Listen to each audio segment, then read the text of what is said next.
Welcome back, travelers. You've had quite the ordeal on the planet of Janet so far. After working your way through the High Port and Janet's intense bureaucracy, getting your way down, accompanying the Zigdwi aliens and their researchers to the Arctic, heading to the outskirts of the city, traveling around, buying future tea to sell, meeting the locals, you finally managed to meet up with your contact that Josiah Gid, the son of Lord Gid, provided you, who happened to be Maya Gid, the young daughter of the Lord Gid. She's been, and the rest of her sisters as well, have been separated from the nobility and the wider community of nobility and all of that. Instead, they are put out into the city, taken well care of, and assigned or choose industries to run, according to the Lord Gid's design.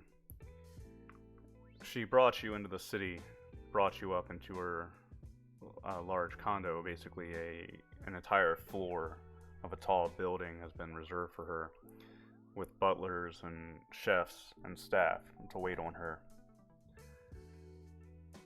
At the request of Josiah, she brought you in, gave you rooms, allowed you to make yourself at home.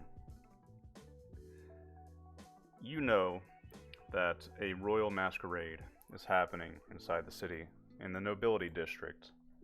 This is a section a bit east of the city, heavily secure, gardens and security and mansions. And you know or suspect that Yui and Tren Rally and many other of the nobility will be attending.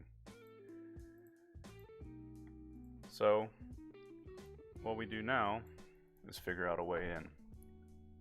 Find a way that Moira can contact Yui and see what she has to say. For the meantime, the sun is going down. The masquerade sets to start in about 3 days and lasts throughout the weekend. Out of the window, you can see the large buildings, spires, skyscrapers, and flying vehicles. You can look out and watch all of the people moving below, and in the far distance, you can even see the beginning of the nobility district. Flying vehicles pass by, one even screams very close to the window, although the noise is almost deafened by the glass. Maya is sitting on a couch watching holovids, some strange TV with an uplifted moose and a magic girl and some funny men having adventures. She's sitting there giggling and laughing at that. The rest of you can be lounging around, cleaning up, discussing your next move. There's really no clear direction at this point. The idea is to figure out a way in and contact Yui. It's time to do some planning.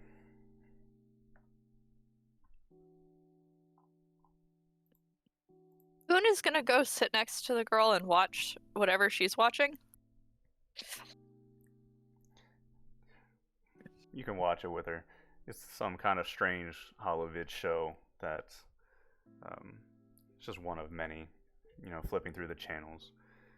This one seems to be some kind of paranormal investigation show. Are there any Aslan in it? No. Okay. And the moose, what does it look like? Tall, muscular, big antlers, wearing a suit. Boone's gonna go, do you think I could dress up as that moose and go to the masquerade? To her. That's probably the best idea for you. I mean, you're too big to be a person. Kinda. And you're furry. I mean, I know they have Aslan sometimes, but they're usually like outsiders, and they're usually like famous chefs and stuff like that, or performerships that pass by, usually at the request of nobility. Ah. Performers? I can perform. I'm a great performer. Mm-hmm. Foon is going to get up and try to show off the fact that he is a great performer by randomly reciting how to make tea. In iambic pentameter. Oh, I want to hear this now. What the hell? That's a Greek meter that you I would be know speaking in. but I now really dislike a certain person named LeBlanc. All right.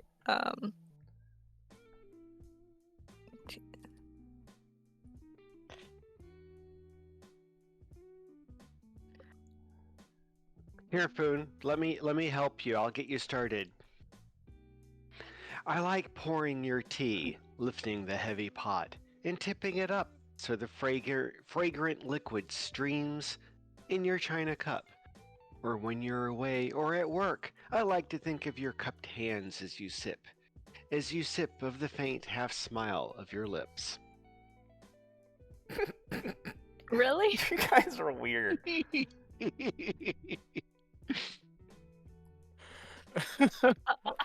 So, at this point, I would say that Moira has pulled the doctor aside and has kind of sat him down, and we're watching this happen from across the room. And Relaxing music plays over from the ceiling. she kind of glances over at Hamish, and so you understand my worry here, Doctor, about us kind of sticking out like sore thumbs, right? Yes. They're not going to be used to tea poetry. No, and I don't mean, the more obvious stuff. I mean, no one else that I know of has been to this kind of party except for you. This is- I've never, I never rated high enough to go to something like this. But you were at a corporate function, right? Stood in the back. All right. And at the end of the day, this is probably the tops in terms of what kind of parties I was allowed to go to when I was working at my corporation. So, we're going to need to spend some money to make sure everyone looks proper. If we're going as actual guests, but if we're not going as guests, if we're going as the help, that might be cheaper. I'm honestly at a loss. I've been looking around trying to find caterers, trying to find someone that I could potentially get us jobs with. Get into the party that way. But at this point, she kind of just looks at Foon. I'm not really sure what we're going to be doing about that. Well, either we go. We can't do security. They've got security sorted. Absolutely. There's no way they'd be doing fresh security this close to an event. Our young hostess here, said that oftentimes entertainers are there by invitation. And maybe we can get an invitation from Jose to be his present for the party, because I understand he doesn't tend to go to these. Potentially. Are we saying that Foon is that entertainer? Or are we saying that we're all entertainers? Foon can recite actual good poetry at times. Or at least he can recite in a way people enjoy it. And he? And well, what's Foon's performer? Foon's performer is +2 for charm. There we go. That's pretty good. The problem is, keep in mind, LeBlanc, this planet knows nothing about tea. So that craters 2/3 of what Foon would perform about. Oh, sometimes it's just fun to listen to him. I can perform about anything. I'll try to convert them all into tea drinkers. I'll pour the water boils and steams with fragrant scents, and I'll boil the hot water slow and steady on the leaf beds. I don't know. I mean, yeah. And then we can have Yadir pretend to be a magician. And you want me to do what? And LeBlanc, that's so dangerous. If someone knows what he's doing, that's so dangerous. That's why we have you and me helping. So if anything happens, we have excuses. You hack their portables to get the names and stuff that Yadir uses, and I'll try to use the pickpocket skill that I may not have to put stuff into their pockets for Yadir to pretend to find in them. Moira? Question: what did the magician? Magician is a person that they use deception and subterfuge to make it look like they can create wonders out of thin air. So they're lying. Entertainment. That coming from a Zadani is hilarious.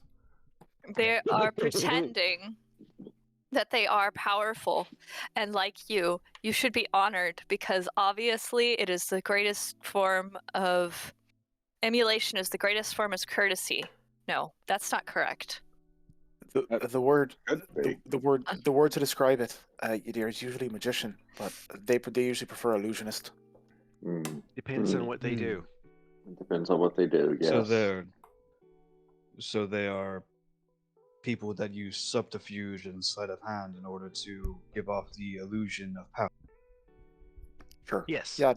Mostly to pull off tricks in front of people and have those people give them money, but yeah. Well, you know, what occurs to me, I hate to bring this up. Well, first, Moira, why don't we ask to use her computer terminal, see what we can find out about this? She may have more access than we would normally have. Moira probably has her laptop too. Yeah. Moira kind of glances over at her little tablet, and then at Maya, and kind of shrugs and kind of walks over to the young girl. Miss Kidd, can I have a conversation? Yeah, what's up? So, look, you've been really good to us, and we appreciate the hospitality and everything. I'm just wondering, what the possibilities of us getting into that said party. I'm looking for a little bit of information. So, can I access your terminal or get my terminal attached? She frowns at you. Well, can I ask why? I mean, it's not really my business, and I know you're here to look for your sister and all that, but if you get in and you're not supposed to be there, and then you get in trouble, I'm in trouble. Like, big trouble, you know? So then, how do I get your help to get in then? Is there anything that we can do? Do you know anyone we can talk to? I would rather do this up front and not... Persuasion. Yep. Would you like a... You cut out there, Pearl. Would you like assistance? We shall see. Moira's pretty good at persuading, so... Boone is ready to help as well. He's been sitting and watching the moose show with her. The doctor will go pour himself a scotch. I absolutely don't want to get you in trouble, Maya. You've been a wonderful host to us, and like I told you, this is my sister. I'm just trying to have a meeting, and there might be someone I know on the guest list that I can talk to who's already on the planet, and that means that I'm not going to actually have an issue. I might be able to have a different friend get me in. I don't know. But if I don't have information, I can't make the right choices. You're saying this, and in the background, the butler comes over and puts a glass of Gid Cola in front of you, dear. The young lady requests that you try this.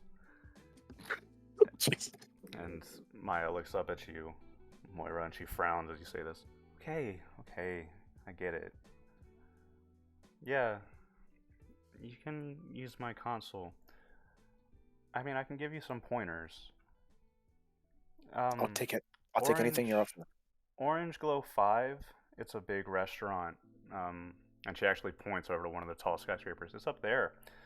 Nobility usually calls on them to cater. That would be a good place to start if you're trying to get in. They do entertainers, usually people off planet. You know, they pull people from the high port as like a oddity. They might be doing the same thing. Hey, who's holding the masquerade this weekend? She looks at the butler who's giving Moira a soda. He looks up. Let me see. That would be Patricia Morgiana.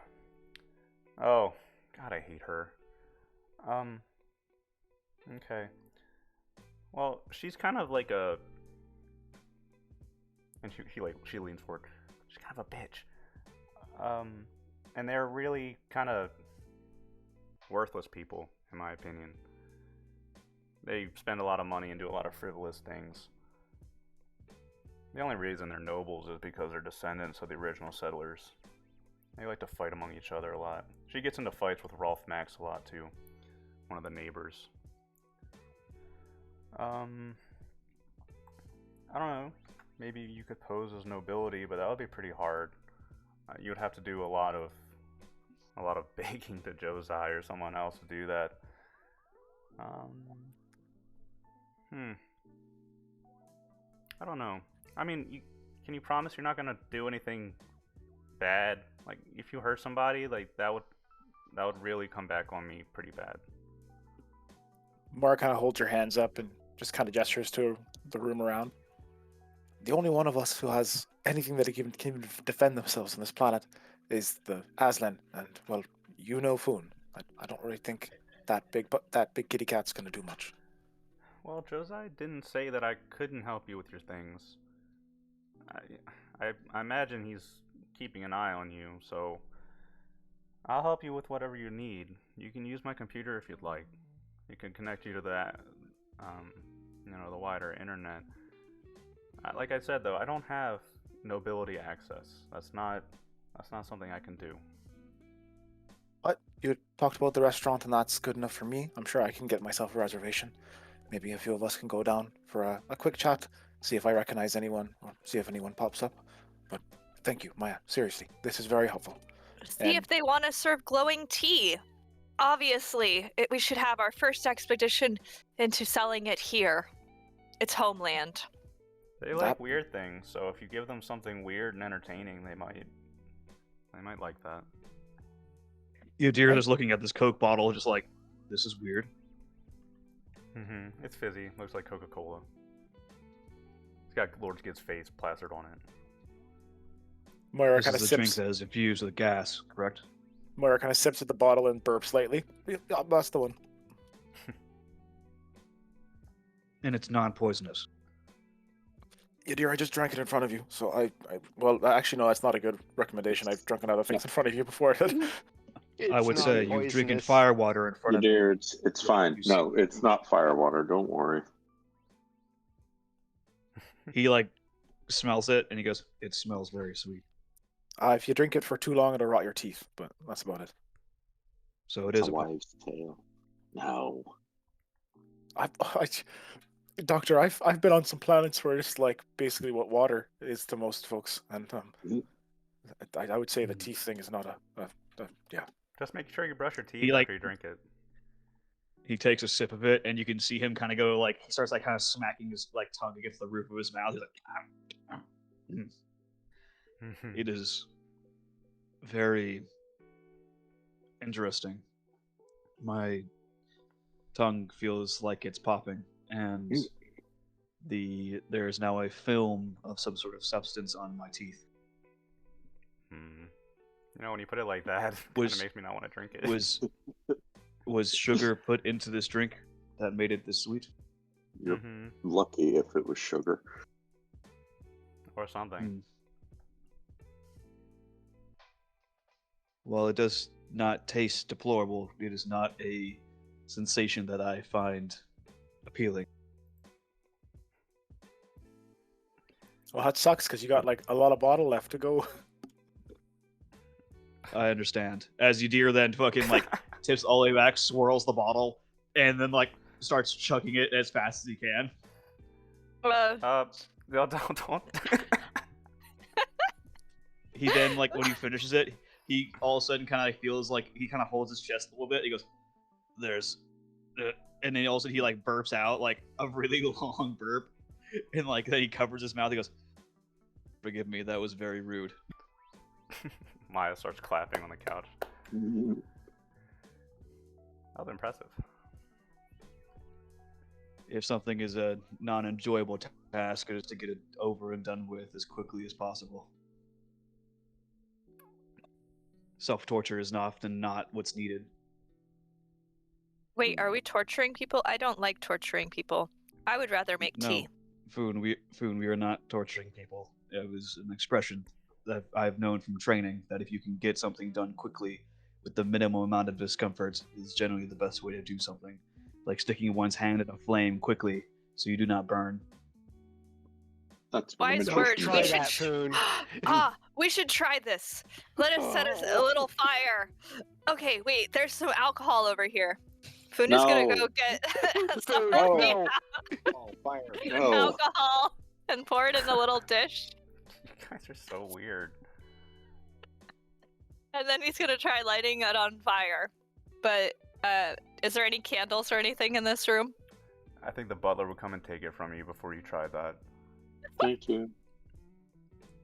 Is someone gonna drink the scotch that he poured in? Because he just grabbed any alcohol and mixed I'll it. take the scotch. It is now a mixture of every alcohol that they had on the bar. I'll Ooh, take swamp glass, water. hold it, and pretend to drink.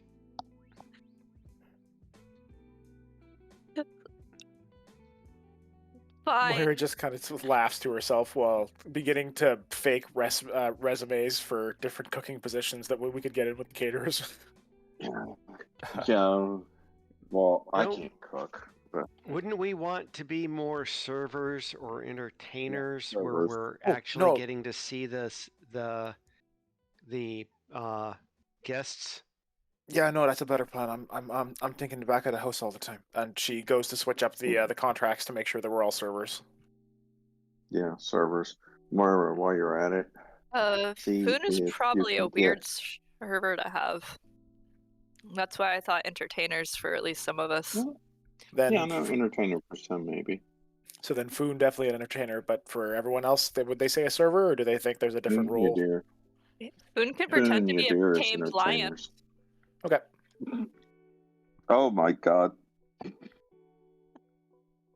That might. Yeah. Moira, while you're Or- pulling up the resumes, see if you can find out who works there now. Okay. So can I make some sort of computer check here, Faust? Sure. Computers, electronics. Might take you a minute, depending on the role.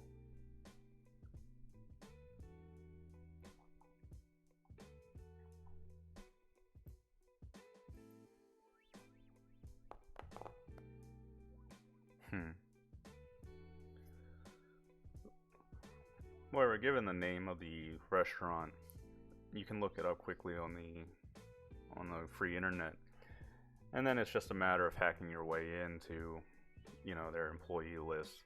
You'll probably sit there for 2 or 3 hours, just breaking through. But this isn't high security and by any means, so you spend some time digging around.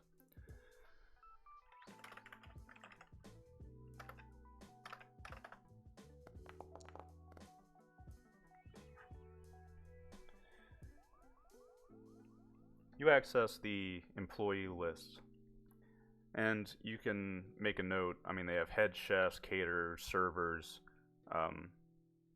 They do. It's not public information, but they do hire based on recommendation and ability. And usually, when these masquerades and nobility events pop up, they usually hire help that are reputable, have a background, come in and prove their skills and worth.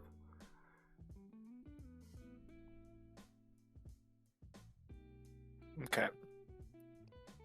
I think she's going to try to create reputable resumes for each one of the individuals, fake the sources and fake the contacts, kind of spoof them so they send them to a line that she can record different things or different recommendations for, like an auto response.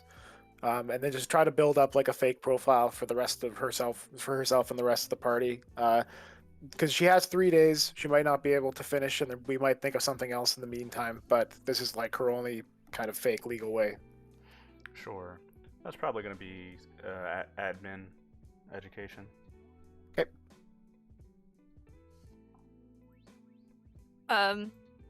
After Foon's catnap, he's gonna grab LeBlanc and Yadir and have them try to create video demonstrations of performances that you can load up on this website for them. Ooh, So, Foon is thinking. where you are not a caterer or a chef, putting together a feasible set of resumes, at least tonight, may not be possible. You're probably going to have to sit and do research and try to figure that out. Yeah, she's just kind of swearing to herself and sends a message out to the other people in the group, to their PDAs, just letting them know that she's working on things, but she's definitely, not someone who knows food or how to build these things. So she's gonna have to actually sit around for a while. Can Foon help you with Well, Steward? It was an Well- admin role, so unless someone can bump me up by 2, that's still a fail. For the Wait, food but aspect. for the Yeah. food aspect, I have Stuart, but it's only Stuart +1 with intellect or education. Unless I usually try to use Stuart with charm. I think Which is- Steward education here is probably what's going to help you. Unless Okay, it's I mean, Stuart- Moira, you want me to help? I mean, I can roll that too to see if it'll help. Probably for like the next roll, because I think I already failed it. I would assume, right, Faust? Tonight is probably going to be slow, and Yeah. whatever help you get is probably going to be through the night to plan and sit and work something out. Because you're not Okay. just creating a resume, you need to create personas. You need to, Yeah. figure out your act. You need to prepare. Hmm. If they ask you for preparation or a demonstration, they're not going to bring you up off the street.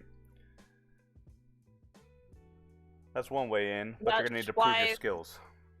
That's why Foon was suggesting that we video record a performance with him and Yadir. Sure. I like Yeah. that idea. Yeah. Moira can No. set up the drone and the video feed and the camera and do some Yeah. directing. You want me to do the drone?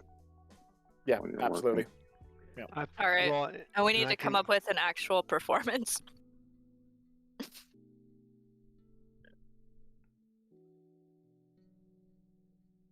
I can do the holography.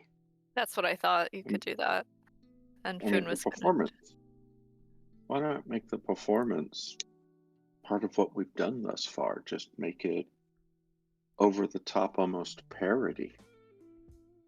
Parody of what? Well, what we've done, leaving fun traumas. Foon could play the evil drug lord, and Yadir, overrides him, and you switch hats, and Oh, just like a stage play of our experiences, but they're the actors. I like it. yeah. Ooh. In that case, if you did want to be entertainers, I think Todd's idea of contacting Josai and seeing if you can get a recommendation from him as a performer. Like I said, they like to pull these oddities from the high port and people that pass by. Although, if he's up for that or complications that will arise from that, and then you actually need to perform your little play convincingly enough to be worth Oh it. dear. No, we need to have it be. Would that be all of us or just the 2 of them? Well, I mean, I'm curious if he wants depends if we can oddities. get him- I wonder if Yadir could have like special, like, we're not going to give you to the authorities fucking permission to like show off his psionics as like a freak show kind of thing. risky, possible. What? Risky? I mean, the whole magician thing, yeah. At least some of you need to have some kind of plan of action once you actually enter the building to Hmm. deal with Yui. That's I going to be figured its that- own fun. I figured that Yadir and I would be the distractions, and then the other people would figure it out. Or Foon can be the distraction. I can pretend to be an animal handler with Foon being my animal. We're so close to the high rate. That's not how it works. Oh, okay. I mean, Foon would be with your Moira slave. dressed up to be an animal. Well, Moira needs to be free, effectively. So Moira has to be a server or something minor so she can get out on the floor and find Yui. Okay, And so that leaves the doctor. Yeah, doctor also should be, I think, free, right? I guess. Like I said in my post, you need a plan to get in. You need a plan to safely somehow contact Yui. In the middle of the dance floor and something goes wrong. Yeah. I mean, you're surrounded by security and people. Can't we invite Yui to be part of the act? Bring her down. Yeah, good luck with that. And then you need a plan to leave if for some reason something goes wrong. It might not, but if it does, what happens then? Yep. Deer need to save all of his points, and then we all gather around him and touch him, and he teleports us out. And we all arrive in jail naked. Yeah. That's you would all. I would need to have perfect idea where the fuck we're going, and you would all be naked. Naked or death, I can deal with those options. What's the finale? First we gotta get in. So we contact Jose and ask if he will recommend us as performers. Hamish and Moira will be assistants/managers so that they're free to work the crowd. The rest of us need to come up with some sort of plan for what the entertainment is. Possibly Foon doing epic poetry, Yadir doing sleight of hand. Well, I can do sleight of hand too. I had a very basic idea based on the idea that we're doing this off our past experiences. What Hamish was saying there. Because y'all will do a play. So that people can do the start of a play and be talking about real past experiences, and then if we want to be really, those people, you guys can start talking about what happened in my character's background, and you can start making a play out of what Yui would literally know as her past as she's looking through the crowd kind of thing. And then that's really going to get her attention, because my specific idea is Moira's then going to be trying to contact her not face to face, but via her terminal, right? Her tablet. This is what she does. Can you make someone so that it looks like there's two people, so that at the beginning there's 3 actors, and then we have one person eventually appear to be the duplicate of the other, so it looks like there's twins meeting. Well, we don't need Sonics for that. I guess we don't. We could have makeup. Well, makeup or even a hologram. Let's see. I forget about the hologram. Yeah, well. We convince the person to help us. Oh, are we? Yeah. Let me go. I'll go look and see what we got.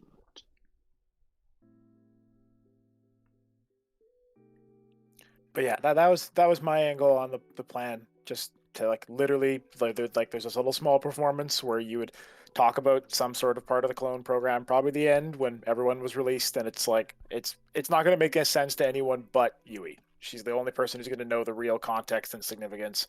So it sounds like a play and it sounds like nonsense, but the person who needs to hear it is hopefully going to be taken off her guard, kind of thing. And hopefully then Moira can make contact, not face to face, so that she doesn't instantly out herself in the crowd, and we still have a way to get the fuck out. Yeah, I mean, our first step's getting in, but yes, I like that idea of the play getting Yuri's attention. Because at the end of the day, if we're managers, then only really one manager has to stick around, and Moira can go to the side of the crowd and try to find a computer terminal and just try to get herself into the systems of this. Faust named her Patricia Morgiana. Morgiana. And hopefully we can find someone named Ralph Maxwell in the crowd, because I would love to have that person who she apparently fights with all the time give us the kind of distraction we would need in the worst case scenario. He might be an out. So, well, we might find him and find out what he thinks. I mean, not what he thinks of our plan, but what she likes, because he's going to probably tell us exactly the opposite. well, we can invite. So Moira kind of looks up from where she's sitting. I just had a thought. Why don't we send an invitation for dinner to this Ralph Maxwell? Meet him at the Orange Glow 5. You know, the nice swanky restaurant where the nobles are supposed to meet, and see what he has to say about the host of this party. Maybe that'll be able to get us some more information, things that we can use to help us in terms of our escape plan, because we don't really know the locale or what it looks like inside. But if this guy's pissy with her, you know, it might be someone to talk to. Could be. Because we're going to tell him that we're crashing the party? No, we're just entertainers who just like to know about the place that we are in, and we can ply him with booze. Yes, we heard it's the place to be socially this year, and you know, we're interested in expanding our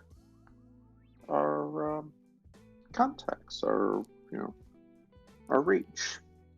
Nobles of this class, Foon, are usually the kind of type that love to schmooze and get, you know, the networking, as they call it, done.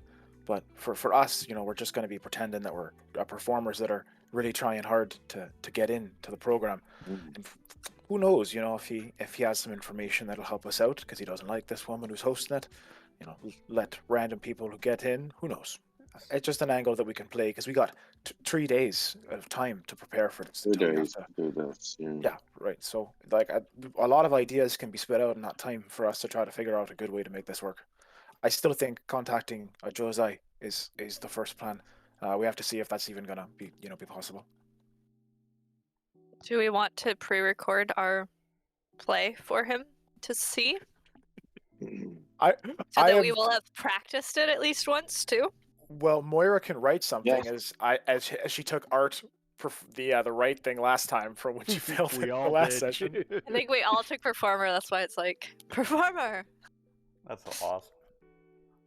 So, Faust, Moira will stop when she's trying to come up with these catering backgrounds, realizing that the plan has shifted, and she's going to start trying to write some sort of, you know, stage play that the rest of the party can act out. Okay, it's probably, there's a writing skill, right?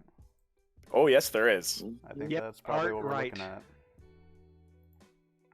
And it's inter-education. And remind me, this is like for... it's an 11. This is like a dramatized version of your adventures, is that right? It's her life. It's the end. It's the end of. It's a mixture of both. So it's a combination of the end of our adventures together, like not the end, but like the most recent stuff from Thomas and other stuff, so that people have a good base to work off of. And then there's like one of the things that I wrote in the IC chat. Imagine that like one of those gets dramatized, and they're going to be playing out something heavily related to do with the program that would be obvious to Yui, but no one else. I love that. That's actually a really awesome idea. Yeah. No, it's a brilliant idea. So that's an 11. Yeah, that's awesome. I like that idea a lot. So, Moira, as the night comes on, everybody's hanging out with Maya, or, you know, dinner is served. Chefs at a grand table bring out full course meals for all of you. You're really getting pampered for no other reason that this is just how Maya lives.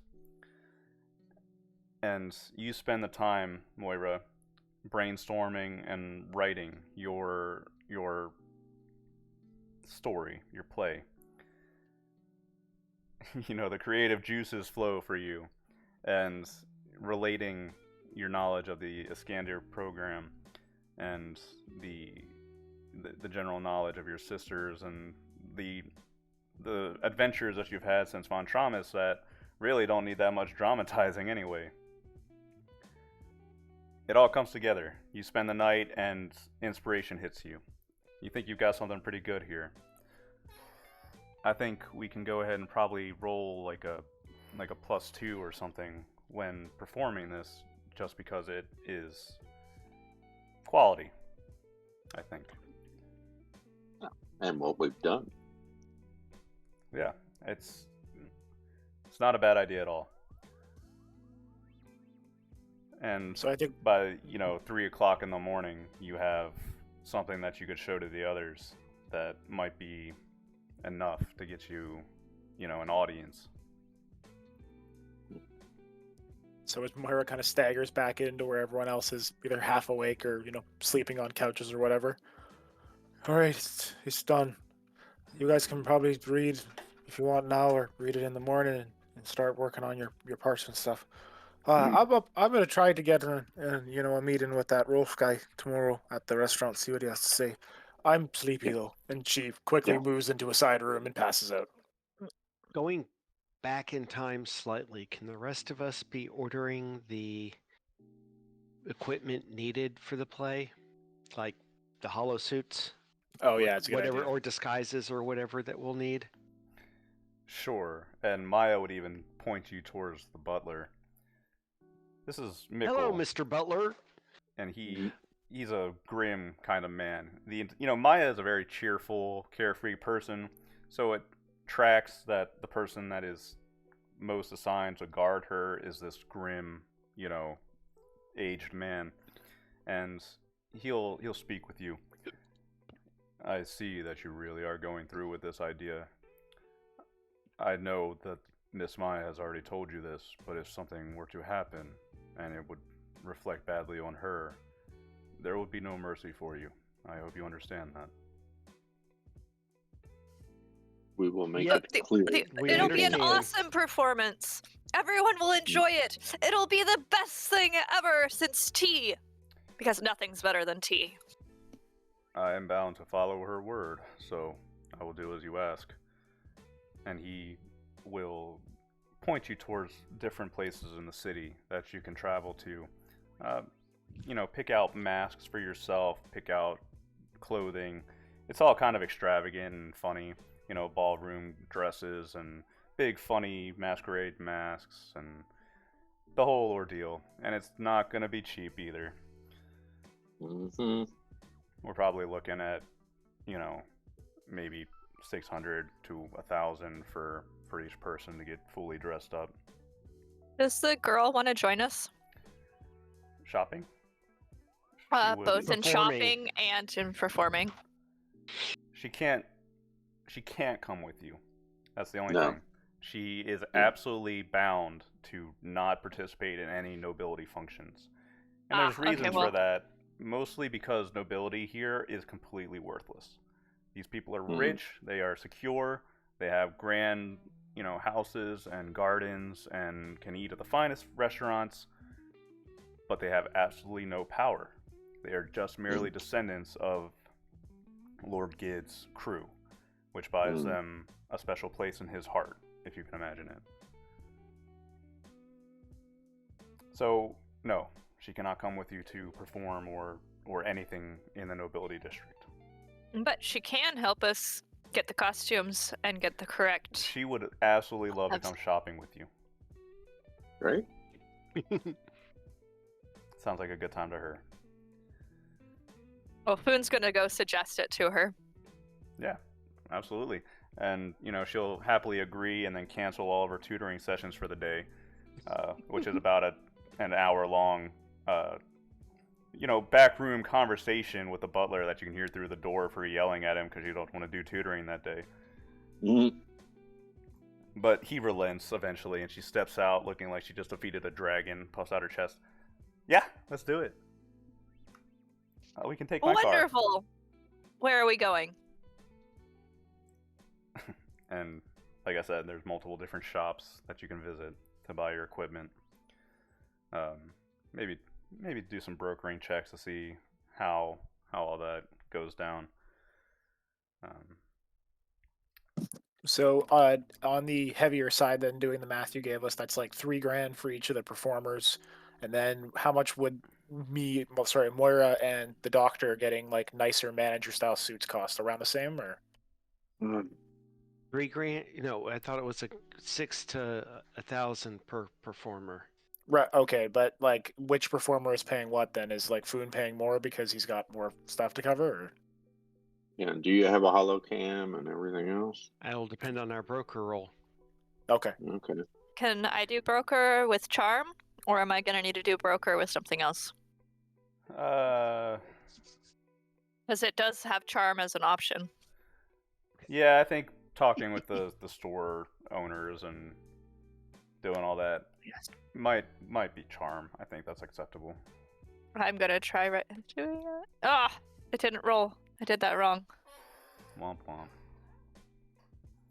Apparently, computer skills 0 today. No. Charm skills 0 today. Wow. So Foon apparently went in and just like talked to a random person that was standing there that doesn't happen to actually happen to be the person that ran it. Yeah, and then you eventually talk to the store owner and you're like, hey, give us 50% off. And he's like, get out of my store. So Foon, unfortunately, you're forced to wait outside as the rest of them, at least in this one store that you go to and talk to them. The rest have to buy your stuff from the store. Yeah, he's not too pleased with you. I think performer outfits that you're looking for are probably going to be about 1,000 per. And managerial uniforms and things like that, that's tricky. If you're doing it as an independent sort of like you're posing as an independent troupe. So going around and buying some fancy clothes.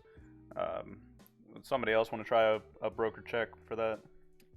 Well, I would think Moira's currently tied up writing, but if you guys want to wait, Moira has a +2 to broker, so she can do it the next day. I thought this is the next day. I'm sorry. Oh, okay, that's all good. You finished, and then the next day, the rest of you, all of you, head out to get what you need from the city. Sorry, I just heard Todd say, "Okay, if we could go back in time," so that's fine. Next day. All right. So then Moira is with them. Yeah, she'll try.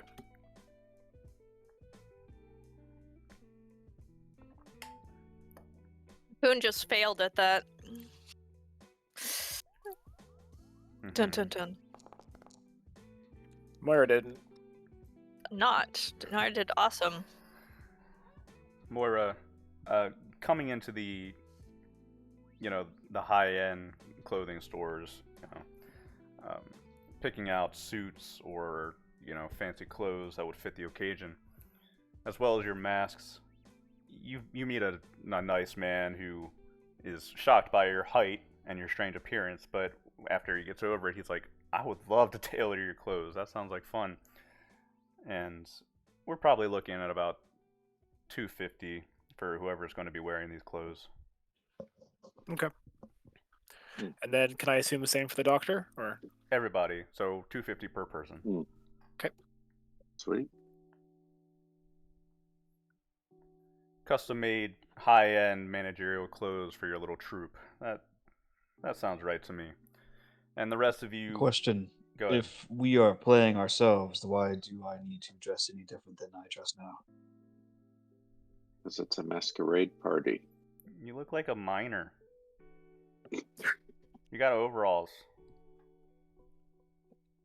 I know, but Yadir's playing himself. If he's wearing his clothes, that's the answer. Yeah, that's Maya in character. She's like, yeah, I mean, I guess if it's a costume. I mean, you don't look right in those clothes anyway. We have to look the part, not just be the part. They don't expect you to look like you are now. I know it may not make sense. It's how it works. These clothes are not originally my own. I do miss my formal attire that I used to wear. Who's going to be like, formal attire? Why don't we get him correct formal attire? Appropriate formal attire. Just like I should get correct formal attire. Such that is actually armed. And they like masks and face paint and bright colors and big crazy dresses and clothes. I mean, the bigger the better, really. Yeah. I'm sure it's all over the top. So Yadir, you were a desert wanderer, correct? So flowing robes, I'm assuming. My clothes were suited for most environments that were hostile to life, correct? Deserts were one of the environments that I lived in, but I did not. But they were mainly flowing, right? Correct. Good. They were made of Good. a tough but durable silk-like fabric. So there you go, silk. So thinking nice, bright red, flowing robes. I would like blue as the color of my house. Where are Blue it you is. from? If you get him to answer that, you will be the first person, and I will congratulate and bow to you. I mean, I have you lived on- travel with him and you don't know where he's from? Sorry. I have lived No. on many worlds. Uh-huh. So where are you from? What do you ask? She looks Wh- around at from the rest where of do you. I I get call it. home? I get it. Yeah, where you call home, I guess. You look different than most I- people. I assume the guillotine would be the closest thing I've had to home. You're impossible. You understand what we mean, though, yes? When Mhm. Foon thinks that you're difficult. Where are you from? She looks at Foon. I am from basically a crude oil planet that is in the middle of oh, sorry. I always don't know how to say it. Lyre? Yeah. Lierly. Yeah. Lyre. That's cool. Never heard of it. Well, Well, it's full of crude oil and sand and such. We don't use water much because all of the oceans were crude oil. you look out the window as you're driving around doing shopping, and you actually see a small pod of about 5 of the little Islaic creatures. First time you've seen these. These are little walking tree creatures, like half humanoid, half tree creatures that I posted an image of it somewhere. But they're walking around the street, and people are like staring at them, and they seem to have a human or two walking with them. They have little tendrils that are coming out from the bark of their body, and they're just wiggling around, and every time they pass something, they like touch it. Very strange, and you just slowly drive by these things. Oh, Funa's gonna request that we go back so that he can go pet them. Sure. So, If you want to get out and run down the street and run up to these things, nobody's gonna stop you. Unless our party does. Moira except puts the a rest hand of on. us. Yeah, Moira puts a hand on Foon if the door ever opens. And tries to beg him to not run after the living sentient creatures and pet them. yeah, Boone, you didn't like being petted by the rock creatures, so No, but I let them. you did, but this is kind of the same thing. They may I will not be want to polite. be petted. Okay, I won't pet them unless I'm given permission. Oh, that's better. Pet them after we've done the stuff with my sister. Just But maybe please. they'll help us. I very much doubt it, Foon. They seem to have an entourage. Funa's gonna be like, have rolled down the window and be going, "Come back here, tree people. I want to talk to you." I don't know about anyone else. You just get really weird looks from everybody as the Aslan screams out of the car. Maya just like puts a hand on her face.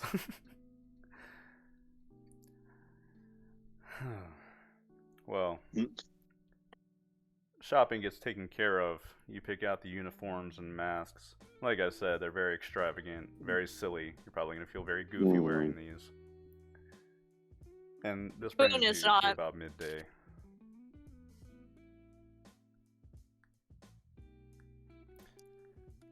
So Moira kind of, I would say, for like eating food or like a lunch, kind of glances in at everyone else.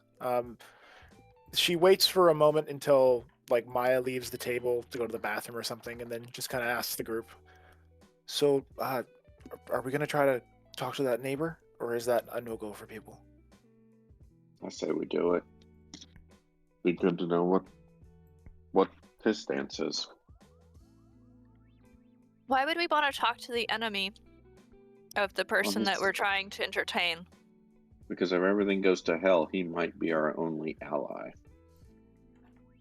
Imagine if we're in there, Foon, and guns start being drawn.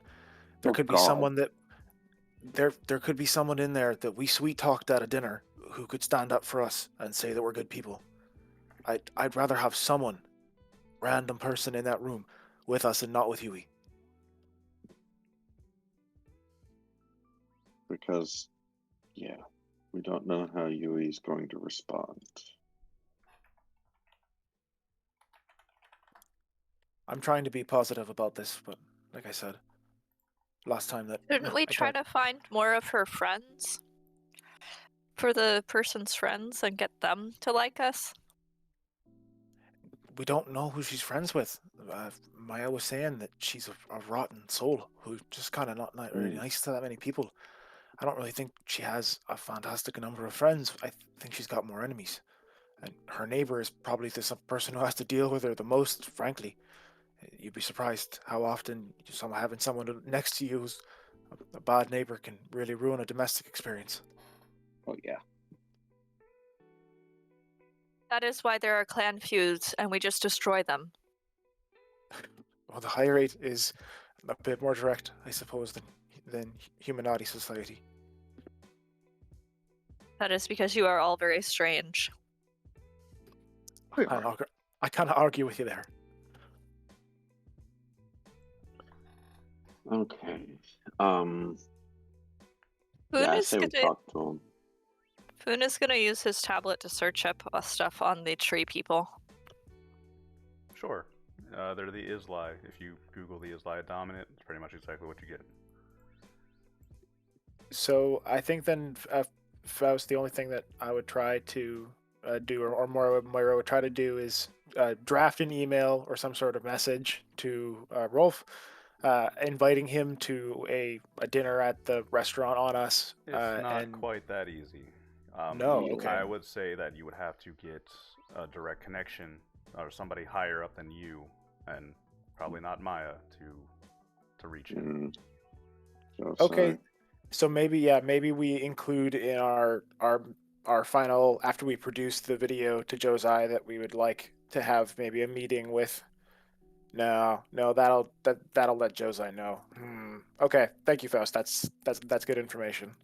Sure. It's as much of a risk as you're willing to take. Yeah, makes sense.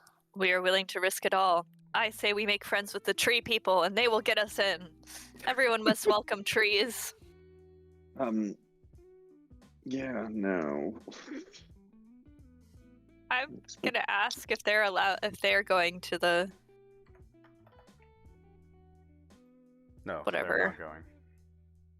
They're probably just travelers. They could be props in our thing. Could go with us. More that distraction. Would almost guarantee, because our last adventure was what? That planet with the tree? Yeah. And they'd make awesome props. Yeah. Foon is bouncing. I think Foon's got something here. Wow. If we could get one or two of them to come with us.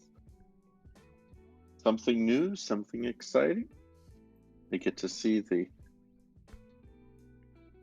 ball of the year.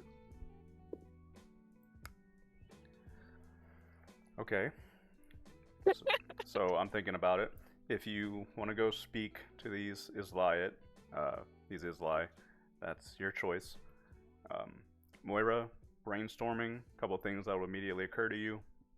Like you said, you could talk to Josai about meeting Rolf, or you could spend some time hacking and get him a message past the security.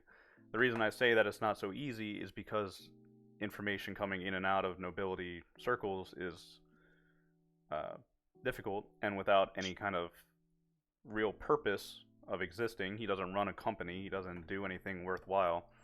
He instead lives in his own little bubble that is heavily guarded, heavily secure. Directly trying to contact him, like leaving him an email, is probably going to be like a hacking check to get into his systems. Okay, so I guess Moira, after watching everyone talking about going after the Islayat, just kind of just goes into her own place and pulls up her tablet and gets ready to get the programs when she can actually get a direct connection, because I assume it's not going to be really possible from my tablet while we're driving. Sure. You start doing your studies. Mm. Maya's That's, like, are you really going to go talk to the trees? Of course, Yeah, they will there be it is. hopefully more friendly than the last tree I met, but hopefully they will come and be props in our show. I will show them the wonderful script. She looks doubtful, but she calls, oh, hey, can we head back to the main street? I think they might still be there. They look like they walk really slow. They do. And if you wander your way, Mm. the ground level, the population here, it's hard to tell at first, but you can eventually make a distinction. You can spot rich people doing their shopping, going about their lives, and also their servants. And we're not talking like bomb collars around their necks. We're not talking, balls and chains. But you can tell they're waiting on these people hands and feet. So, as I mentioned, workforces and servants are both a thing here. So the rich, the higher end that you would be in with Maya, have their own servants or slaves, whatever you want to call them.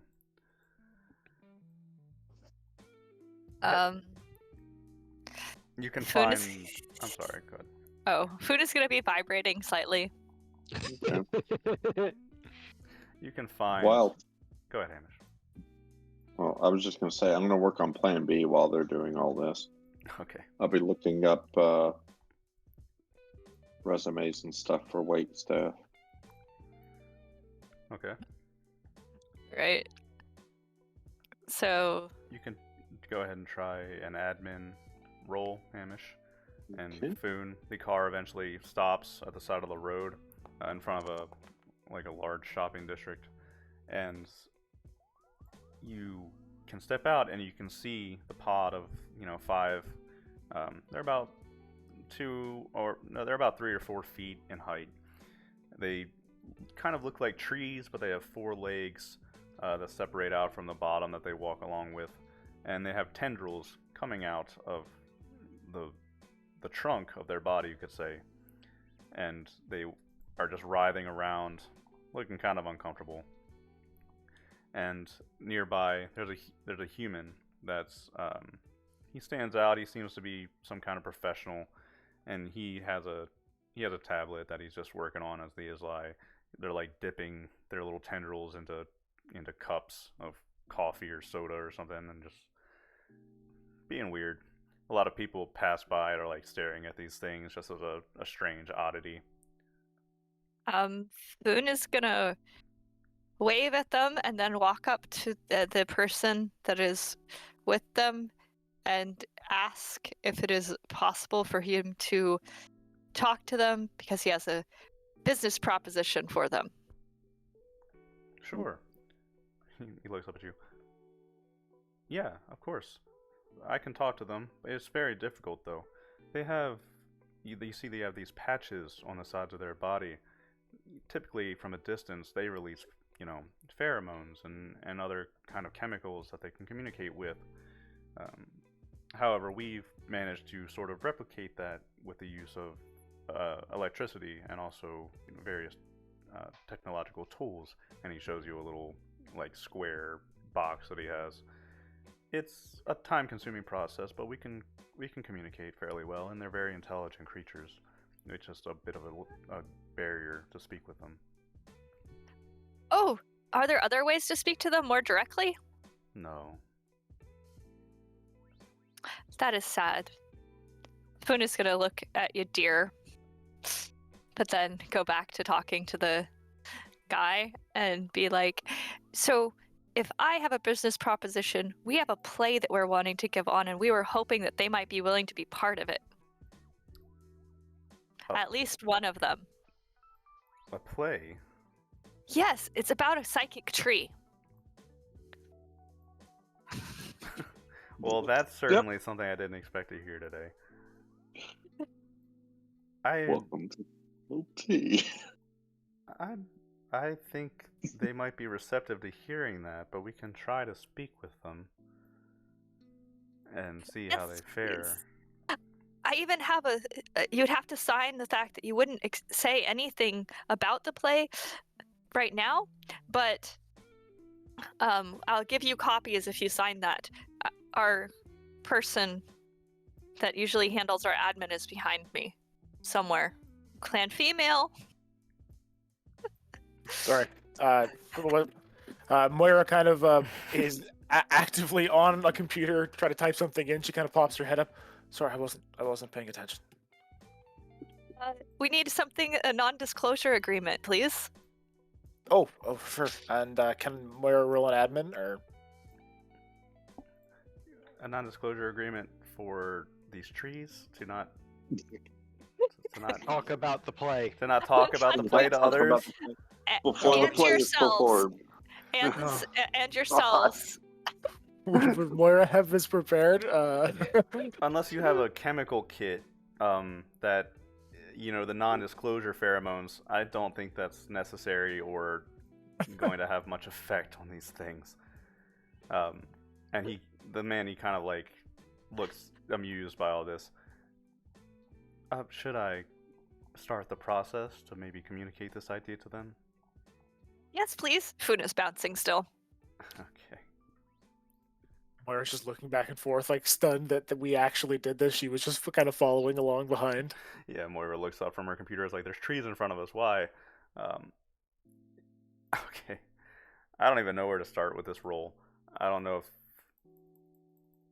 Boone, persuade of some sort.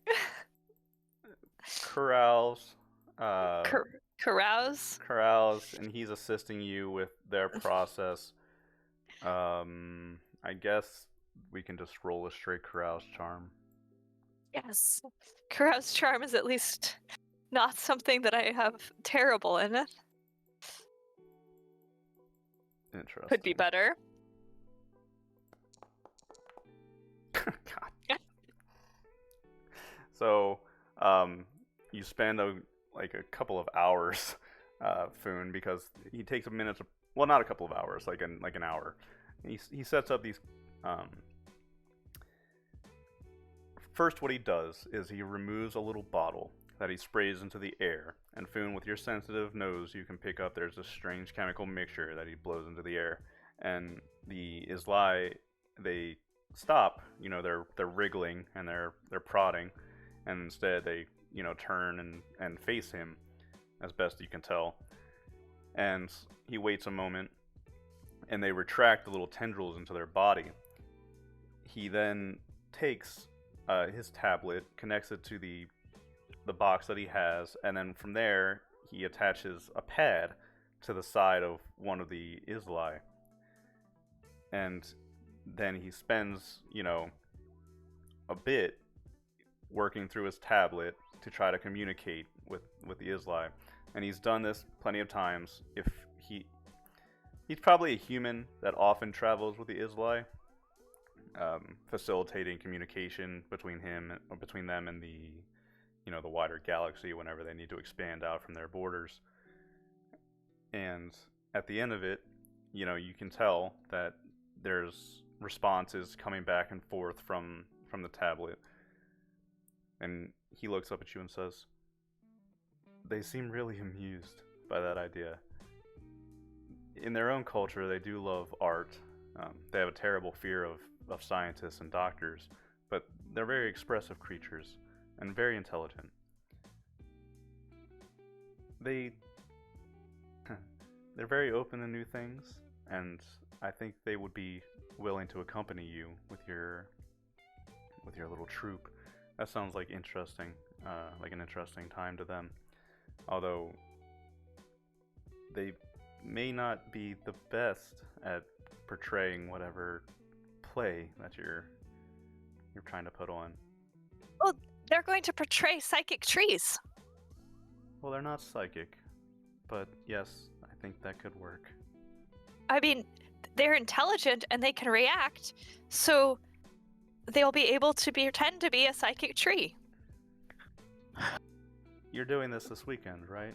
If you prepare something for them to get a grasp on what you expect them to do, I can pass that to them and we can see how they react. And if they're willing to do it, that I think they're okay with that. That would be wonderful. I will ask them to send it on. And obviously, coming with us is going to be rewarding because it'll be entertaining. And they'll get to see parts of the world here that they wouldn't have been able to see otherwise. That's their thoughts as well. They're sightseers. I noticed they were touching everything. Yes, they're very touchy. And like Gadir, you're nearby and you see a tendril like touching against your hand. Just one of the Isla is prodding you. He's pretending to be a tree. Oh, he BRB. Well, maybe LeBlanc then. Both of you. Who knows? I grab the tendril and shake it like I'm shaking a hand. The tree sways back and forth. Little short I'll tree. sway back at it. Yeah. Well, you managed to get an accompaniment of Islai for whenever you would attempt to perform this play. So that's that. Their use will be seen, but interesting. Hey, it makes us even more entertaining and more weird, which should make us bring more attention. Cool. So Moira will include that in the ad thing that she's sending to Josai when we offer our services for the party. So we can include the fact that we have Islai with us coming to the party to act as living trees. Yes, to portray the tree of Prime Word, you get together. Yes, that is a thing you're doing. Yes. God. It's like you're surprised. A little bit. So Moira will alter the show that she wrote to include some scenes with the Islai and then try to get a proof sent to them as soon as possible. There's a picture of them I had before, but I can't find it anymore. No, it was a real cool photo that you found too. I'm kind of sad. It's in the chat somewhere. What was the date of the game that we talked about those? That was the first Janet, so October 27th. Let me scroll up to that date and see if I can find it. I was surprised, man. I genuinely thought for the longest time that the Dominant was, just another Aslan thing. Well, it makes sense. It's in the name, but nope, it's tree people. Yeah, it's crazy. And it's a lot of star systems too. Like Marlheim and Dunkade are fighting over an area of territory that's roughly the size of the Dominant. Exciting to see tree people. It is exciting to see tree people. Especially ones that are trying to kill us. Oh, I found it. There you go. General idea of what the Islai look like. Yeah. Yeah, that can be a creepy tree. It could be, yeah. Tenderly. We can make it a creepy evil tree. Tenderly tree creatures, but they're more or less friendly to you. And okay, that's taken care of. Hamish, you spent some time. Moira did not seem to have any luck putting together resumes as caterers and things like that. But you're a little bit more corporate maybe than she is. So putting together a convincing resume, even if it's just nonsense, it sounds right. It sounds like something a chef would put on his, or caterers, employees, and high-end servers and things like that would put on a resume. Fabricating that, putting something like that together is probably going to take you a day or two for each of you, and you need to, whoever's filling that role, but it's up to you. I'll go ahead and do it as a backup. Yeah, so it's always good to have something in case the offer to Josai doesn't fly. So, Anna, are you leading the performance after I get the script to you, or like are we gonna start filming this? Like, Todd, are you doing holography? Because we need to get something to Josai soon. I would assume. LeBlanc is going to do the holography. Sorry, LeBlanc. Yes. Boone is going to be one of the performers. I don't know if he's leading it. I guess since Yadir will be. Actually, yeah. Should we have? Can I set up the camera? Can I set up the camera and then be in it? Because I think I'll have to be in it in real life when we actually perform. Yeah, maybe someone else has to do holography because you're performing, right? Mm-hmm. Yeah, we get a +2 for the script, though, right? We do. And okay, I so have what's... a +2 I already have a +2 for performer. LeBlanc, don't you have a charm of 2? Yeah, that's why I wanted to do the holography. That'll be interesting. I have a -1 in performer. So because of I have a +1 in holography, so I can take over if that'll help. Okay. All right, and Yadir? Or we just need one person to do this? Are we chaining it? If you go back to the you need me to do, like, perform? Performer. Yeah. So those of you who are performing, we're probably doing performer art with charm, I suppose. And then whoever's doing the videotaping can do holography. And if you're doing performer, go ahead and add a +2 because of Moira's writing check from earlier. Nice. So we each get 2? Whoever's doing performer. We have if you're yes. I needed it, apparently. You did need it, yeah. Oh, thank God. It's not awesome, but... It's just passable holography. That's what you get out of me. Mm-hmm. Oh, nice. Dang. That's a Pearl and 13 for... Oh wait, no, never mind. That's 11. Kadir and LeBlanc pulling out like leading performances here, doing good. Boone's like, there's trees. There's so many trees. And it's a whole get up. You have to get dressed in your new clothes, and you have to try on your masks and things, and you look ridiculous. And isn't it awesome? Maya's sitting on the couch, and she's loving every second of this as you guys, follow Moira's script, which is dramatic and touching and thought-provoking, which really kind of like lets you get into your character. So Yadir's, playing himself basically, and he's already a dramatic lad to begin with, so this is like his element. And surprisingly enough, LeBlanc, just going with the flow, you managed to get into it yourself.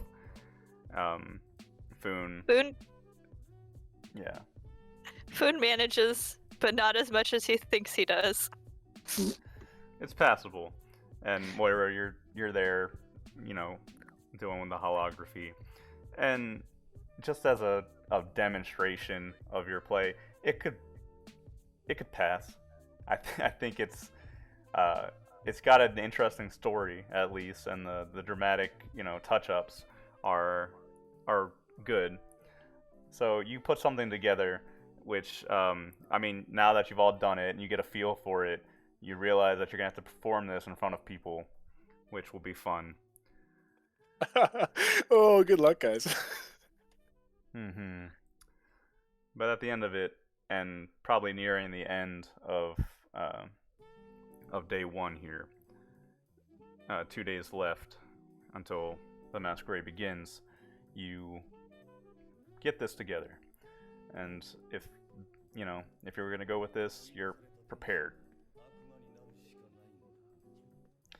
Now I just need to get in. Yeah. Wasn't that what we're trying to get him to do for improving our... Yeah, Moira was going to send this to Josiah right away with a proposal if people are down with that. Yeah, include the fact that we're going to have the tree people on it too. And then Absolutely. The performance will be even better because this is the first time we even ever took it. So obviously it'll be more amazing. The first public performance with special guest stars. Right. Okay. That's amazing. I love picturing those sentient little trees portraying your trip through their Primord. That's incredible. Okay. Moira, at the end of all this, using... So, Maya is pretty close with Josei, so contacting him up in the High Port, it's not something that is very difficult for you. And once you do, you can prepare a proposal and send him your clip, and this is to, you know, get his recommendation to be performers in the nobility circles, which you need to get in.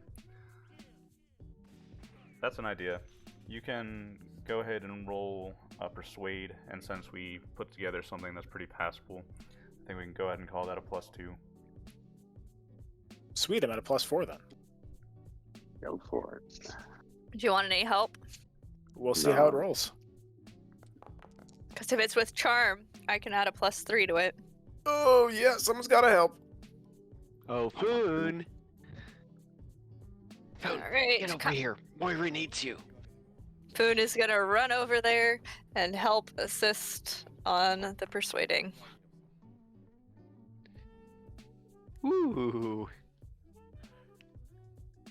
So Moira's just kind of like, probably like being a little bit dull in her video response, and it's not really like got the energy that she might need. And then Foon kind of comes in from the background and spices up the end of the kind of the final presentation of it before we hit send to. And he's basically like, and there'll be guest stars, and we'll have real, live, almost psychic trees, and you know how it'll be better than it could ever be without the psychic trees. How can you not have this? Oh my god. So, that's a good roll, Foon. You needed to give her at least +3 for that, so you did. Lucky you. Josei, he's sitting there, you can tell he's watching another screen, and he's got like his hand over his mouth, but you can tell he's like smirking at the video. And he glances over at you. This is really your plan? You're gonna go in and be performers at the masquerade? That's incredible. Well, you know, I actually appreciate you doing this. Going in through a normal means like asking me for permission, that's funny. I thought you might have tried something else. Well, hell. And Foon, you know, your act convinces him, and he turns to the screen. All right, look, this is Patricia Morgiana. I'll send down a note and recommend you. She likes that kind of thing. I usually do that, send down performers and things like that anyway. But look, and he leans forward towards the monitor. This, doing this is in my name now. You get that? I get it, you're just trying to find your sister. But trouble's trouble, and I need you to know that. I'm not going to be there to bail you out if something terrible happens to you. Nothing terrible will happen to us. We are the Guilty, and we provide entertainment and tea. Did we say that we got our first glowing tea? Foon is just like Moira happy just and kind of chattery.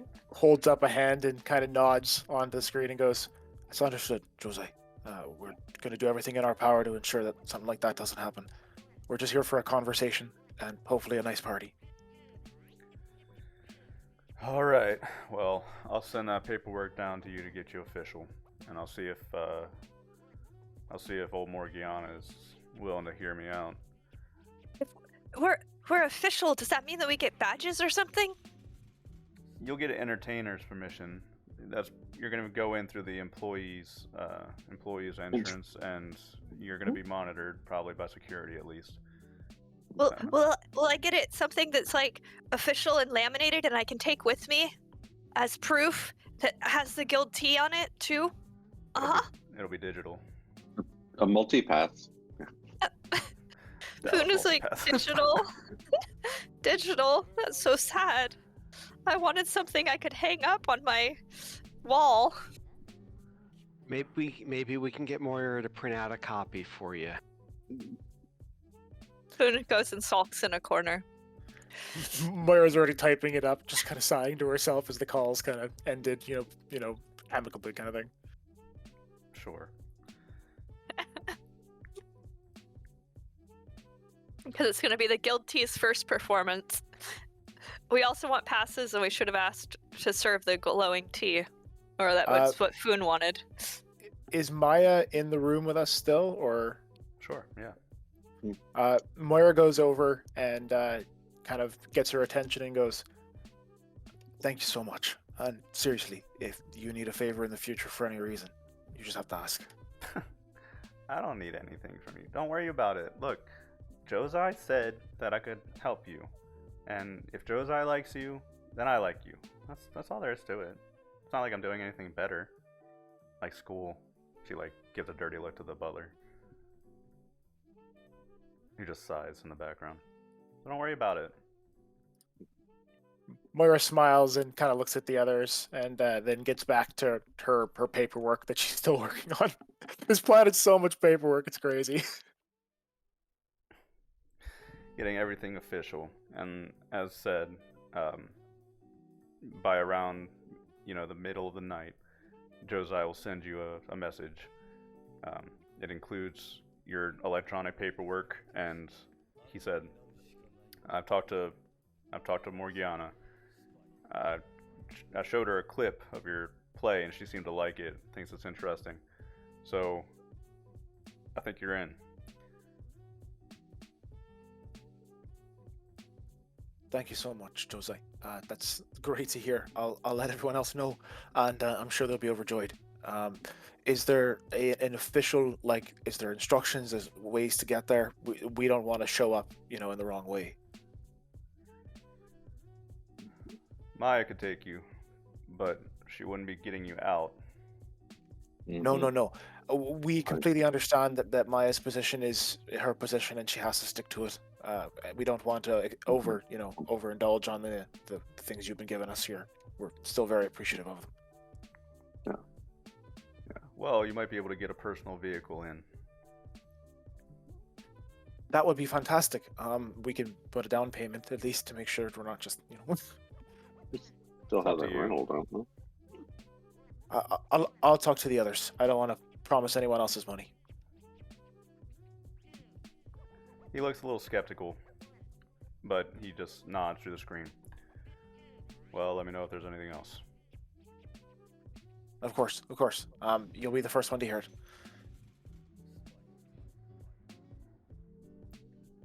And he'll end the call. Okay, so Moira kind of looks at LeBlanc as he's kind of mumbling this behind her while she's on the call. Yeah, no, I do agree. I think a flyer would be the best bet, but that's not, the cheapest thing. But I assume, Maya, would that be an issue if we could have some sort of fly-in vehicle? So what you would have to do is go rent one, I guess, and then they pre-program your course for you.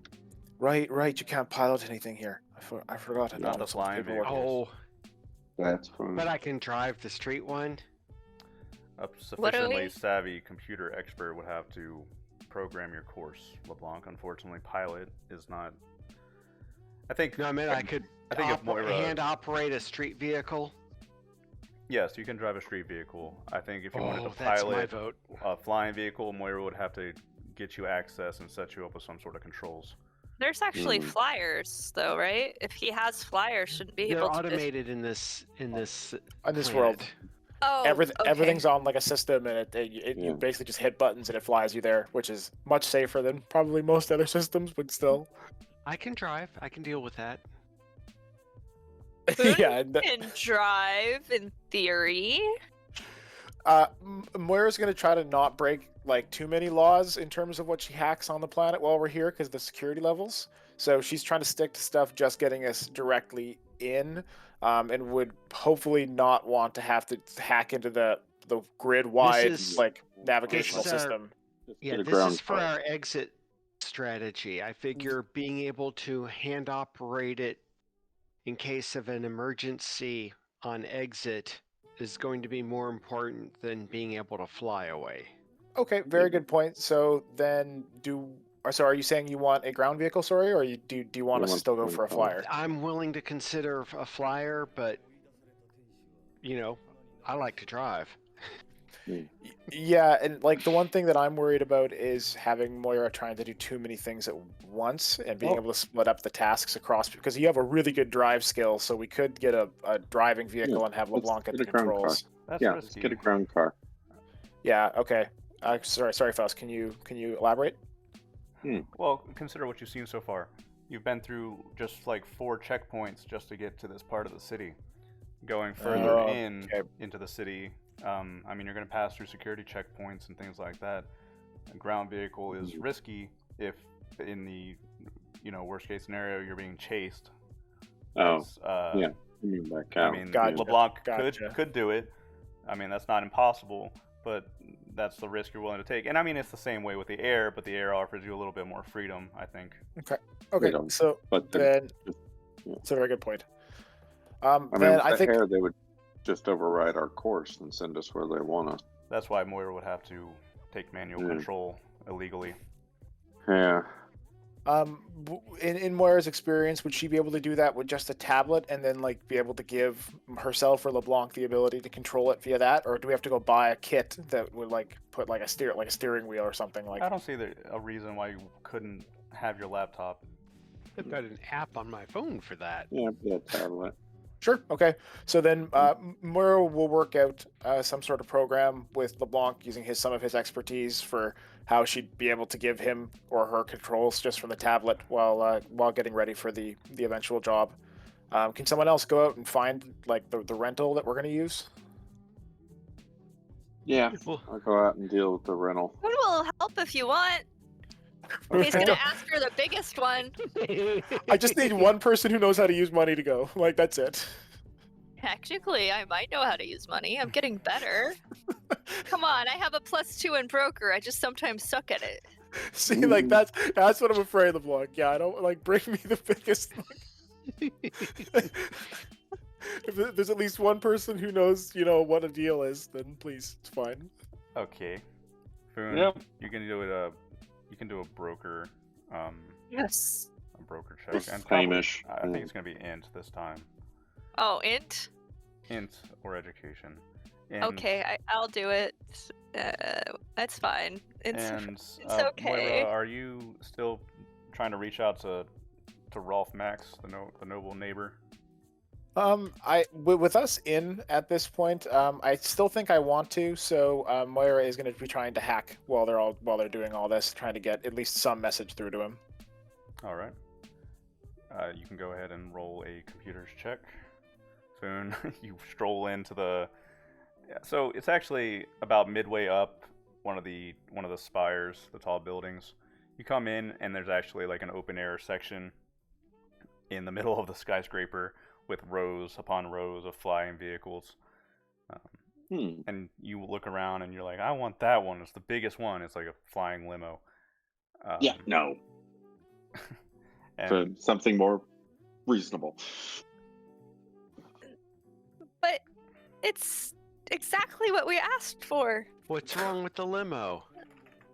Oh my Gorgeous. We'd all fit in it. Performers. And we have a budget. Fine. Do we have something slightly less ostentatious? Obvious. Flamboyant. Obvious. But it still has to fit all of our performers, including the trees. 2 trees, yes. We may need this stretch limo. So, I'm just gonna go. They make just stick sad out the eyes. sunroof. It doesn't matter if it's a flyer. Why does it matter if it's a stretch limo? We just need the space to hold us. just picture Foon walking in and spending some time there and then leaving with the most exasperated employee in the world. And eventually, Foon, you manage to pick up an automated grav craft. I think maybe we can call that like $1,000 that you can rent for the weekend. Oh, good, for the weekend. Yeah, something like that. Just trying to get Foon out of the door. And Okay. that sounds fine. Thank you.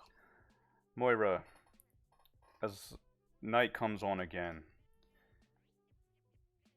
you are hacking into the system of Rolf Max.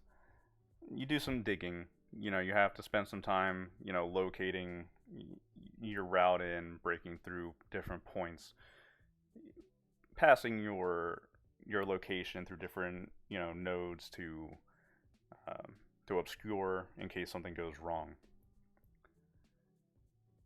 You notice something. As you're running scripts and breaking into the system, it's moving very fast and it's almost imperceptible. But you notice a watch your step executable run on your system. Quickly, you notice that you're being backtraced. It's through dozens, hundreds of nodes. It's rapidly circling around the city. And as you're watching it, you have to go in and, cut a few processes, redirect your hacking, put a pause to your activities for a moment and obscure yourself. And as this happens, the very last thing before the backtrace is disconnected is a simple line at the bottom: watch your step. But then the attempt stops.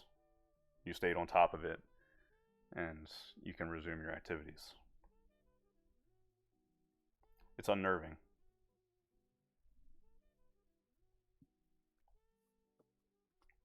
All right, Moira is kind of keeping it to herself. She's trying not to be too, reacting to everything around. She doesn't want to give anyone else a new worry while we're here. So, Right. But While we're go ahead, Mhm. Go ahead, Hamish. No, go ahead. Go. Well, I'm moving on to the next day. So, is there something you want to do? Oh, okay. Yeah. In any time, I'll pull up maps and just store them on my tablet and stuff, so I can, if we end up running, we at least have an overview map of we can follow. That's fine. We still need to figure out our exit strategy. That's going to be the thing. I mean, if it's clean, we just leave. We're conquering. We're thespians. They're done. Strategy is to bow and take the trees and leave. Our second axis strategy is to all crowd around Udir and have him teleport us back to this location. That won't work. I don't think that's gonna work. I think Damn it it. needs to be individually rolled. Oh. Moira kind of looks at the others and goes, like I said, I don't necessarily think having the big hash out is going to work at a party like this. So I'm just trying to make contact. If I can confirm I've made contact and make sure I tell her, like, I'm willing to meet her somewhere outside that area, not in a high security place where there are guards everywhere. So then, are you going to be in disguise then? I might have something that changes my appearance just a little bit, but not like much. I don't know. We'll all have masks on. Exactly. Well, because if she is not disguised, it'll be really easy for Yui to spot her. Right. Mm-hmm. I'm pretty tall as well, so I've got my managerial suit and I've got like something that doesn't really look like something I'd be wearing with a mask. You could go as a Dalek. Right. I could go find one of those little tins and stuff myself in it, but I'm sure I can dye my hair a different color and make myself different looking enough. So let's take a look at this then. So once we're there, we do our very obvious hook to get her attention. She's going to probably start looking for you. And during that time, just like she is. Aye. So I'm your backup. I watch you and everything around you. Right. So you can go talk to her, but I, of course, alert everyone else what's going on. The first plan before going up and having a conversation in person is to get access to Patricia's computer systems and find all of the devices that are accessing her networks when they arrive, and jumping on the Wi-Fi and stuff like that. And if I have that ability to scan between all the devices that access, because I doubt Patricia's going to have the most sophisticated system. If I can get in there really quick and tight at some sort of terminal inside the bay, something like that, I talk with my way past a guard. I don't know. I'm just hoping to get plugged in somewhere, and if I can talk to her via the tablet, that's the goal. So while you're performing, I'm somewhere else in the crowd. Okay. I'm somewhere else in the crowd talking to Okay. her via my tablet to her tablet, so we don't Okay. actually. She doesn't actually see me, and Cool.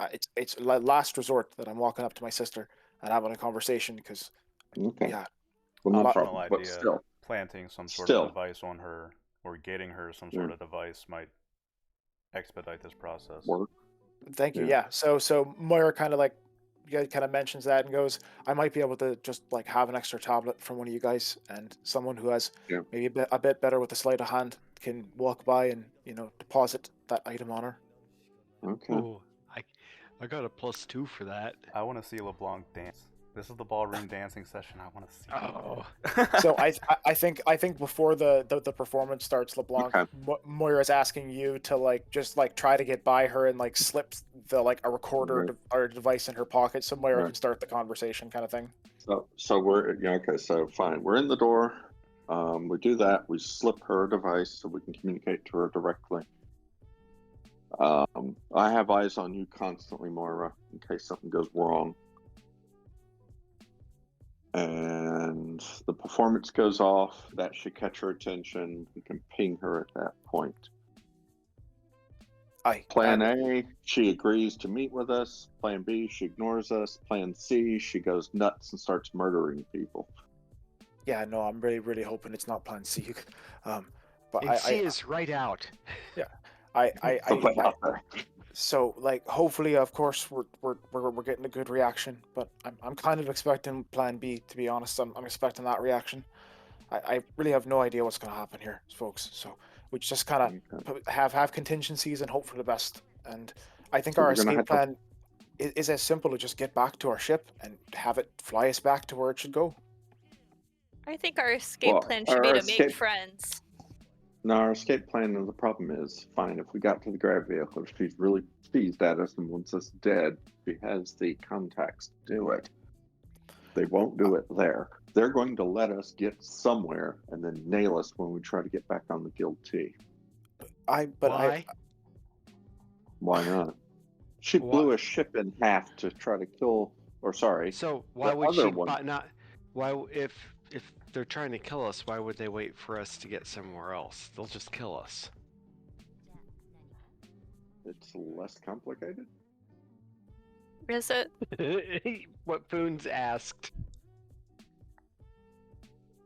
I know, but like I said, that was a different sister and not this one. Yes. And we have no idea how Yui's going to react. No, From what we I've don't. seen and from her activities, from what we've been following, she's just been trying to get answers like myself.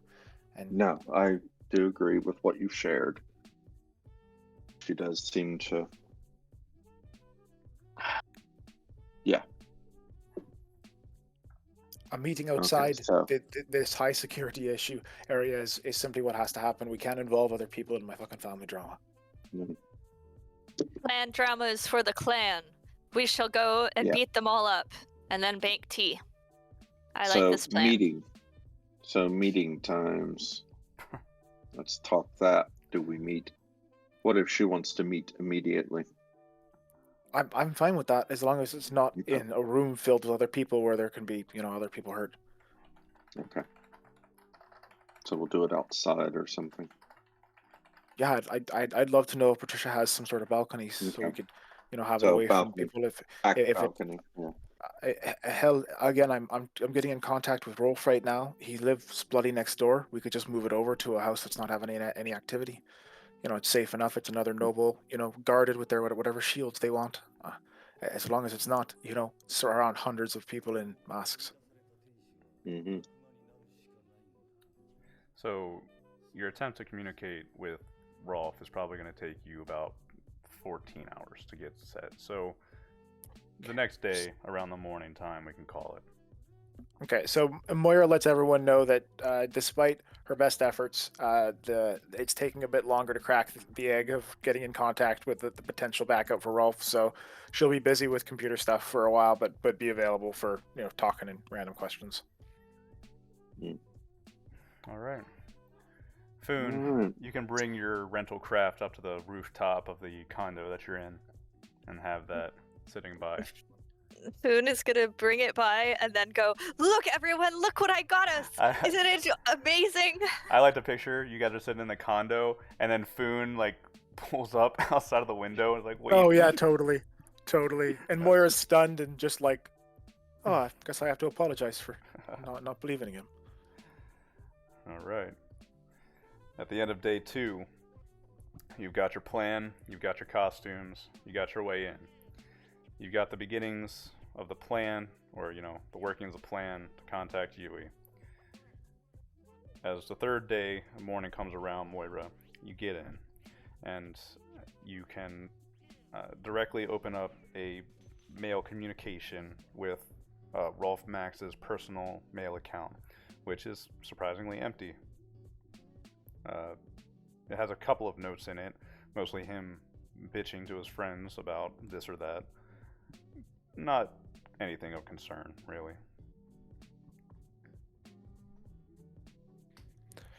So I think she's going to leave a copy of the video that we sent to Jose to show off our skills. Say that we're a new independent troupe performing epic plays on the up and up, and we're always looking to make new connections, and we'd love to have a dinner with him at the Orange what's it called again? The Orange Glow 5 restaurant. He is amused by this. You can tell by his just the way that he types that he's kind of a boisterous, loud man. You can tell that just from the way he talks, through messages. And he is surprisingly not going to turn down your offer. Instead, he finds it amusing and he agrees to speak with you in the evening at the restaurant. Moira immediately goes and tells the rest and finds Foon and just kind of looks at him and goes, "You're going to have to charm the pants off this man. I hope you understand that." I don't know if I want to charm the pants off of anyone. It's an expression. I believe that's an expression, Foon. It's an expression, Foon. I'm not being literal. So I don't want to ask him for his pants. Just making clear. Lord, just be very, very charming, Foon. Like we have to have as many contacts as we can, and this is a friend that we can walk in with, right? Okay, I will be charming. I will invite him to enjoy some glowing tea with me.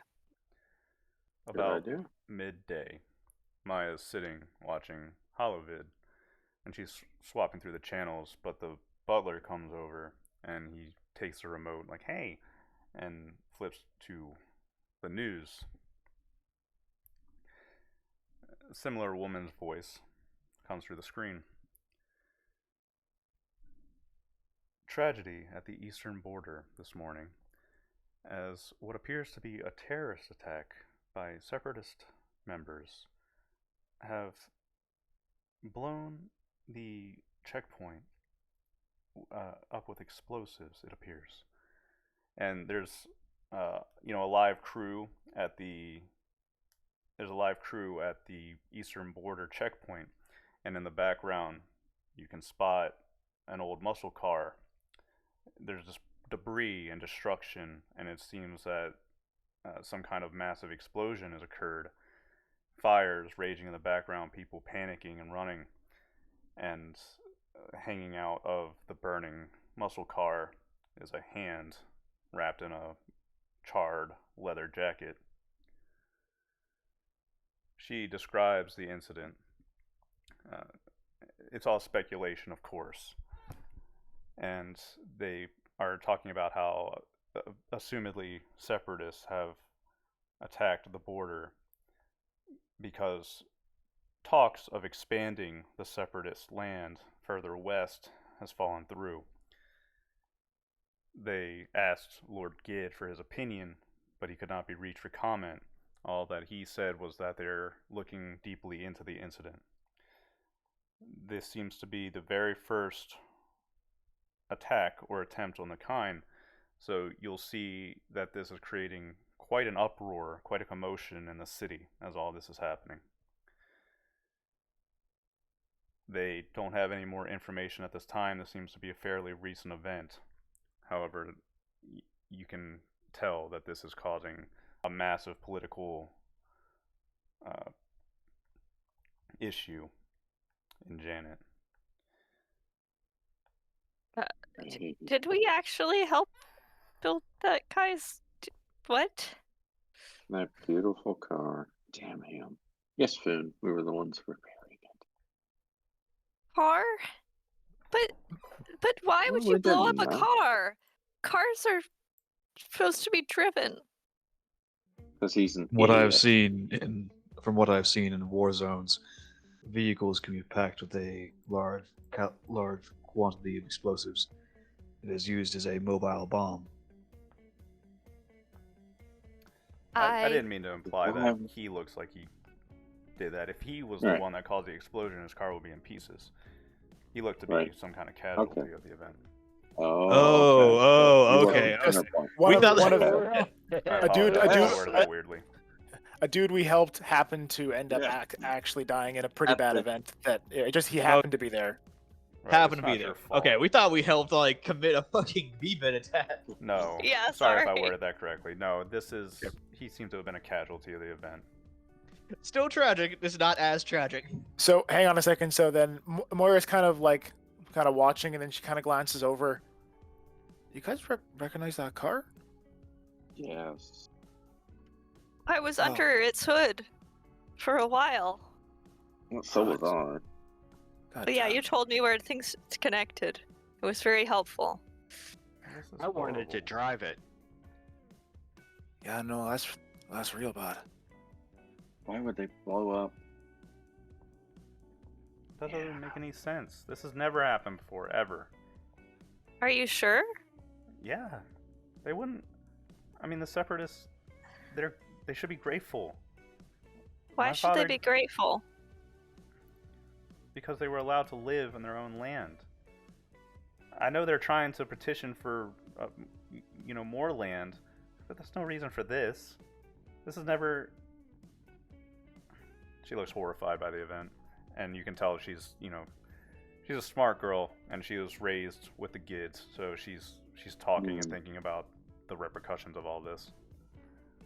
So while she's thinking about that, I'll just make a comment, just like GX24 then. Let's see if that gets a reaction. Yeah, that's the other thing. Well, I mean, that's pirates, and we've had pirates for years. That's something we can't control. But this is weird.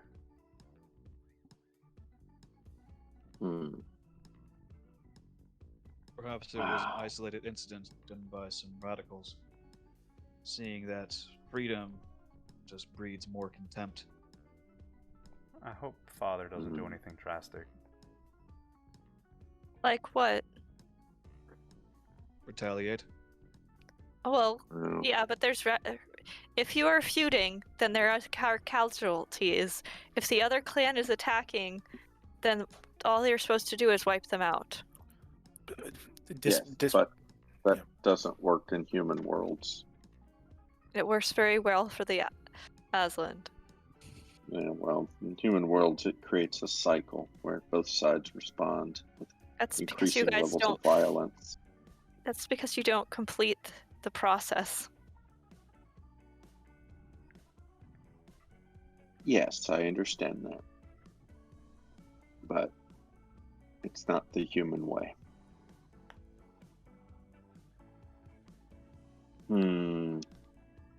Well, despite things going wrong, you guys need to rehearse again.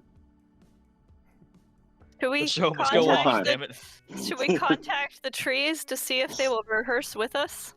Yes. So that we have practiced with them before, and hopefully this will get us higher pluses. And Moira's gonna just go out at one point to buy hair dye, and she cuts her hair a little bit shorter. She's gonna dye it all black, and just trying to give herself some rough disguises so she's not so obvious. Boone is going to offer to help her. Moira would love the help. She's not really used to doing anything with her hair except brushing You're it going to and then tying accept it up. it from Foon? Oh my god. Absolutely. I love this. What do I roll? I don't know. Okay. Holy shit! Yeah, it's like that. Is there a disguise something? I mean, it kind of feels like Disguises. Deception. Yeah, what are we doing again? kind of Or feels like profession. Almost. Yeah, Oh. kind of. It Yeah. kind of. Profession? Oh, Profession, don't- yeah, hairdresser. hairdresser? That's the only thing I can think of that makes sense. If you have a better idea, go for it. But I don't have I any mean, idea. I was Better going to say do that. deception, Pretty but much then it. have it be dexterity or something. What are you doing? Trying to Helping dye. her dye her hair. It'll be Oh, int, Make her not look dex. a bit different. Yeah. So, Yeah, deception Well- might work because like then Yadir can help with that. He's made disguises before. Okay, you dare. Well, you go. aw, you don't want my help. Probably a good idea. Yeah, if you consider disguise, it's deception. That's true. Mhm. All right, so maybe deception int. Deception. So yeah, int? Yadir will Nice. Oh, take the hair Deception dye and int. help All and right, go so in there and help. Moira will roll first, and we'll see if anyone can deception and help if she fails this, I guess. Or Fair enough. that's a +2 for yeah, we're fine. Faust. We're fine. All right. I mean, you're not fine. Wait, Burl, what just happened? Oh my You forgot to roll a +2. god, applause. No, Yeah, for the you rolls- don't get to re-roll when that happens, Pearl. Don't pull So- that shit on me. So it was a 4 total then. Does Sure. Food need to come save it? Then? I mean, we're I looking like at the a. idea- You need to add a Do +2. you need- All right, there you go. Sure, why I not? like to imagine Moira did it fine, and then Pearl came up and something horrible happened, and then Food somehow saved it. Yadir and Mm. Foon, the most unlikely people in the entire crew to come help you with this, come help you with your hair and trying to Food is disguise like- you. I am all fur. I didn't realize that. Like, I guess I clicked twice because I saw that too, and I was like, oh shit. Yeah. Because I was like, oh, it's 7. That's not that bad. And then I looked up. I was like, oh, that 2's bad. Yeah. That is interesting. Well, Moira, you dye your hair, apply whatever cosmetics you think will help. And since you are physically different from the rest of your clone sisters, you do manage to make yourself look different. It's not immediately obvious who you are. Cool. I have a sinking suspicion that Yui will have some sort of reconnaissance by now, but I'm not gonna make any Mhm. assumptions. I'm not trying to make assumptions. We're walking into this as almost as blind as we can be. I think we've gotten a lot of information so far, but there's still a lot of risks. So Sure. Putting We should aside- follow them on social media. I hear it's a thing. Putting aside the news that doesn't concern you, you spend the time, I imagine during the day, you make contact with the Islai and get them up. And again, Maya loves this. She loves meeting these new weird aliens that like wriggle into her apartment, and you make room in the living room, moving couches aside and practicing your play in front of Maya, and she's having the time of her life. She loves it. And the Islai, they're not easy to communicate with, but you did give them the gist of their roles, which is to be freaking trees. So they'll do so, and I can imagine Yadir having to portray him being like wrapped up in the tree, like the way you found him back on Primord, things like that. So you do your Is best this with what you can. Is this practice going to help us at all? No, you already did it. Okay. You're just preparing for the main event. Performance. All right. Good. So we've got a plan. We're in. We got to play. We're dropping stuff off. Who's dropping the phone off? And how do we find her? I'm going to use reverse pickpocket to drop the tablet into her purse or pocket or something. Big sad. I wanted to see LeBlanc ball dance, but that's fine. You All right. might do that could while do it dancing. by dancing with her. Yeah. Dancer? Well, that's just the GM. That's God lamenting. But no, do exactly whatever you want. Anyway, as evening comes along and you spend the day, practicing for this event, the time for meeting at the Orange Glow 5 rolls around. And you can even take your grav car over because it's situated up near the top of one of the spires. We're talking 5-star restaurant, the highest class. And your grav vehicle can pull into the top bay. There's VIP sections that it pulls into, fully automated, and you get a great view of the city as you fly over. It's probably a little unnerving to not have anybody piloting for you, but it's safe enough. I don't like it. No, I can't imagine you would. Foon is completely unbothered by it and is like wants to try to roll down the windows and look out and drop things. I would say Tolson, the planet that Moira did her corporate work on, is probably very similar from the height of the space station, so she's kind of used to this stuff. So, dressed in nice clothing, landing in the bay, you're greeted by a chauffeur. He bows to you deeply and stands up. Your reservation is waiting for you, if you will follow me. And he leads you into a grand circular room. The entire floor seems to have been, hollowed out to make this vast dining area. In the center of the room, up on a circular pedestal, there's a band playing jazzy music.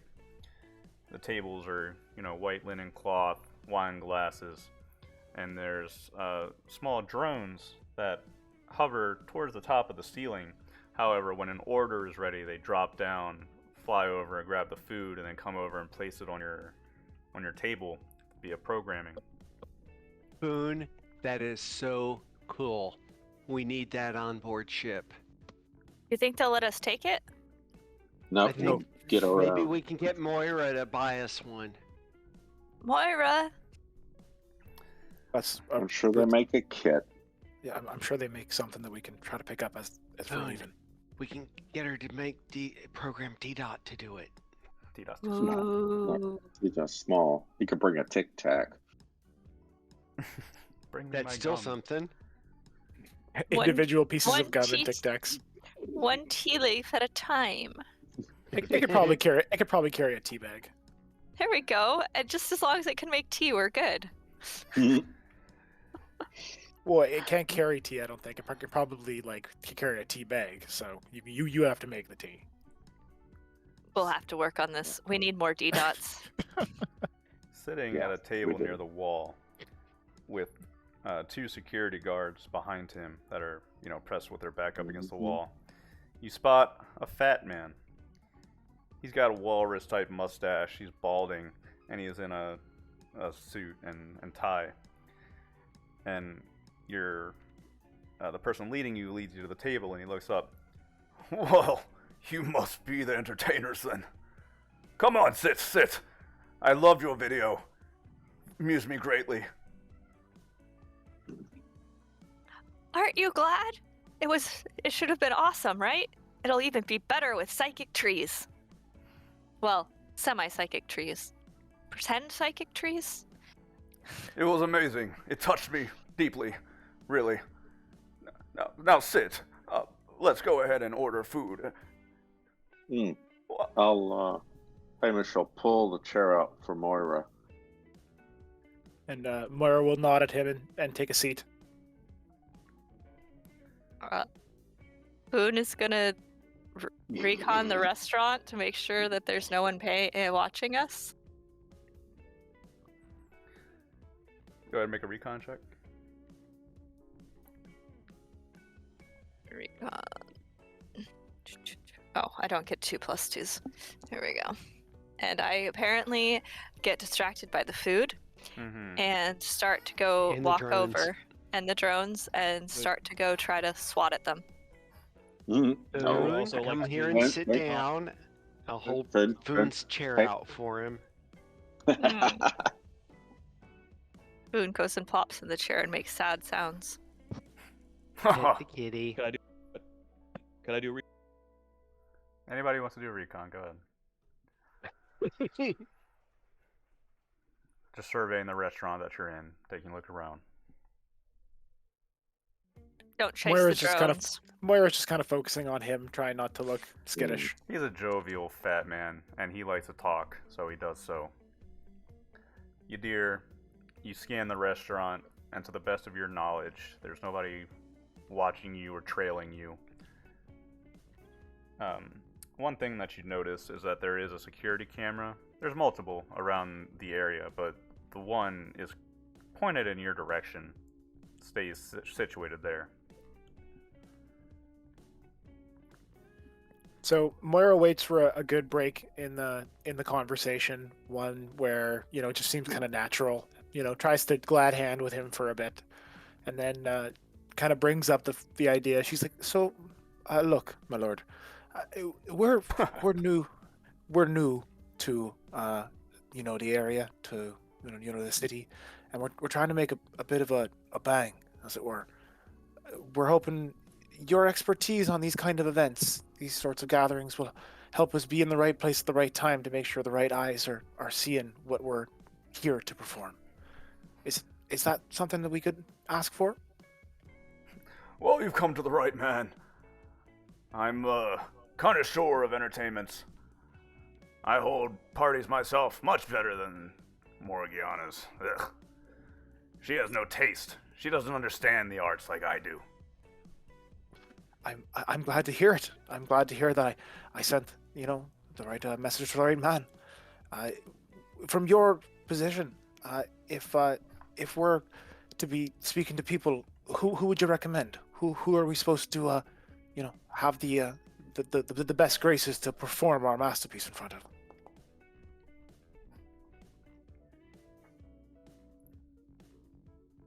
I'm not entirely sure I understand the question. Sorry, so she's basically just trying to get this guy to give us how should we perform? Who should we perform in front of? She's trying to just glad hand him and make him like us. Well, here, let me show you. And he pulls out his phone and he shows it to you. There's a map of his mansion, and then he can gesture over to show you.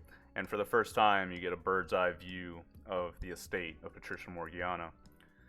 Wicked. You can tell that this is a massive building with multiple floors. And although you don't get a view of the inside, you get a good idea of the layout. The front is where the nobility and the VIPs and whoever else will be entering.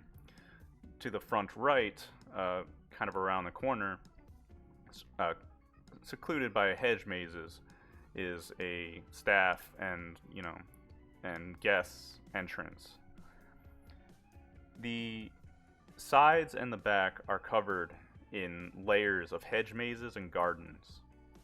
Especially in the back, there's a massive fountain that is situated in the middle of a hedge maze with beautiful gardens and balconies and gazebos and things like that situated around.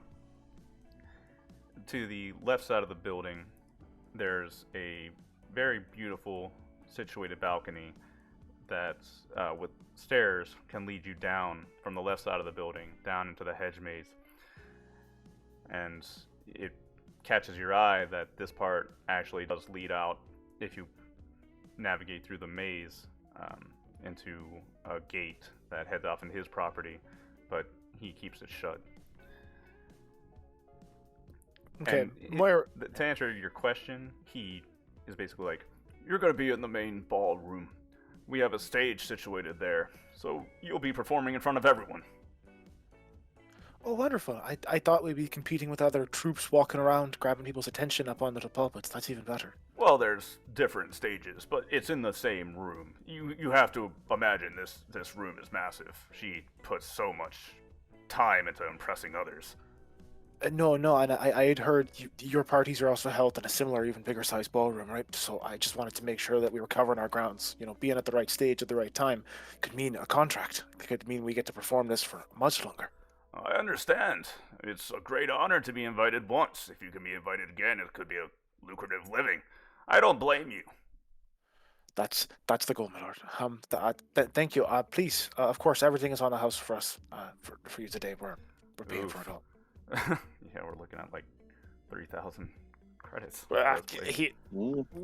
Moira can pay it personally if people don't want to pay it. Foon wants to know what usually the performers get paid for these things. Very well. I don't have a straight number for you. Probably, a couple grand a piece. Oh, it'll pay for the costumes and that's about it. I don't know. All right. Pretty good. Foon is gonna see My money if breaks off, there's. Foon is gonna see if the guy would be interested in having a even better recording of this that he could sell, since he knows entertainment so well, Better and that recording we of would what? get of our play that he could sell after the other performance. You want me to record it? Well, we have our version of the recording, but I thought that it doesn't have the trees in it, and that obviously is what's going to make and take the show. So if we have the recording and we sell it, and then we get profits from it when we come and visit this planet every now and then, it'll have been epic. Aye, my lord, and of course, you as one of the sponsors will have a significant portion of the proceeds. You want me to be your sponsor? Interesting. Well, you have a discerning eye. I can have a holographer there to record it, but I expect a very good performance. And honestly, we should adapt it to a bigger screen.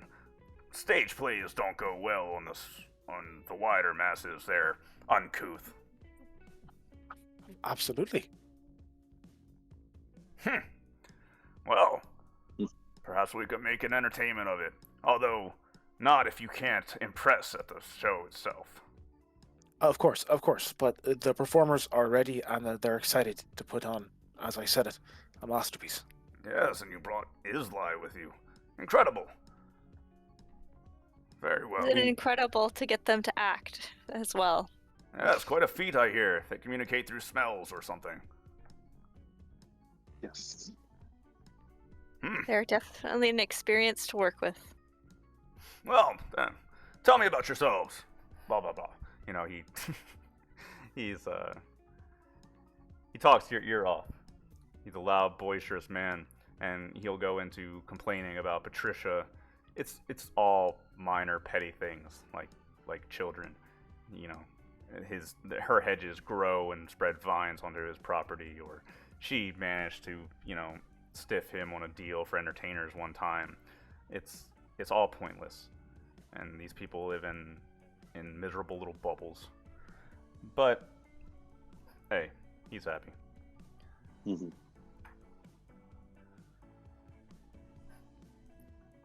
do your 60 minutes of disabling the camera.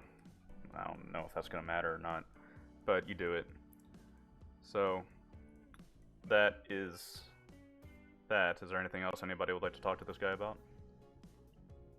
No, I think I'm pretty happy with how much we schmoozed him, and I think we'll have at least someone that can back us up or our fake personalities as being reputable.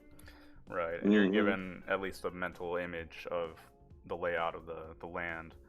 Yep. So that's a bonus.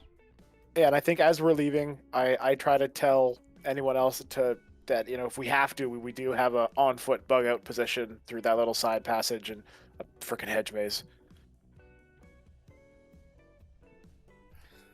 Good luck. Don't disappoint me. All right, I guess at this point we dip out, or Yeah, we get Yeah. that. Boone is hoping that you will have pulled up a contract with him because he thinks this is more revenue stream. Mhm. He doesn't quite understand that we're losing money on this at the moment. He thinks we're making a lot of money, like a lot of What's- money. Hey, question: Mhm. What is our movie / play production called? Like, what's the title of this epic? fuck if I know. What's the title, folks? You gotta know. You made it. You gotta make It the title. sounds No, like no. the rich She didn't people name will it. She want. just wrote the script. Yeah, she didn't name it. She just wrote the script. That's a completely different department. We need it. You know what? We You know need a what? You know title. what? You know what? Kadir, Star Wars. How about that? Oh, God. Tree Wars, at least. Space clone in the psychic tree. Space Or like- clone in the psychic tree. Sisterhood of the Traveling Stars or something. The psychic, the clone, and the scout ship. There we Sisterhood go. of the Sisterhood of the Psychic Tree. Ooh, I like that. Sure, Doesn't make why any not? sense. Of course not. It's a very like abstract title. It's like a Wes Anderson. How I Yeah, learned it's to a- stop worrying and love the tree. Yeah, it's an auteur film. God. I could We're just see, like, artists, Faust. We're artists. I know, and you're It's just like- misunderstood. what Traveler is is supposed to always be. And it's like misunderstood. some Firefly-esque shit. What our Traveler is. All right, so now we're actors in a play. We A have play that is psychic technically trees. a re-explanation of our adventures. Yes. I don't What's see funny is what's that, the like- problem.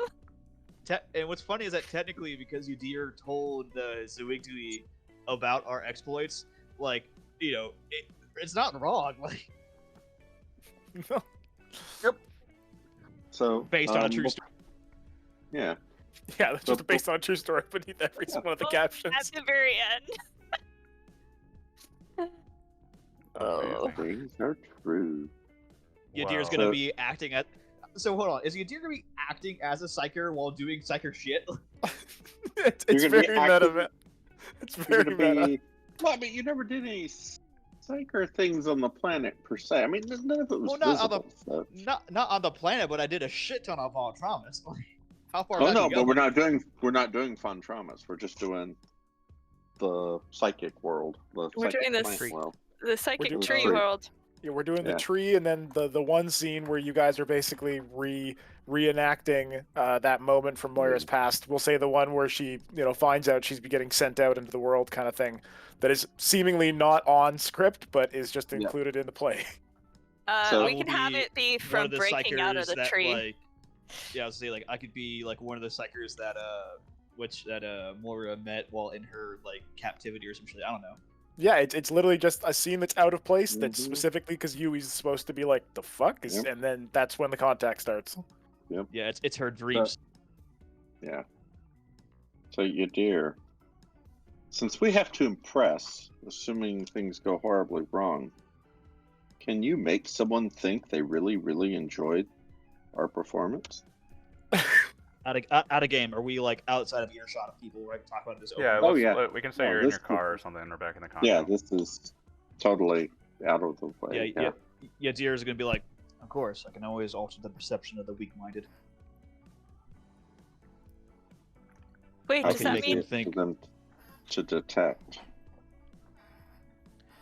Well, it depends. If there's any psionic interference, or if they're strong-minded, if they have a good grasp on reality. But altering substances like that fire water that you gave me would help in their laxation of their minds. Okay. What were you going to say, Yuri. Boone? So, like any performance, get them drunk first. Yeah. But we're not supposed to get drunk, correct? No. Oh no, no, I not would at all. highly advise that you do not drink before you act.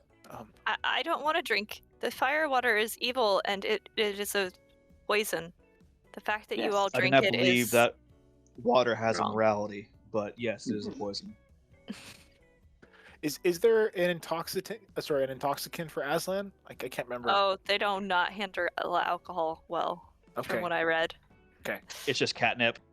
Well, I yeah, don't know, but it's I'm like bad. I'm honestly wondering what the intoxicant would be for a race of cat people. Well, catnip would work too.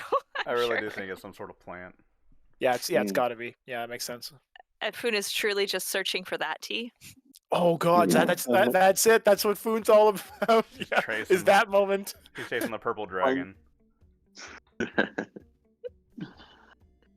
All right, so, Adair, if things go wrong, perhaps we should make sure our sponsor at least enjoyed the performance.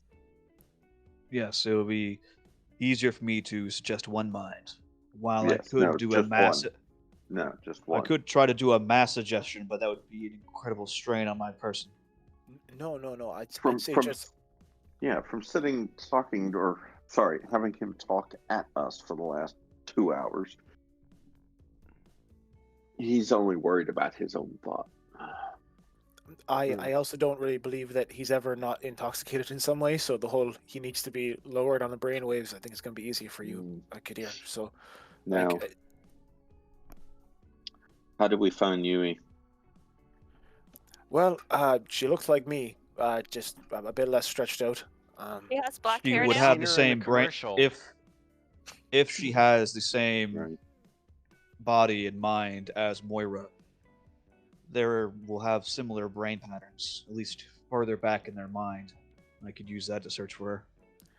So we can use, Kadir with his radar to try to pick up on her first. And if Mhm. that doesn't work, then the performers, of course, you have to be doing your thing on the stage. But Hamish, you and I get to wander, so we'll just have to do sweeps around and keep each other on the radio contact until she's seen. But my very first goal is to look around wherever Patricia has and find one of her terminals, hopefully one that's not being occupied, because if I can get into her systems, then I that just means that we can't be locked out and we can always get out through a door. We're not going to get trapped inside somewhere. I would just Okay. prefer it. I would just prefer it. And I thought when we first got there before we performed, or right after, as soon as we could get away, we'd look for her and I would try to slip her the tablet. So it's important that everyone who's there before you perform is looking for someone who effectively just, she kind of points to her own face. Looks like me, probably with my old hair, might be shorter. She might have dyed it as well, but yeah, she might be a little bit older as well. I'm not sure if her anagathics have been keeping her up the same We've way. seen a video. Do you of guys her. all start with? I've seen a video. But she could have she could have been using a hologram. She could have been doing quite a lot of things. So we just should expect that. Pull up any data they have on the net about the announcement of people arriving at the event. See if they do it that way. Because usually nobles want to be known that they've arrived. Oh, that's fair. That's fair. If she's announced, we know when she gets there. And as employees, as people who are being employed, we should be arriving early so we can already be in the we'll hall there waiting. early. We just get there early and then wait in the hall, and hopefully she'll be on the arm of Lord Trenrally as the two of them come in, and we won't have to search. Her Trin Rally, yeah. Can we bug the place? No, We do not have enough time. no, and that would be no. They'll find that. We need more your deers. Everyone just keep your radios on you, so your earpieces and things, so we can actually, get in contact with each other without having to make it too obvious, and call things out, and hopefully the evening just turns into us getting a meeting, and then we're able to bug out. Yeah. I'm turning mine off during the performance. Of That's course, fine. it'll just be Hamish and I, talking to each other, so we're not pulling you guys away from what you're doing. Okay, I think we have a plan then. Get in early, wait for them to arrive. LeBlanc makes the drop. I keep eyes on him while he does it. We mess around, do the play. She notices Moira, you ping her with data. I'm watching you. And we see where it goes. If everything goes to pieces, either the air car or Max's garden. And I don't think that one person should be the one calling it. If at any point people think that it's Fubar, just say time to get to the flyer and we got to get out. And I'm not gonna argue with people. I don't want people to be in danger for no reason here. So what is the word to break it? Oh, what's our safe word? Holy Yeah. shit! No, that one gets said way too often. No, I was gonna say just I was gonna just say tree people, but Foon will say that too many times. Or just say break it. Hey. Yeah, no, just break it off and just start Break moving them back. down. Yeah. Okay. Well, guess we got a plan. You don't trust me. Yes, you do have a Trust plan. you. Whether or not it works, well, I guess we will find out. We will find out. Let's take a 10 or 15 minute here. Nap Sounds time. good. Nap time. All right. Right, Actually, back. dog walking time. We are back.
I'm back. Back.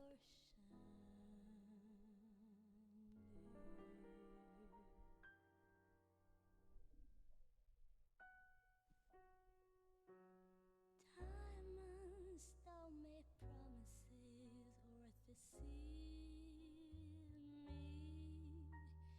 They don't lie, all they do is shine like the sun.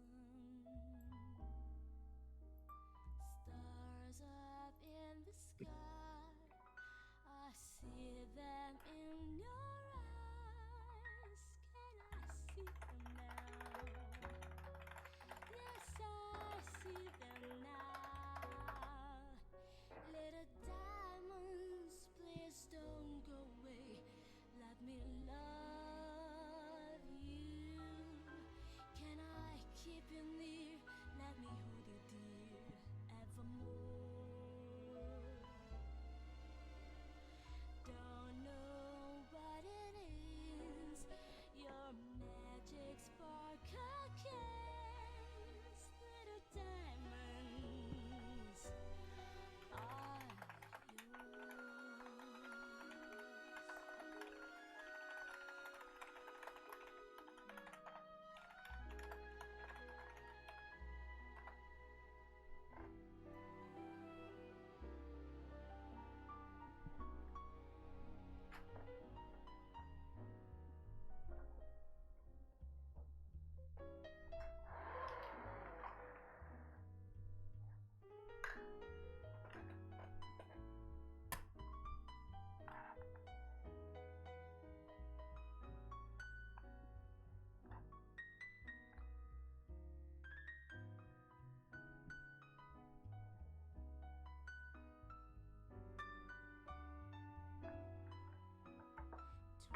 Twinkling like a melody in the twilight.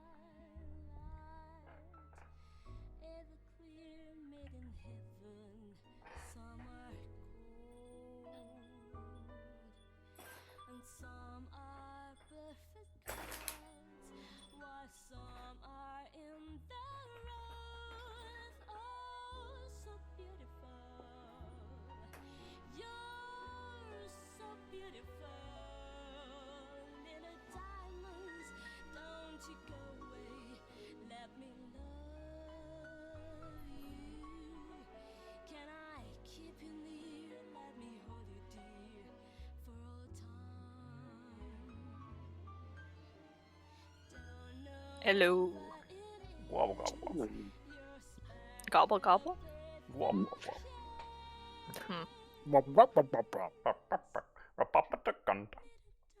All right. Boone really doesn't understand what anyone's saying anymore. So Mhm. Isn't that just human society for food? Come on now. rar. I don't know. I'm babbling. That's what I do. I babble.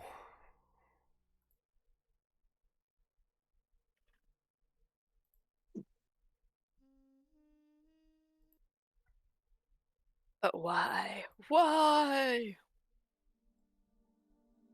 Why not? Oh, so how is everyone doing? Ugh. Chilling. I think Good. I'm gonna be moving to maybe Amelia Island in Florida for a little bit. Yay? I went there once. There's a fucking like car show that happens down there. Yeah, it's a nice little area. Thinking about it. How are you? Pretty good. We're all good here. Yes, no need. How are you? I mean, I'm not at work. I'm trying not to think about work, Leave. but having a discussion and looking at the grant that I'm writing. Ugh. I'm like, oh my god, it's so huge. I'm so scared. And my boss is like, it's small. Thank you, sir. Also, Foon, you're not the fire. We all start our own shit. Oh, I just... Don't worry. That was a joke.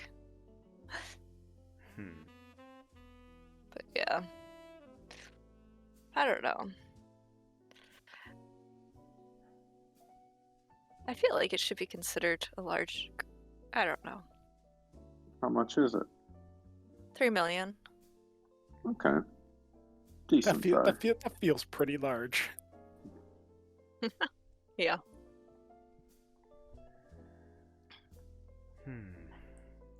It does not go as nearly as far as one would think. Oh no, it doesn't. What? The grants. 3 I was million. talking about Yeah. 3 million. Doesn't go nearly that's a as lot much of money. It doesn't go nearly as much as one thinks because like other random stuff that goes on there. Isn't that exactly the noise it makes in your? Yeah, it's like and Yeah. and all of a sudden this volcano explodes. That's probably where I got it from. Yeah, no, I love his shit. He's Man, yeah. Terminal montage just is fucking- hilarious. Okay. And then the what's it called? The Arcanine goes over to the fucking Machamp and just goes, "Arr," and he goes, oh, and then he just gets just lit on fire because he's entranced by it. Oh no! I love thermal montage. I love his shit. Like, Yeah, it's pretty great. yeah. What's funny is that he actually has a clause where he's like, "Feel free to use my fucking clips. Just make sure you fucking tag me." Totally unrelated. He understands the internet now. Everyone's gonna do it, so just might as well ask Yeah. people to fucking at least be decent. Be decent. Totally unrelated. I've come to the end of my rope with my cat jumping on my counters, so Uh-oh. I've continued looking for solutions, and I found one that is take mouse traps and set them upside down and cover them up, so that when they press down on like whatever they're walking on, the mouse trap Yeah. pops up and explodes on them. And it actually Does seems to not be work. working. I've heard her do it a couple of times, and she hasn't been on my counter all day. Hey, Oh, hey, good. Nice. it doesn't hurt her, really. It just scares the No, living shit. I put it know? upside down so that the clamp doesn't hit her. It just bounces Yeah. the thing up, and then Exactly, I cover yeah. it with a paper plate and a couple of paper towels. Yeah, So that Mm. all yeah. she has to do is like slightly nudge the paper towel a little bit, and it'll pop on her. Hey, that sounds like a great solution. It's actually working. It's amazing. Mhm. It was we have, hilarious like, the first couple of times scat hearing her do it. pads? Mhm. We had the scat pad things. However, I think I got more injured by it than my dog or the cat did. Because they like shocks you. The animals know to get off the pad. Anna just switches feet. Shut up. The problem is when you do that for a while and you switch feet going, I don't know why it hurts. It feels really weird right here. Oh man. There's Well, moments when you're not awake. They don't count in real life, right? yeah. Let's get back to it. Morning of the masquerade comes. As you all wake and exit your rooms, tidy up, you can look out over the city. And one thing you notice is very dark storm clouds seem to be rolling in from the coast. Maya wakes up a little bit after all of you, comes out, and she literally has some of her staff come to help you get into your costumes and your gear. And she quickly has become quite attached to all of you in the couple of days that you've been there.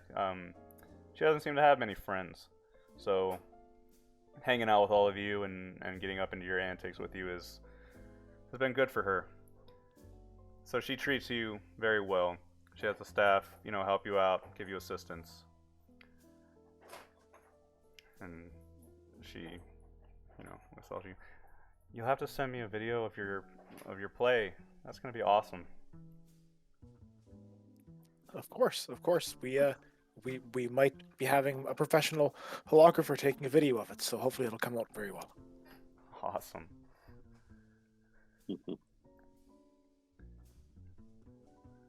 One can hope. Yes. The masquerade it's isn't just- going to start until sundown. Sorry. No, it's a shame you can't come, but I understand. Oh, I don't mind. They're all useless people. That's what Dad always says. Hmm. But he still Oh, I needs should- them, doesn't he? I don't know if he needs them. I don't really know what they do. Hmm. Interesting. Well, thank you for your hospitality, though. Of course. You let me know how it goes, okay? Oh, will do. Of course. Is there anything anybody would like to do as the day winds on? Foon is gonna try to make sure that we've made contact and stuff with the tree people and their keepers. Right. Mhm. They'll probably come to meet you when it's time to go. And that we have set it up so that our comms can act as microphones. Mhm. But he's not going to do that. He's going to make Moira do that. So you have to pull Moira away from stress smoking on the balcony, but yeah. He's going to be like, that is very smelly and you shouldn't do that because it'll make you stand out. Here, make these into microphones. Oh, that's a very good argument actually. Yeah. She turns and stops with the smoking and goes about it. Do I have to roll for that, Faust? Or? Nah. Okay, I so can't she just imagine this isn't something you've already set up. yeah she just kind of tinkers with it for a little bit, turns on some certain settings and switches them over to where they need to be. Wait. There you go, Foon. I'll if you need anything else, just let me know, and thank you. She packs away the pipe, and I'm gonna go and make sure that I'm in my managerial uniform as we found. Yes, and maybe shower? Mhm. All right, fine. Yeah, I'll shower. Thank you. Foon's like gonna go sniff everyone and tell different people to shower or not. Thanks, Foon.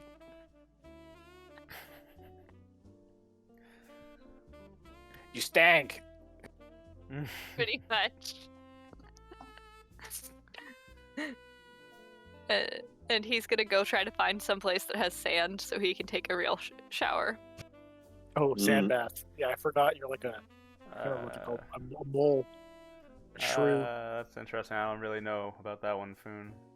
Well, they He's have. gonna be really sad if he has to shower in water. I think that you might have to shower in water here. Oh, poor Foon. He's gonna be like, come out dripping wet and sad Pissed. and very angry and not sure exactly how to get dry. With a dozen Blow hair dryer. dryers, yeah. She has a posh place. I'm sure she has one built into the wall. So floofy. So floofy. Mm-hmm. Okay.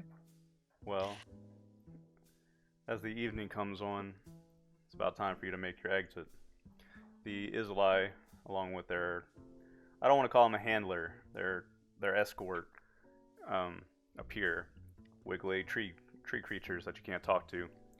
They just shuffle their way in, and Maya's like clapping as they come in. And the escort, he looks at you and says, "So I think we've got the gist of everything we need to do. We're ready to go whenever you are." Fantastic. If we couldn't say it more, thank you so much for participating in our play. Yeah, this is we- great. We honestly believe your participation is going to elevate it to a level that it couldn't have been before. Well, I'm sure they're very grateful. To them, this is just kind of a distraction. Well, they're pretty far from their little area of space, so I'm glad that we can provide a distraction.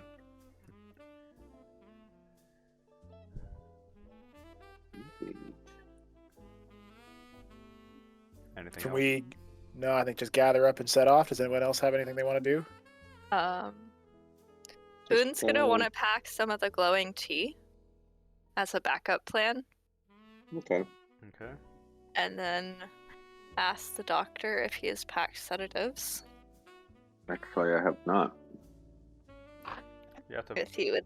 You have to consider I'm what you're not- bringing with you. Yeah, no, and that's not going to be looked upon Okay. happily. We're going to be Did we served. ever figure out what the glowing tea was? Besides We glowing haven't. tea? We really haven't had time to go to a spectrometer or anything, so I don't No. think so. I mean, from what the documentation says, it's a painkiller. So, Without Okay. live Okay, test well- subjects or time, I don't think we've had the time to test yet. Okay. no, we're going in light. Yeah, Moira has No, just no just a weapons. tablet with her, no weapons on. Well, Yeah. Foon, you're always armed technically, but still, Yeah. It doesn't count. I think it But yeah. does. I think it does compared to the other people who aren't armed, but Yeah, I've got nothing. So, I'm not. because like currently from my perspective, but like to a much lesser degree, there's Foon who's armed, and then Kadir because Kadir has his brain. Yeah. One you do 1d are- plus 2 for damage. Although my I- attack is 3, so Faust, what does Mhm. punching someone do in damage? 1D, I We think. call it 1d plus strength. Okay, so then I do negative damage. Plus or minus Yay, your unarmed. 1D minus 1. Oh, it's a minimum 1. Ooh, please heal me. Yeah, so I do 1d of damage. If I punch you in the face and I like correct your broken nose or something. oh dear. I just love the idea of like somebody fucking like try some shit, and Yadir just actually succeeds on an assault ability, which instantly makes somebody like just go into unconsciousness. Go to sleep. Like, It's just straight up like somebody's like pointing a gun at us, all of a sudden they just collapse to the floor. Yadir's just like, yeah, that'll do it. All right. Begins to rain. As the storm Okay. clouds from the coast roll over the city, you begin piling into your car, and rain starts falling down onto the vehicle. You plug in where you're headed, and you begin soaring out to the east. You pass over the checkpoint from the nobility districts leading into the city proper, and now you're seeing below you gardens and magnificent looking buildings. Vast, opulent, unnecessary. But that's how they live. One thing that you'll notice are spotlights coming down from flying security vehicles and drones that hover over the nobility district. You already kind of knew that these were going to be present, but they're imposing, and especially the one near the center of the nobility district. It's large, hovering in the air with multiple spotlights shining down, keeping a watch.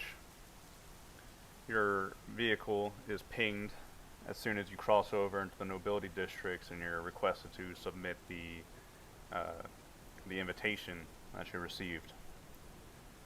But you have it, and you can do so. Moira sends the message without much delay, trying to answer promptly. You do so, and your flying vehicle begins dipping down at a steep decline. You can almost feel the drop. You come down and you can look out the windows to see Patricia Morgiana's estate. It's even bigger than it appeared in the image, and out front you can see ground vehicles coming in from different parts of the nobility districts are pouring in. Security seems to be tight. You notice there are stun rifles present, as well as private security for various different nobles. But that's not where you're headed. You're headed around to the right side, where past a few hedge maze walls, there is a large open area for vehicles to come down. And you can see catering staff entertainers, things of that nature. They're unloading equipment and bringing it into the building. And this is where you're docked. Your grav vehicle touches down and the doors slide open automatically. And you can step out. Rain pours down over you as people are rushing into the side entrance of the mansion. One man, Alright. sorry, go ahead. No, go ahead. One man, he steps out, and he's got a tablet and a raincoat on, and he's looking at all of you. Let me see here. Your performer's putting on a play. Okay. You're going to be on stage 2 in the main room. You're scheduled to perform around 9:30. Wonderful. How many other people will be performing at that time? Or is it just us? Are we center stage? All of the stages are going to be full, typically, but you're second to largest. Fantastic. Thank you so much for the information. Is there anything else we need to know, or can we head inside? There are dressing rooms on the right if you need it. Certain parts of the mansion are off limits, specifically the upper floors. Absolutely. Just for my information, does the upper floors include like a mezzanine balcony, or is that any sort of staircases leading upwards are off limits? The gardens and balconies on the first floor are available to you. Fantastic. Thank you so much. Please, everyone. And she's ushering everyone, all the performers, quote unquote, in and trying to get through the checkpoint. Boone truly believes he's a performer, so Mm-hmm. But Boone is a performer.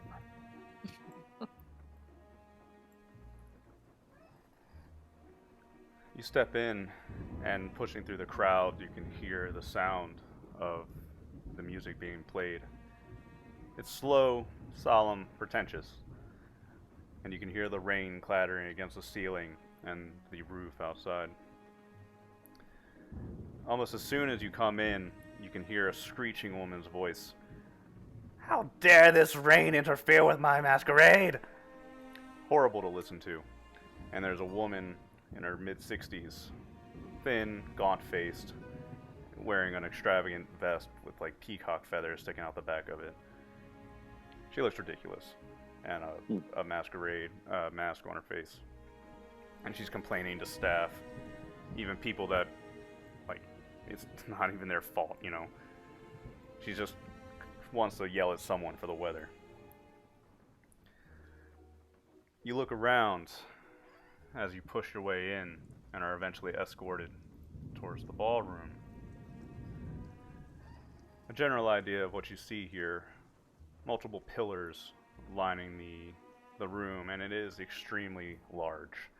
You notice chandeliers hanging down from every square between the pillars.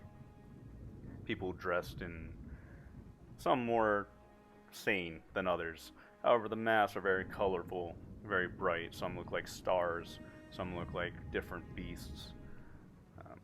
Long noses, protruding spikes. Strange, weird, but this is their world. You notice near the entrance, you're actually on a slightly lower level. As you come in towards your left, there's a grand staircase leading up to where the front entrance of the mansion would be. Directly ahead of you across the hall is a stairway leading up, and Moira, you can infer that this is a direction towards the balcony that you mentioned. Towards the back are stairs leading up to different floors, as well as hallways that head into dressing rooms, back rooms, things like that.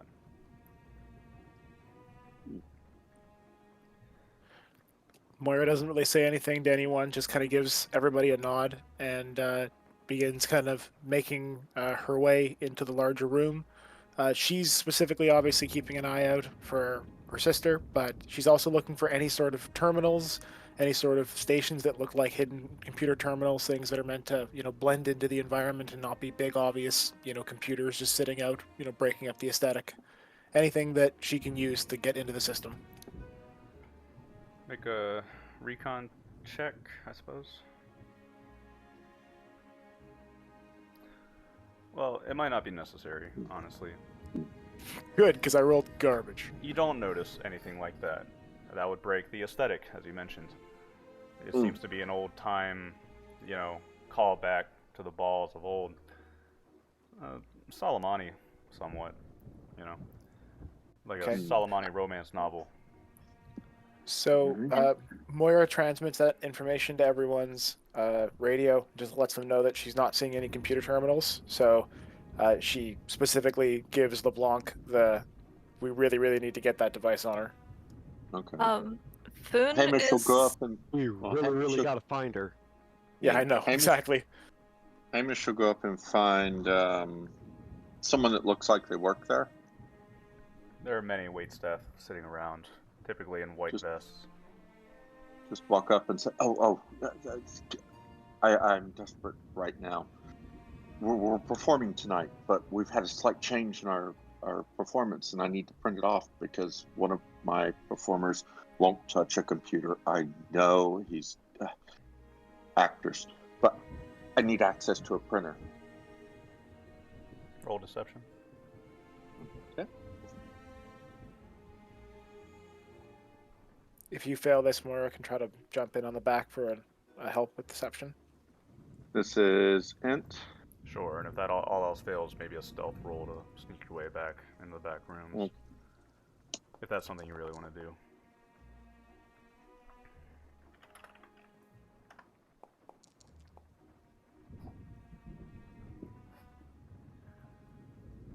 Hamish, you come up and you're acting flustered, and you've had a bit of acting experience at this point, right? So, or no, you weren't performing in the play. Never mind. I love performing. You've been watching. But anyway, Watching. you come up and you give an account. You say that you need to access a computer terminal, and he frowns at you and goes to speak to one of the managers. A man comes down, long hair tied back in a ponytail with a small masquerade mask on his face, and he looks down at you. You need a printer. Come with me. Actually, I don't have fun. Sorry, my sorry, it's patron me. be with you. No, It's me. And push she, Moira over. Moira kind of steps forward. I'm so sorry. I thought everything was going to be fine, and it's not working. Thank you for your generosity. And she follows behind wherever they lead. This man, with his hands behind his back, walking upright, leads you past the back stairs and down a small hallway. There's a man in a masquerade mask standing back here smoking a cigarette. You pass him and head to the left, where you enter into a small little, seems to be like an office or a security room. It's empty at the moment, but you notice a few security camera monitors that are pointing out towards the front doors and the sides, and there's a device, whatever the future accounts for a printer, and he gestures. He'll actually, go ahead and pull open a small laptop that's sitting next to the printer. Please make this quick.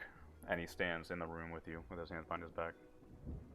Okay, so while she's actively printing off some random documents she brings up in one of her tablet files, can she be attempting to hack in the background?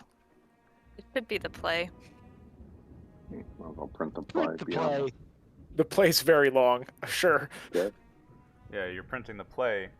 Go ahead and make a stealth check. Sure.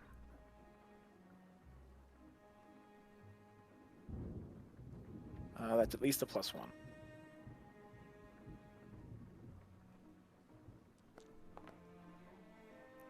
Bugger. Moira, the man looks at you. He's been watching you the whole time, and he looks down at you as you pull open any other screen besides like printing out your play. Please don't do that. What? Oh, sorry. Bad habit. I'm so used to doing so many things at the same time. And she immediately flips back to the page and just sits there.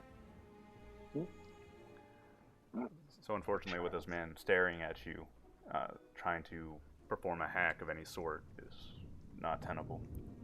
So it's okay. So Moira just sends like a little Morse thing out on the communicator, and it doesn't really say anything, and lets the others know that she's coming back. Once you're finished, the man waits for you to exit the room, closes it behind him, and follows you out. He passes by and he snaps the cigarette out of the man's hand. Please don't smoke in the building, sir. Ah. Grumbles and turns away. I give the smoker a sympathetic look, try not to be seen by the other guy, and then keep walking. The rest of you can watch as in the main hall, people are pouring in. You're pointed towards your stage, and as promised, it's not the main stage of the hall, where already musicians are performing. In a very regal fashion, and you can tell where the floors for the ballroom dancing are laid out. Your stage is off to the right side, near the stairways up to the balcony. But you got a pretty good view of the hall from here.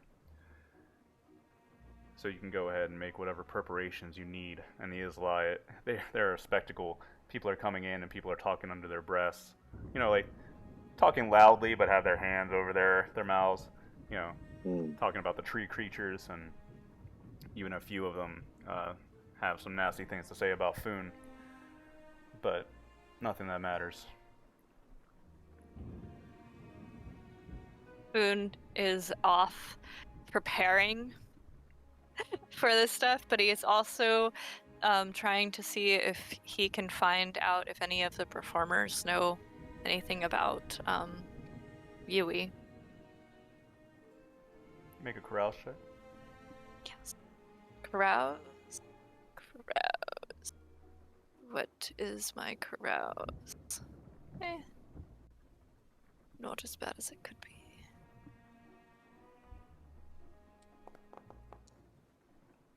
Apparently very bad. He talks about the play too much while he's asking about Yui, so they think that Yui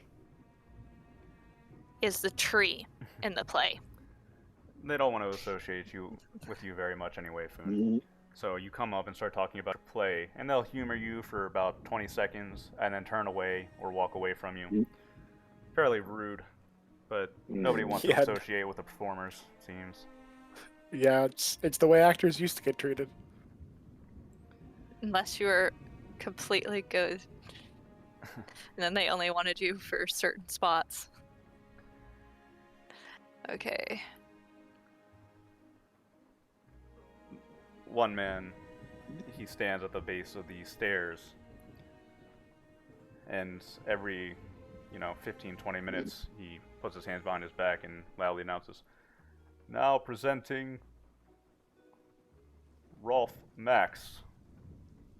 And with a beautiful young woman on his arm, he hobbles his fat way down the stairs. He looks exhausted from the effort, and he bristles his walrus mustache, looks around the room, and he knows where you're performing. So after making small talk with a couple of people and shaking their hands, he comes over and pats you on the back, Foon. "Good to see you made it. I'm looking forward to the performance. Meet Michael. He's going to be the the holographer for this play you're putting on. You'll notice all these people are very particular about their entertainment, so I do hope that you put on a good show." It'll be fabulous. Foon is going to shake the photo holographic video recorder person's hand and be super enthusiastic and give him a small bow. And then he's also going to go, "Hey, I heard people announcing names. Does that person, know who everyone is?" Of course. And they announce it. Do you think they'd be send... Or, I want to know when a particular person arrives. Will they actually tell me? Who are you waiting for? One of our colleagues' sisters. Who was that? Finn goes, they're human names. I don't remember them. Yui. No. Yui? But I don't remember her last name. Do you know Yui? I'm gonna need a roll here. Probably. What roll? Memory roll. Probably carouse or Oh, Mm. Krause Crowds again. or deception, because you Deception. do. Yeah, it's one of the two. Wait. either me playing check it my off as deception. something so minor that it doesn't matter, or wording it in a way that doesn't sound like how you just worded it.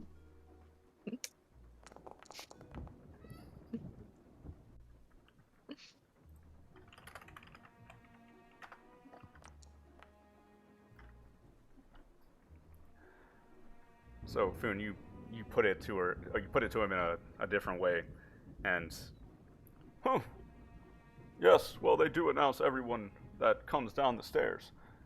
As long as you stay in the main hall, you'll certainly hear everyone that comes by. And Lord Tren Rally, he is well, I would call him a very grim but important man. Of course, he will be announced. And therefore Yui with him. You kill me. Yes, his beautiful wife. Nothing compared to you, my dear. And he looks down at the young woman who is like checking her nails.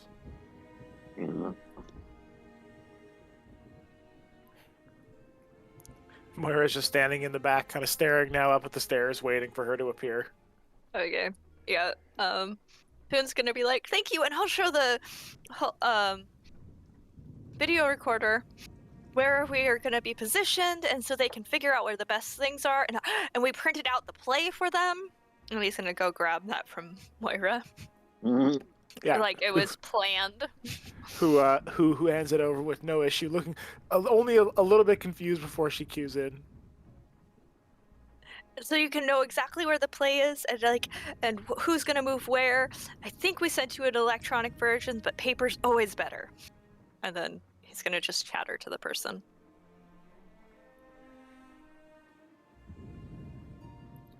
Well, time can pass as you make your preparations. You need to actually prepare for the play, but Moira, you're sitting towards the back, and towards the back hall, and you see the man that passed you before, or that you passed before, that got a cigarette taken. He comes over and he taps you on the shoulder, and very slyly he hands you a cigarette under his palm. Oh, jeez, you know how to get a girl. Can I ask you your name first? Just call me Prince. It's a masquerade after all. The whole point is to obscure our identities, isn't it? That would be correct. I suppose you can call me Durham. Pleasure. I hate these sort of things. They're all pretentious. I've been at the type, but of a different sort. I would have to agree with you. You have been staring at the stairway for a while. Someone you're waiting for? You could say that. Is it that obvious? Should I be, talking to the people? You do stand out, he says as he looks up at you. But Oh. I wouldn't worry about it too much. All of these people are too far up their own asses to care about you. Except for you, I assume. I'm just bored, he says as he lights a cigarette. He comes over and offers you a light. As she takes it and, kind of gestures for him to sit down. So if you're bored and I arrive and you don't like these kind of things, is there a polite time when you're allowed to leave? You can come and go as you want. Well, not you. You're here until your play's over, right? At the very least, but we're hoping to make, that kind of business contract with someone who wants to support the arts. So we might be here for longer. You never know. Well, I'm looking forward to it. I can assure you that our performers have quite a show in store. And at the end of the day, I don't know how many plays you've seen before that have the Isliad actually on stage, but ours does. He smiles at you from under the mask. He takes a long drag and says, "Well, you and your group seem like a good performance, so I'll stay and keep an eye out." And he takes a cigarette, and on the polished, marble floors, he flicks the cigarette butt down and steps on it, digging the ash into the floor. "So, I'll be around. Let me know if you want to dance or something. And, watch your step." Mm-hmm. He smiles and turns away from you. Ooh, Moira got a boyfriend? Moira just kind of smiles a bit back, but not her rictus grin. Just kind of watches them depart, and then kind of looks around the room and sighs and stands up and starts to do the basic schmoozing she used to do in the corporate world, so she doesn't stand out as much. Sure, and that's probably the smart thing to do. You instead come into the nobility circles and start introducing yourself. You want to make a crouch check just to see how that goes? While Absolutely. you blend in? She's actually pretty good at that, I think. Yes.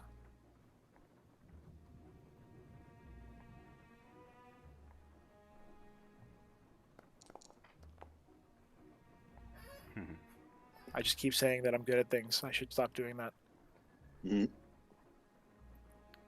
Moira, you really don't have a good, it's not like you stand out too much. You're probably one of the tallest women in the room, to be fair. But with your black hair and, you're a performer, you get the same kind of treatment as Foon, although they're polite to you at least.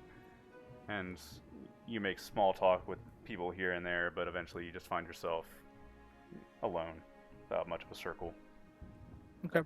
So then she'll just be gliding around the room, trying not to make it look like she's obviously doing laps while just waiting to hear the name. Well, it doesn't take you very long. As the anxiety builds, walking around the room talking to people, finally the man at the bottom of the stairwell. "Now announcing the arrival of Tren Rally and his fiancée." Doesn't give a name. And you look at the top of the stairs, and you see him. Tren Rally is this tall, grim-faced man, short military cut. The bags under his eyes say everything. He has seen things. Horrible things. You can tell that with one glance at him. But he's an upright figure, and he has Yui on his arm. Yui is beautiful. The pictures don't do it justice. All of you, for once, see the clones as they should be, a reflection of the one woman that they come from. And she must have been angelic. She must have been one of the most beautiful women in the galaxy, you think. Her features are perfect, red hair, bright eyes, and with a posture and a walk that entrance people. And she steps down the stairs with Tren Rally and enter into the crowd, shaking hands. At the different stages now, you can see performers doing strange hollow vid acts, or even mundane things like singing and juggling. Whatever catches the eye. Dangerous types that juggle swords and blades, swallow fire, and also unique things that come from different parts of the sector. Performers like to come here sometimes if they can manage it and bring their entertainments with them, so nobody's ever not entertained here. Yui, she speaks with people for quite a while, and you can see Tren Rally. He is speaking with several men that are similarly fashioned to him, and they go off to a side table to sit and drink. Yui spends her time. Periodically, the music will pick up, and the ballroom dance floor will fill up with couples and people dancing. And this is strange. I mean, it's just how it is. You would have to learn and figure out their dances to be good at it, but it is what it is. And Yui will come and dance with, women and men alike, just passing around dance partners, as seems normal to them. Alright. The time for the play is rapidly approaching. We have a few minutes. Anything anybody would like to do? You gonna make your move? Yeah, I believe I should try to get the tablet to her. Oh dear. How do you do that, Obama? And I'll keep eyes on him from the side. I'm thinking I'm going to. Do I have a piece of paper? You have a napkin. I have oh, cool. I have a napkin, and I will walk up to her and say, "I was given a message for you," and hand that. And while she's reading the empty napkin, I'll try to do it then.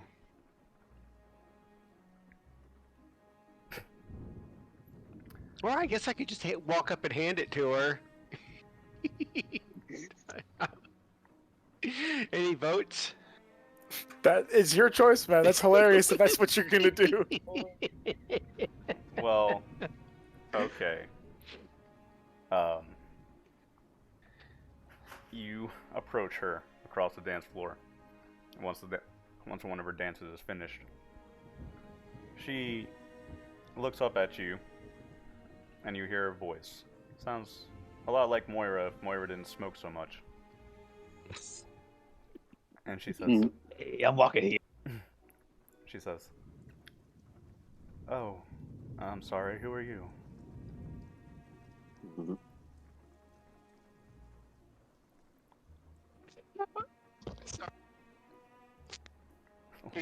Come up with the name. Claude Schmidt. Claude Schmidt. It's a pleasure. Can I help you? Sure, yes, I was given this message for you, and I hand her the napkin. Roll deception with, charm, I guess. Really? Buddy, What do you got in that, man? I wanted you to dance. This is worse. Go ahead. Mhm. Yeah, this has gone horribly wrong.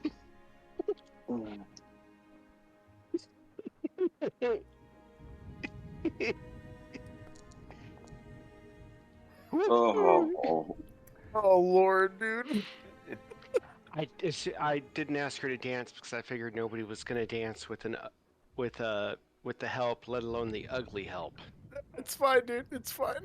You're not ugly, for one. Where we're at. And for two, you don't know until you try. I have But a -1 on charm. you hand her, well, I mean, Dex is a thing, too. You hand her the napkin, and I think you have a good Dex, don't you? Yes. And with a quick glance down, she just looks, this is an empty napkin. Is there something wrong? And look, if you want to try it, you're probably taking a -3 to your deception Dex check. Oof. Oh, Do you need me to come in and say? No, I'll just hand her the tablet and go, yeah, this is the actual message. Who are you? Who is this message from? I'm not sure. I don't remember anybody at this point. Roll. I don't know, man. LeBlanc, you are completely fumbling this entirely. Oh, yeah. And she takes a tablet, and then she puts it back in your hand and looks at you. Please leave me alone. I don't know who this is from, and I don't have any business with you. Okay.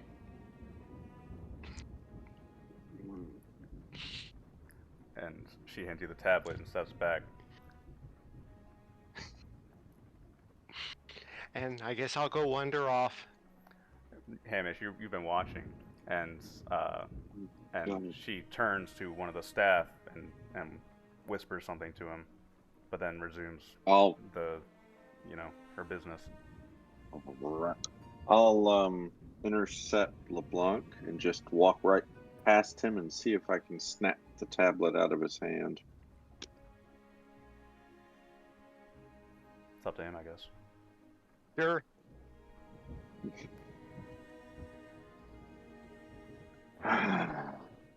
That didn't go well.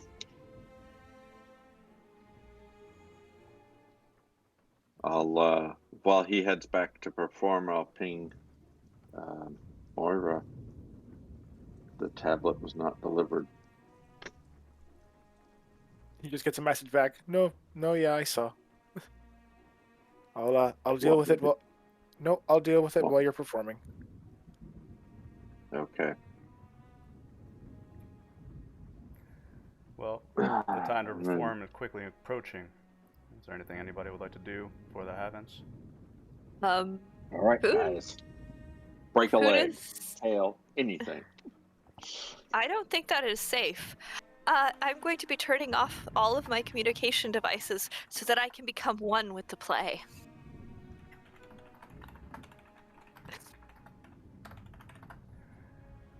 Right.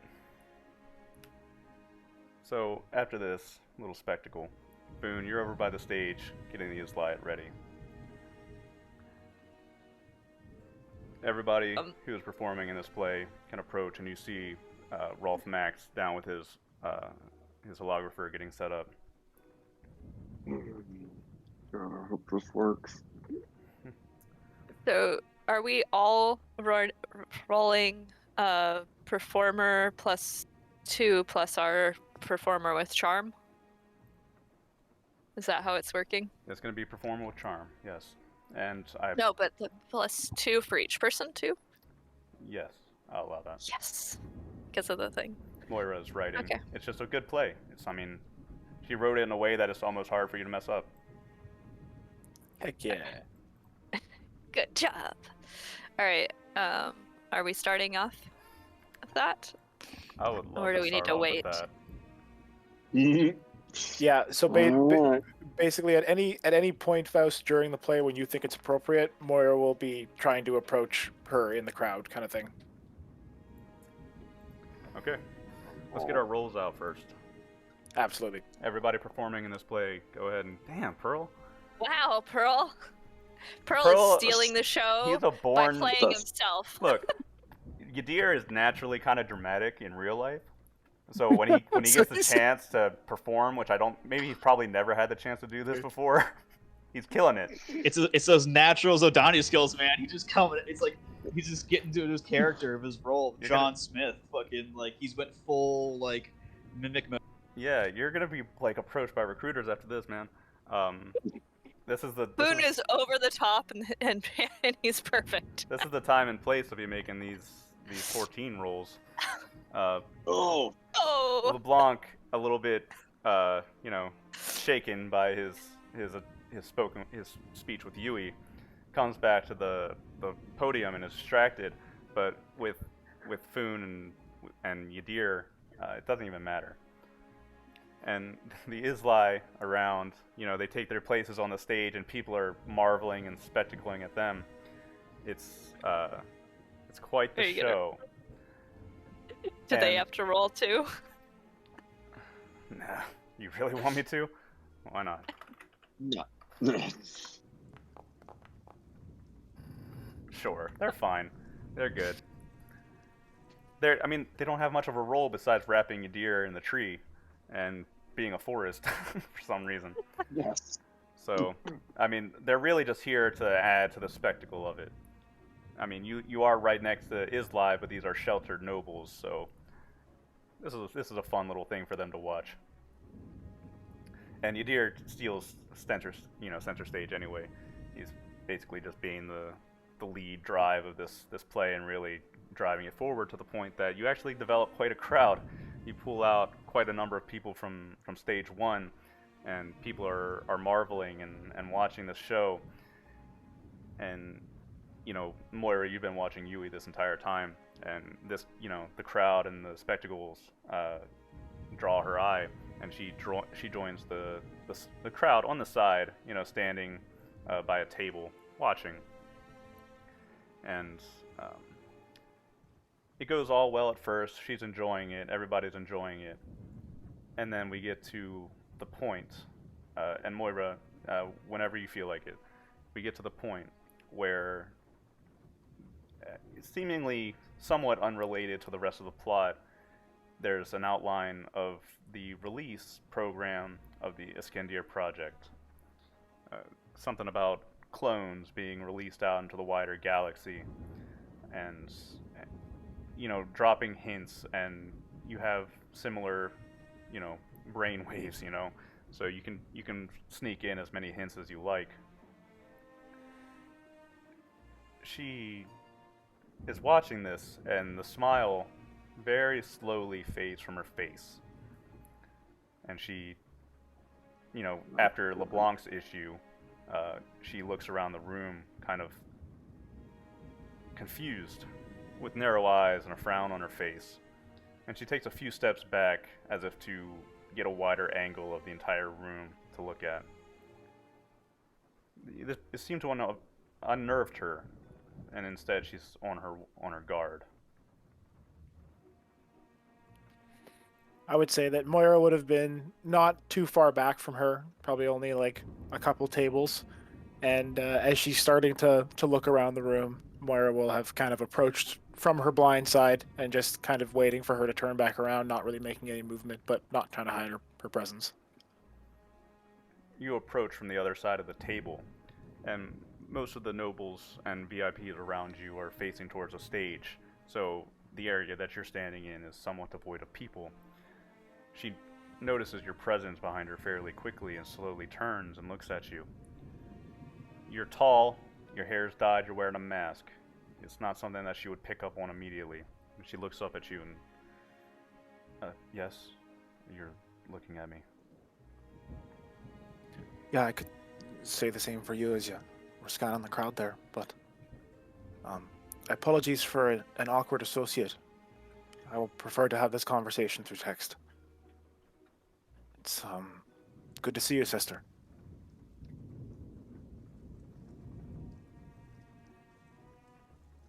A flash of pure rage crosses her eyes for a moment.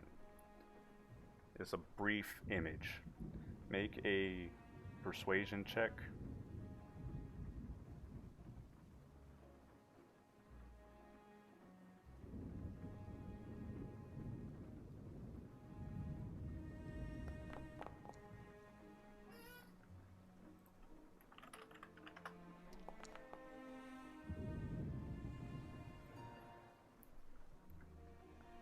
The pure rage in her eyes dissipates as soon as it comes, and she stares at you.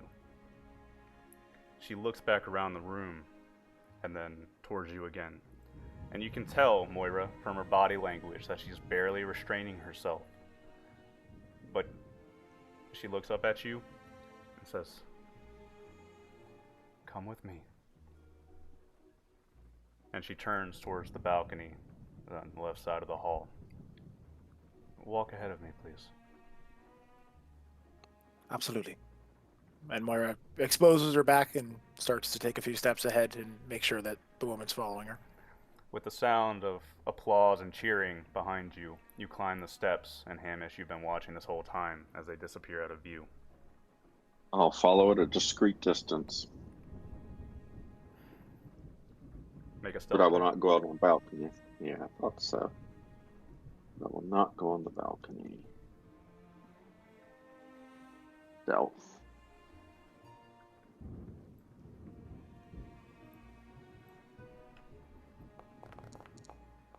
Fucking boxcars!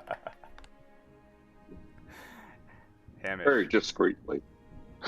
masked and looking dapper, you see Moira and Yui exit up the stairs, and I don't know, I like to picture you adjusting your tie or something, and then just very discreetly backing off and climbing up the stairs past them.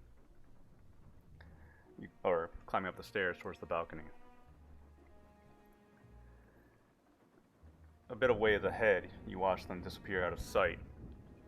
A man steps out from a hall to the side of you, and he almost bumps into you. And he's very tall to the point that your head almost bumps into his chest, but he sets a hand out and says, "Oh, I'm sorry. I apologize." And you look up at him, and you've seen him. This is Marco Gid. He seems to have been hanging out in the back area, avoiding the nobility. And he looks down at you, says, "Going out for a breath of air?" I was just lingering a bit. I understand it's stuffy in there. He A bit. He reaches up and he brushes, your shoulder off with a little bit of dust, and then he claps you on the shoulder. "Don't tell anybody you saw me, okay?" Understood. Good man. He grins at you, and then passes by you and allows you to move on. And then, yes, I'll go take up my spot.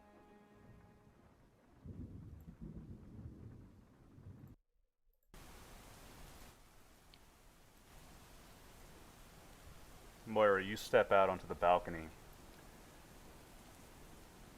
As soon as the door shuts, make a quick initiative check. Okie doke.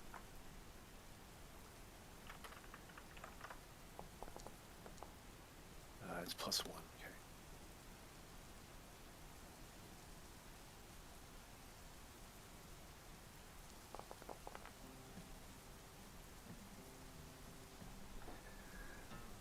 You probably saw this coming, Moira. Mhm. As soon as you step out into open balcony, she spins, and with a very well-trained placement of her foot, sends a roundhouse kick towards your jaw. But you saw this coming and can step back from it. Yeah, I think Moira just keeps a distance with a quick step back and kind of holds up her hands and goes, "I'm unarmed. That's not what I'm here for." That prim and proper voice that she had gives way to a very distinct southern accent. "What the hell are you doing here?" And she's shaking with rage. I'm not like what I assume most of us are, what you've kind of experienced. I meant it when I said sister. I've been out of the program for a long fucking time. I'm not looking to make enemies. I'm not looking to interfere in what you do with your life. I'm here because I want you to know that I exist and that we can rely on each other. You say sister again, and again she spins and sends a roundhouse kick towards your midsection. Roll another initiative check. Okay.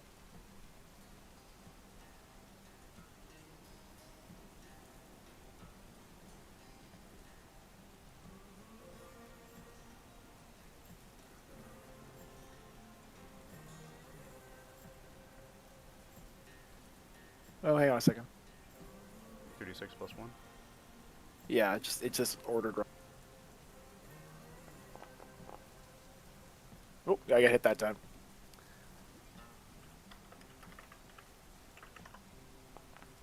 Oh, love tap. Jesus. You step back out of the way again because you're expecting the attack. It seems... Well, you say sister, and that's when she begins the wind-up. She hits you, and your back gets pressed up against the wall of the balcony, the mansion, and she steps towards you, and with her fist clench. "Don't you ever call me that. You are not my sister. My sister's dead." All right, fine. What? Then I'm Moira, and you're Yui. And I'm pretty sure we can help each other. She's breathing quickly now, and she looks confused and enraged, and she looks you up and down. If you're one of If you're one of them, then what the hell happened to you? You're just... She has the look in her eyes of looking in a funhouse mirror and seeing a distorted image of herself, and it fills her with disgust.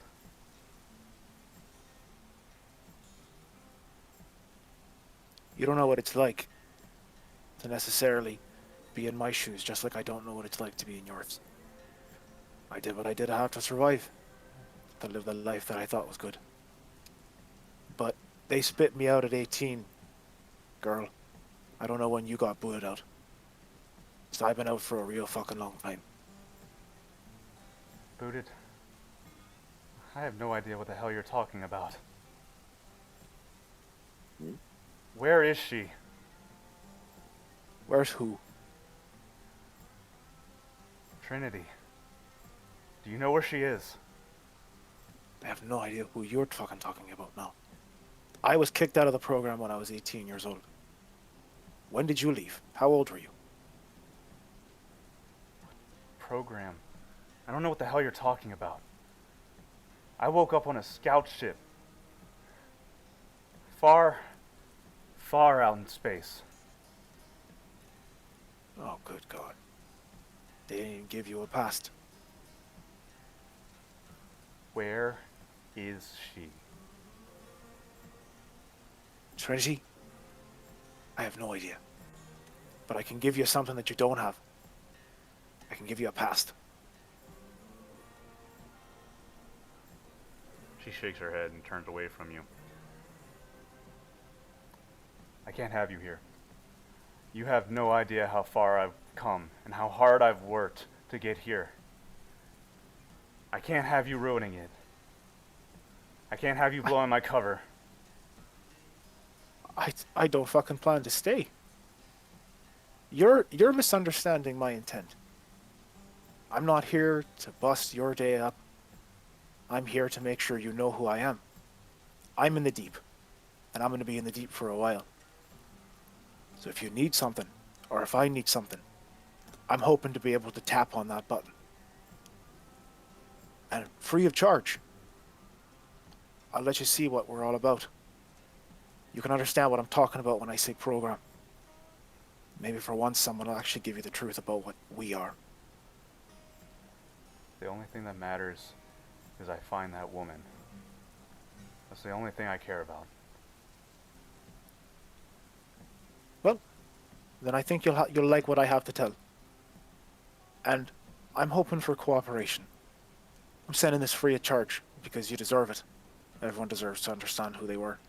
And maybe that information will lead you to Trinity. But me and my crew, we made some money here. We got some contacts. We enjoyed our time. And they were, blessedly kind enough to support me in trying to contact you. So if you'll allow, I'm going to walk back into a party. Have a couple drinks and then we're going to leave all peaceful like. Or I can leave right away if you don't want me blowing your cover, as you say. Make a persuasion roll. Yep.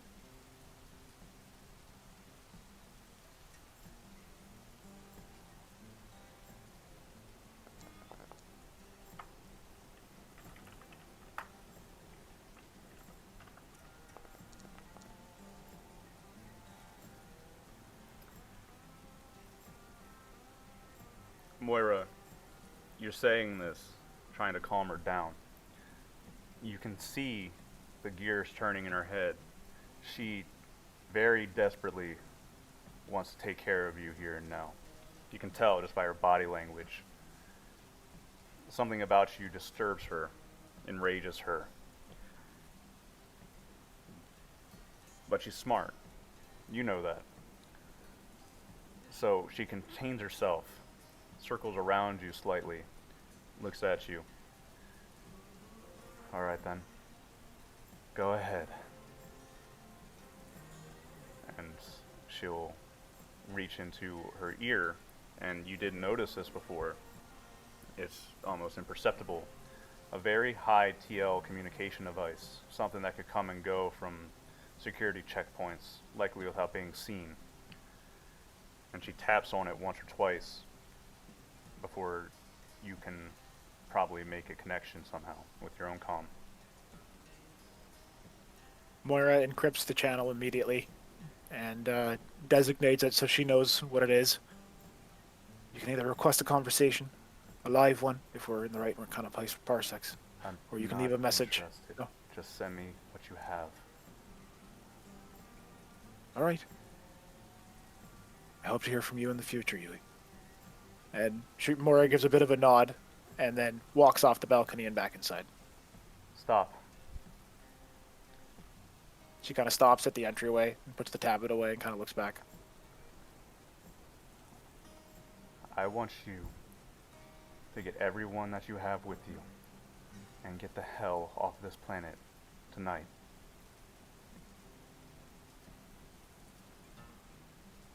Moira just continues walking in. Hamish, the door closes on the balcony, and you saw, the brief scuffle of Yui attacking Moira, but they managed to come to somewhat of an agreement, and Moira, you pass him in the hall. You see the silhouette of Yui turn and lean over the balcony of the mansion.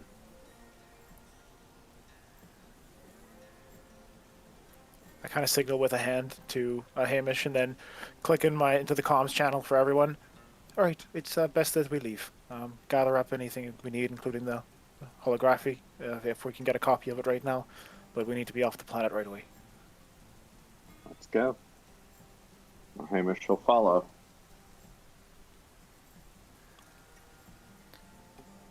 I'm assuming Moira will try to go up and help anybody in a social situation get out of that conversation as the manager kind of thing. So if anyone's stuck talking to people, I assume... But I'm so good at social situations. No, but like you acted, you acted okay, but it's like Yadir got a 14. He's being mobbed by people like. Yeah, people are shaking Yadir's hand, asking him if he wants to perform in Hollow Vid series. But Moira, you step in and quickly try to break that up and pull him away. Something's going on in the ballroom. You see the staff and the wait, security, things of that nature moving around quickly, accessing their own comms, communicating. Energy's picking up. Uh-oh. All right, everyone, let's guys. leave. Let's leave now. Let's get the hell out of here. And Moira's heading for the doors. I grab Foon and drag him with me. In case he hasn't turned back on his comm. He hasn't. Foon, turn back on your comm. We have to get out. Spoon will turn back on his comm, and he'll be saying goodbye to the tree people who he's been trying to figure out how to communicate with. Yeah. The whole... You start beating a hasty retreat, gathering up your You crew. hear? What are they all panicking about? Yadir will start to read the surface thoughts of one of the guards that got notified. Go ahead.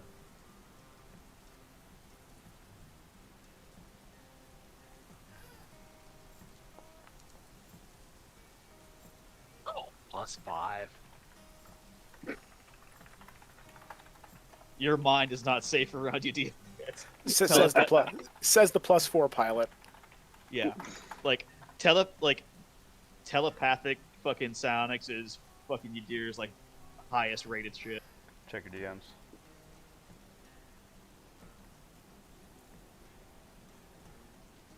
Yeah, LeBlanc regularly pulls wash shit, wash level craziness. They're going to arrest us shortly. We need to leave. Oh, that's what we're doing. Mm-hmm. You quickly, as security buzzes behind you, start making your way out to the employee exit. Moira, as you do so, there's a man smoking a cigarette with his mask, and he is standing down one of the halls, and you can look down the hallway and see him. And under his mask, he gives you a big grin and lifts a cigarette up in a cheers. But you're busy. Moira blows him a kiss, but she has to continue on.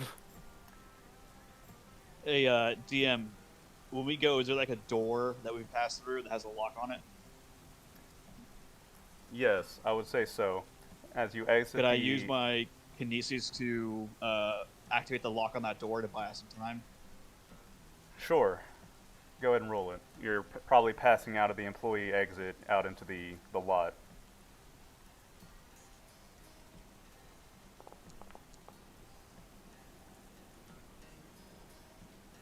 You shut the lock. It goes off. And you jam the lock shut with telekinesis.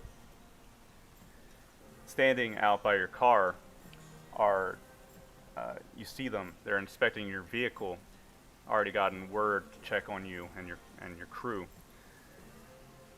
As you come out, they turn and brandish stun batons. One of them calls out to you. Stay right there. Orders not to let you leave. This has got to be some misunderstanding. Oh, Whose we were- orders? Doesn't matter to you, does it? Can we try to persuade this person? Unlikely. Moira, could this Unlikely. be I could- at Yui's try some request psions. from earlier? It really shouldn't be, but I can't say anything about that. You see the door behind you try to open, and then some banging on the door. These two men in front of you don't seem interested in talking to you. You know what? Did Fuck you it. I'm gonna see try. how it. I was gonna try to be because we're all still wearing our masquerade outfits, correct? Yes, we all are. Mm-hmm. Mm-hmm. You guys are going to say, "We are not the actors you're looking for. They're still inside." I'm attempting to pass suggestion. You're gonna need to do it twice. Shit. All right, So buddy. they're just convinced. Fuck.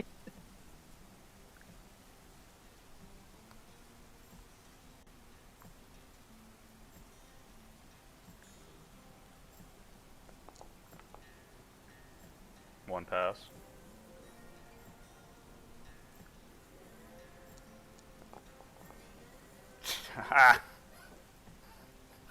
You say this.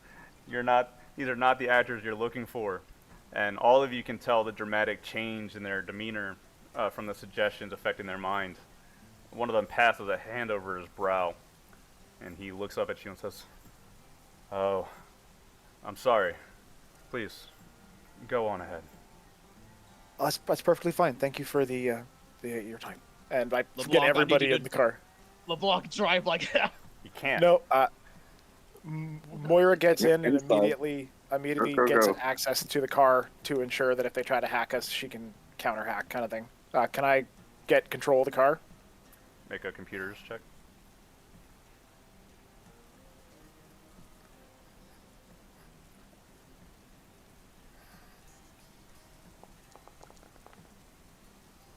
Yeah, I think we're fine. Moira quickly plugs into the electric vehicle, or the flying vehicle, I mean. And you already prepped a control mechanism for LeBlanc, so now all you need to do is gain access. You tap away quickly, expecting this.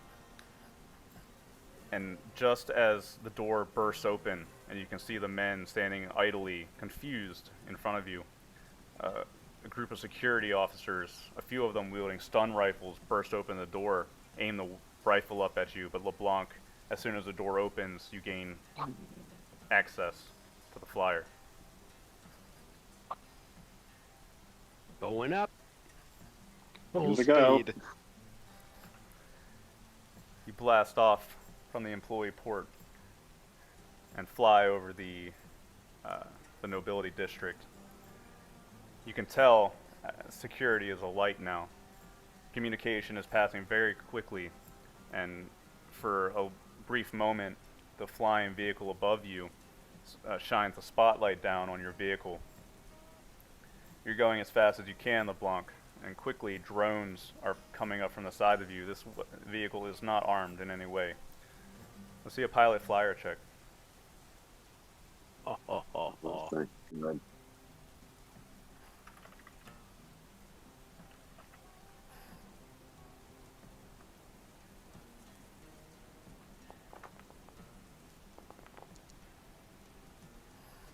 I suck. Oh, Todd equaled you for there. Bird. Todd, I feel so What? bad for your rolls tonight. Oh my god, I suck. Okay. Well, it doesn't take them very long before the drones start opening fire on your vehicle, LeBlanc. Yeah. Can I attempt to use those Omni powers to take control of one of the drones?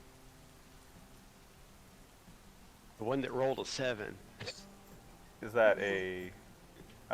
That's a Zodani control test. Sure, go ahead and try it. I'm trying to help Bellis, but these are kind of powerful psi abilities that I'm burning through, but it will be alright. We just need to get to our ship and get the fuck off the planet.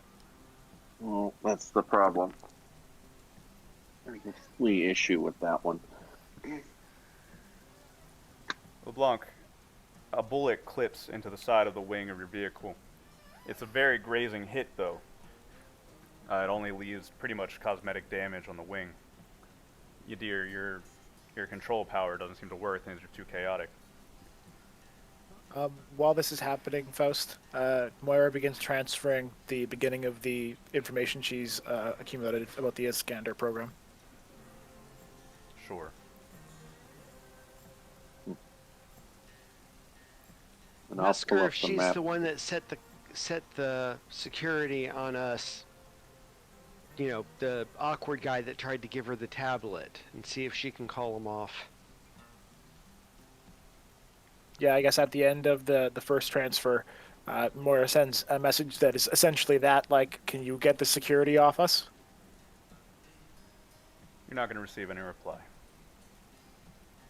Moira, after waiting the appropriate amount of time, kind of yells to LeBlanc, you can be...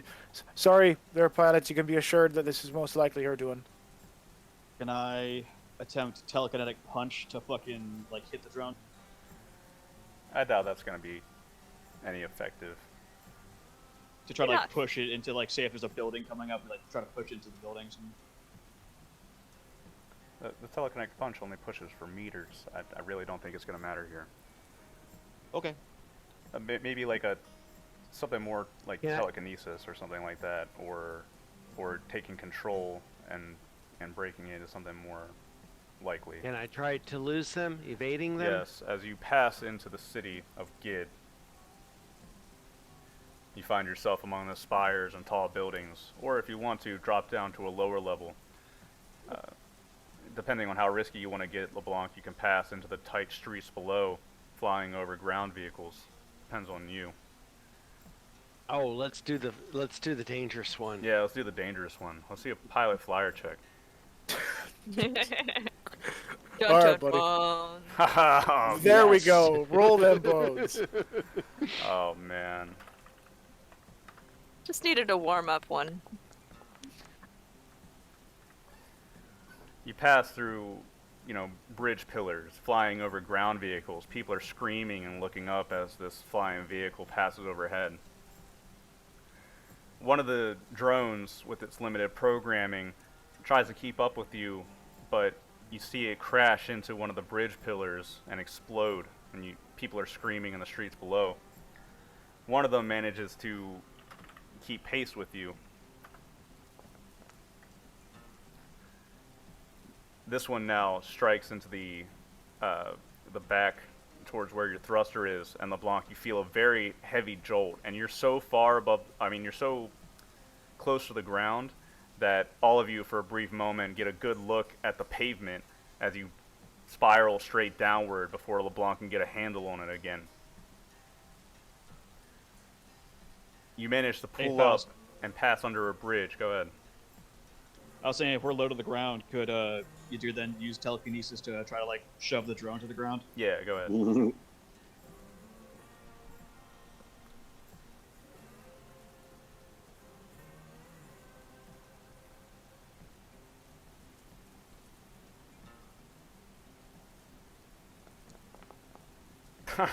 God, guys. All right. Yadir, you look back out of the window of the ship that you're in, and while LeBlanc is regaining control of the flyer, you look back and you can see the drone opening fire. You wait a moment to get a good open space so that you don't hit anybody, and use telekinesis and all of a sudden the drone just jerks downwards, scrapes against the pavement for a moment before toppling, spinning, and then crashing in a heap against a car, leaving the 2 drones that were chasing you down for the moment. Looking to the left and right of you, you can see in the distance security ships. Gid is waking up and preparing to come down on you. What do you do, guys? Well, there we go. Boone complains about there not being a turret. Yeah, well, How far until we're back to our ship? Yeah, we should Yeah, probably we read gotta up to go to the Keegan, high maybe floor. to like, yeah. we I can think maybe that's read the into high Keegan to like meet us halfway. We also should tell the girl that we just screwed up. Well, your flyer isn't Well- atmosphere capable. I mean, it can't go into space. Yeah. So Yeah. you need to find Oh, a it's way. not- And also, there's somebody waiting for you in the Arctic that you need to pick up. Yep. Cindy's still on planet. We're either gonna either have to land and hide, try to make it to somewhere around the shuttle and hide. We can run to the rebels and hide, or That's try true. to Oh, that make it to might be the a- Antarctic. I think our best bet's to the rebels. But I still think we got to get to our ship first. Like we. So We can't. Cindy, and we Shuttle can't. gets to space. So it's And also we Arctic need to or get. It's a I don't think grav this car- ship, I don't but think it's this car not can get us to the- sealed. Okay.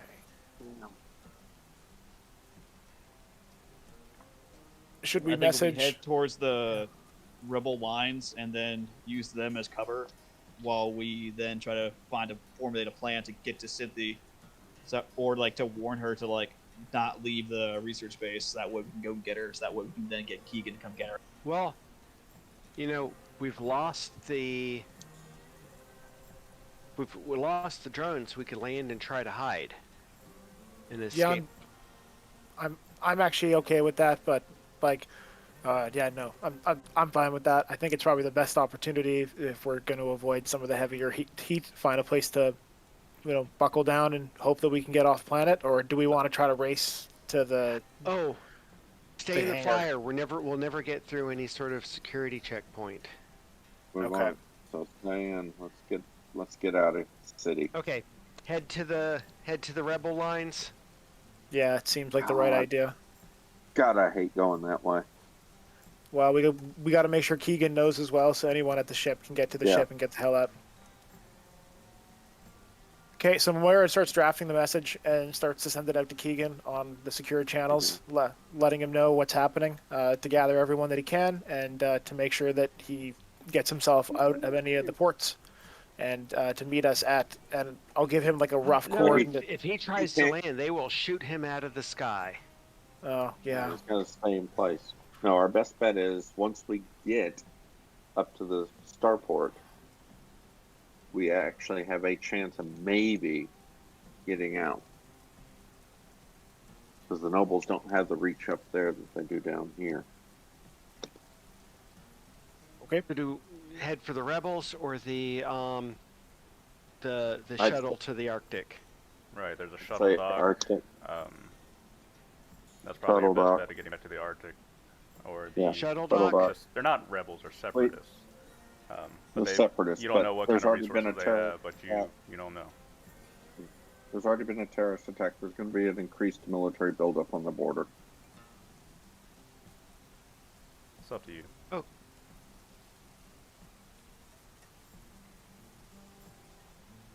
I say shuttle. Okay, head to the shuttle office. Okay.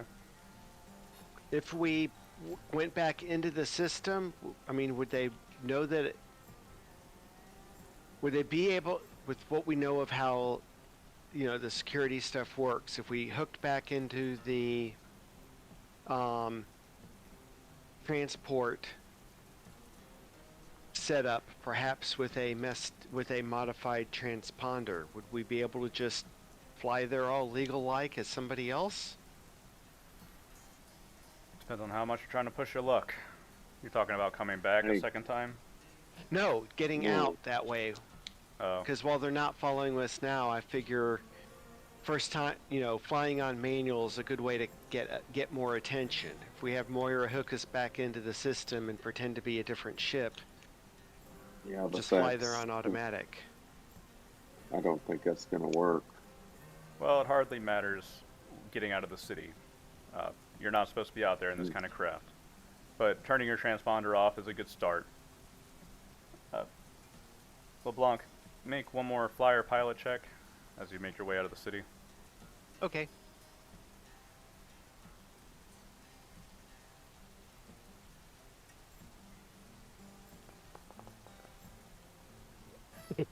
Fuck, dude. Flying with LeBlanc is always a terrifying experience. He's always skimming along the sides of buildings, coming up, a hair's breadth above the ground level. But he's doing it to avoid detection, and he's flying in such a reckless manner that it's very effective. So while people on the ground might see him, the people scanning the skies looking for someone escaping the city probably aren't going to keep track of him, especially with the transponder off and Moira disabling, the automatic controls. You blare out of the city towards the shuttle dock, and you skim along the dirt ground, kicking up a wave behind you. It's not a very long flight, and you can pull up outside, and luckily the shuttle still seems to be there in one of the docks. The old man, he steps out, and he is looking at you wide-eyed. What the hell are you all doing? Going home? You can't be taking that out of the city. Oh, well, we'll just leave it here. Moira, send it back. Yeah, no, I can do that. And Moira programs it to head back into the city and grab the first flight pattern that it finds on the network, and then just adopt that flight pattern. You see the shuttle pick up on its own and fly off. You could turn its transponder back on so that way they fly towards it. It'll turn back on once it's right outside the city. So LeBlanc's flying managed to buy you some time. But the old man, he stands in front of you. Like hell. Pilot ain't around. You're not going anywhere. We have a pilot. We've got a pilot. We have a pilot. The old man makes a stand against you. I'm gonna call security. But why? We are cool and we are wonderful and we are famous. I'm half thinking that Food's gonna go there and just deck this dude, just knock him out. How long before the shuttle pilot gets back? I could try to convince him. Poon was gonna try to convince him the old-fashioned way first. He's not gonna be back for a couple of days. Look, you're trying to talk this old man down, and I guess the only other option is hurting him or doing some mental stuff. So or Foon, money. You could do a persuasion.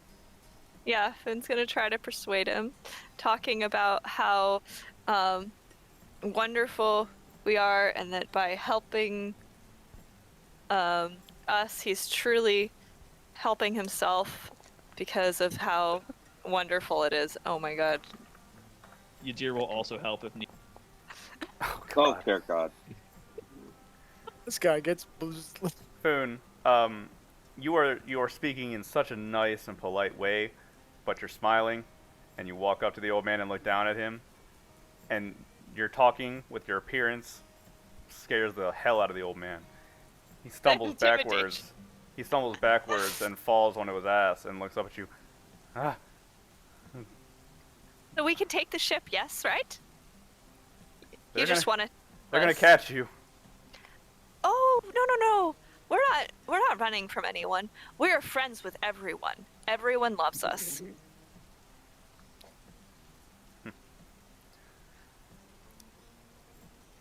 So, he's gonna get whatever the guy has, and then he's gonna look at say, I will make you some wonderful tea while the rest of the crew preps things, and he's going to make the guy some glowing tea. You don't have time for that. Yeah, no, we just prep the vehicle and go. We go. Drat. Yeah, you don't have time for Would that. Somebody anyone drag wanna- Foon away, please. Yeah, just grab Foon and Aw. yeah, we go. In and go.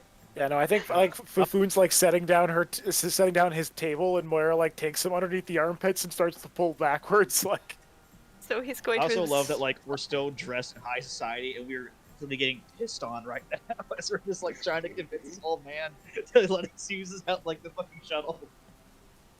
Yeah. Yep. Trat. Rain pours down. Foon inadvertently intimidates the old man to get out of your way, and you climb aboard the shuttle. He seemed very nervous at the end. I don't understand. LeBlanc, you can power on the ship and get ready to take off. Go ahead and make a flyer pilot check. And I'd probably Pilot appreciate spacecraft or pilot grav? pilot spacecraft can work. Small craft it'd be. So I'd appreciate probably a comms check or a sensors check of some sort to try to mask your departure. For me? Okay. Or can we have Moira no, do I that? think I think this is for either myself or for Hamish. I think I'll try it first. You go for it. So Moira sits Okay, down well- at the comms and essentially masks the ship's presence as we're moving up into the Arctic, dropping the transponder, making sure that we're just kind of flying as dark as we can be. And that is comms 3.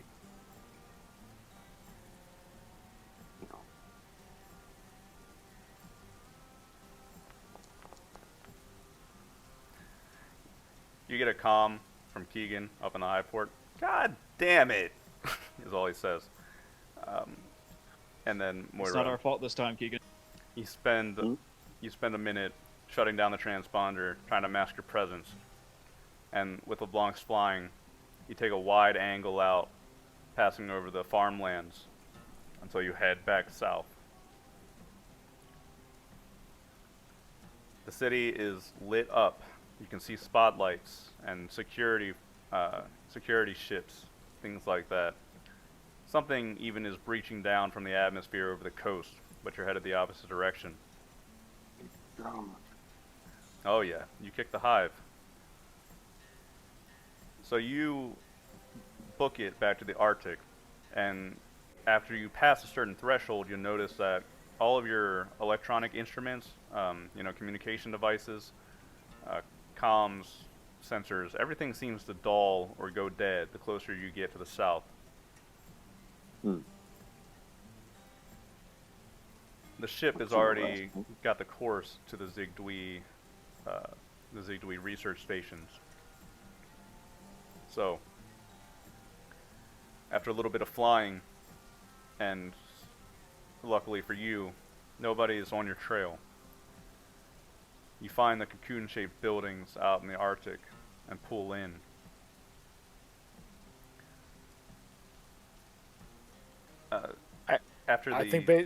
Sorry, go ahead. After the bay, closes up, it only takes like a few minutes, or like a minute or two, before the door opens and you see Cindy and one or two of the other researchers. She runs in and looks at the ship in wide-eyed surprise, waits for you to depart. Hey, yeah, we're leaving. You weren't supposed to be back yet.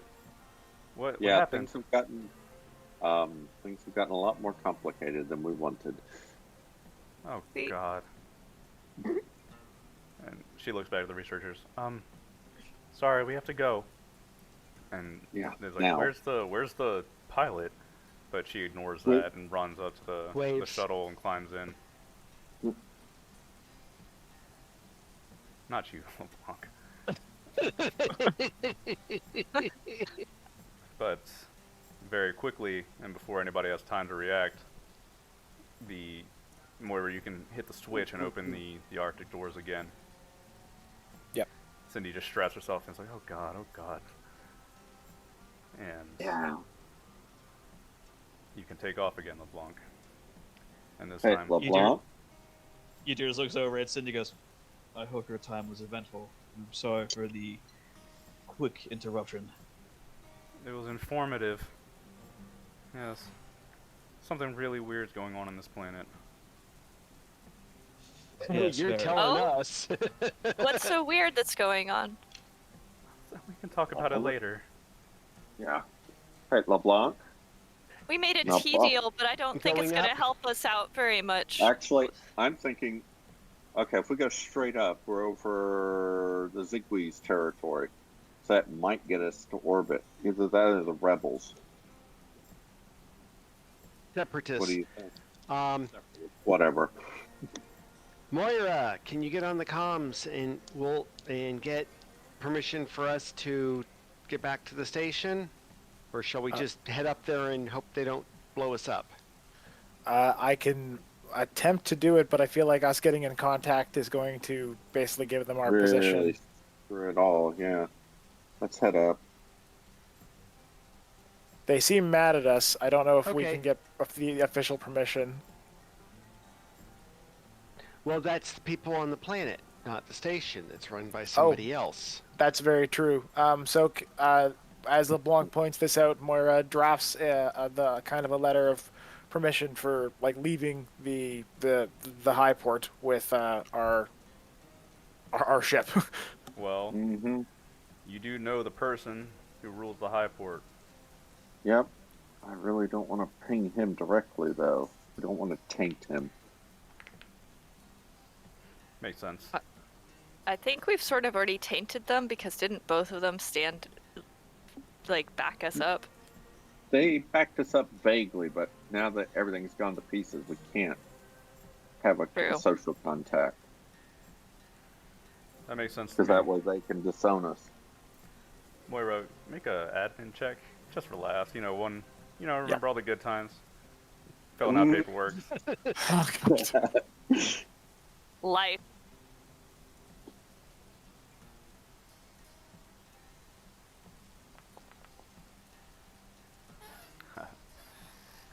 Moira is rapidly drafting a message to request access, and you can phrase it however you like. Probably, I think the smart thing would be to pose it as just the shuttle pilot coming in. How are they going to know? I'll set sensors while she's doing that. Sure. And actually, I'd probably like a comms check, Hamish. That's probably going to be better.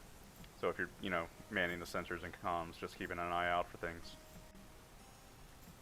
Ooh, Yeah, 'cause- comms. Ooh, Yeah, that's- comms is bad. Yeah. Oh, I thought you were okay at comms. No, I've only ever gotten by because it's basic stuff. Well, can't hurt. Uh-huh. See about that. Would you like can assistance? we call Foon to do it? Let's see. We've got a Well, minus I'll 2 or minus 3. Yeah, I'll give it a shot. Just pull up that and see how bad it is. The shuttle quickly approaches the high port as it comes into sight. You break atmosphere and the stars surround you. Merchant ships, travelers, and Intelligent? on one end, yes, or education. Okay. On one end is your bay with the guilty sitting inside it, and it's all confused, Hamish. In one of your, as soon as you break orbit from the Arctic, you pass a certain threshold again, and you hear Keegan, "Hey, get your ass back to the ship. We're starting to get, pings. I feel like they're going to start locking us down pretty soon. What the hell do you guys do?" Trying.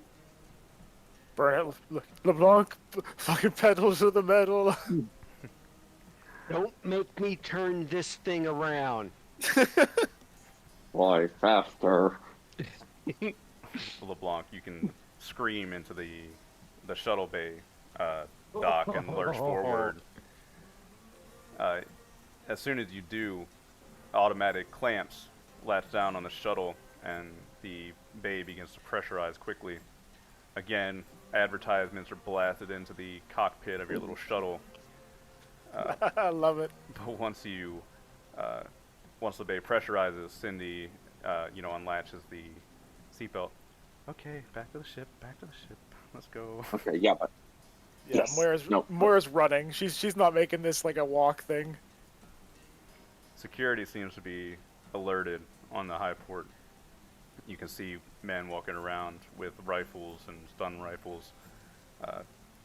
But the high port is a very busy and densely packed place. So how about we make some stealth checks? Sounds like a stealth chain. all right. Stealth chain?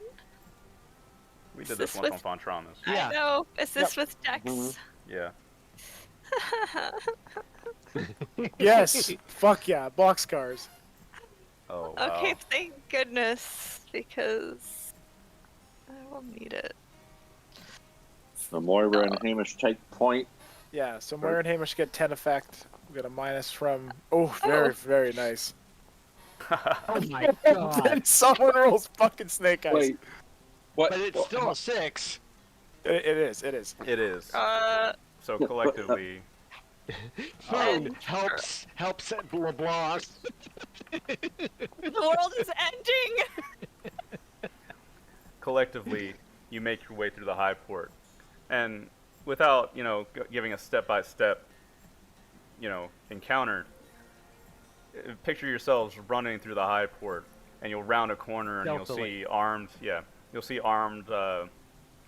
armed security, Janet Defense Force, investigating, walking around in squads, grabbing each other, pulling each other out of the way. Moira and Hamish are taking the lead and keeping everybody in check as you move through the high port, trying to blend in with the crowd, passing through different stalls and areas, making your way as best you can while avoiding security. With our masks on. I'm sorry. Yeah. Question. Yeah. Was the tea supplies already delivered? We'll see you back at your ship. It's been a couple of days, hasn't it? And if so, are we going to be able... We have a contract with them that we're going to come back. How's Well, that I going guess- to work? I guess I don't think we're gonna honor that contract. So this is what I think Foon's being worrying about while felons you're running. voids a contract. No matter what happens, Food is a fucking tea baron. He just wants that tea. Yeah, deal. this is what he's worried about. Fucking food's about that grind set, homie. Yep. You pass by the restaurant Reavers. You run through the garden area. Pass by Gibson's on the way to the small craft hangars. You come in and you can see the clamps latched down onto your ship. The cargo bay is open. You can see Armand and Keegan. They've been getting the ship ready. And Foon, as you run into the bay, you can see loaded up into your cargo bay are 7 crates, right? Yep. Of your supply. Food is going to consider these even more precious than before. Keegan, I- he I- calls down to you, Moira, holy shit, we're clamped down. We're locked down. We're not going anywhere. Yeah, no, I'm gonna make sure that's not happening. And she just kind of runs onto the ship and starts to access all the computer equipment she has on board. Holy shit. Yeah, same. Well, I can well. try to use control to help out more. So I'm trying to hack the dock systems and trying to get us at least released from the clamps. Make a computer check. Foon is writing a message to the guy that we did the tea stuff with. Sure. It's like this long, Huh. detailed message saying that we will be coming back, but we might have to come back under a different name because apparently there is a clan infighting going on. Poorly. Yeah, there's clan infighting going on, but when we return, we will return stronger than ever. I don't know. Okay. Moira, you rush to the cockpit and you connect your systems up. And this is your ship, goddammit. So you access the computers and start running through scripts in the event that you get locked down, trying to override the security. you get resistance, like actual human resistance if you do this. Somebody is on the other end, or a team of people are on the other end fighting against you.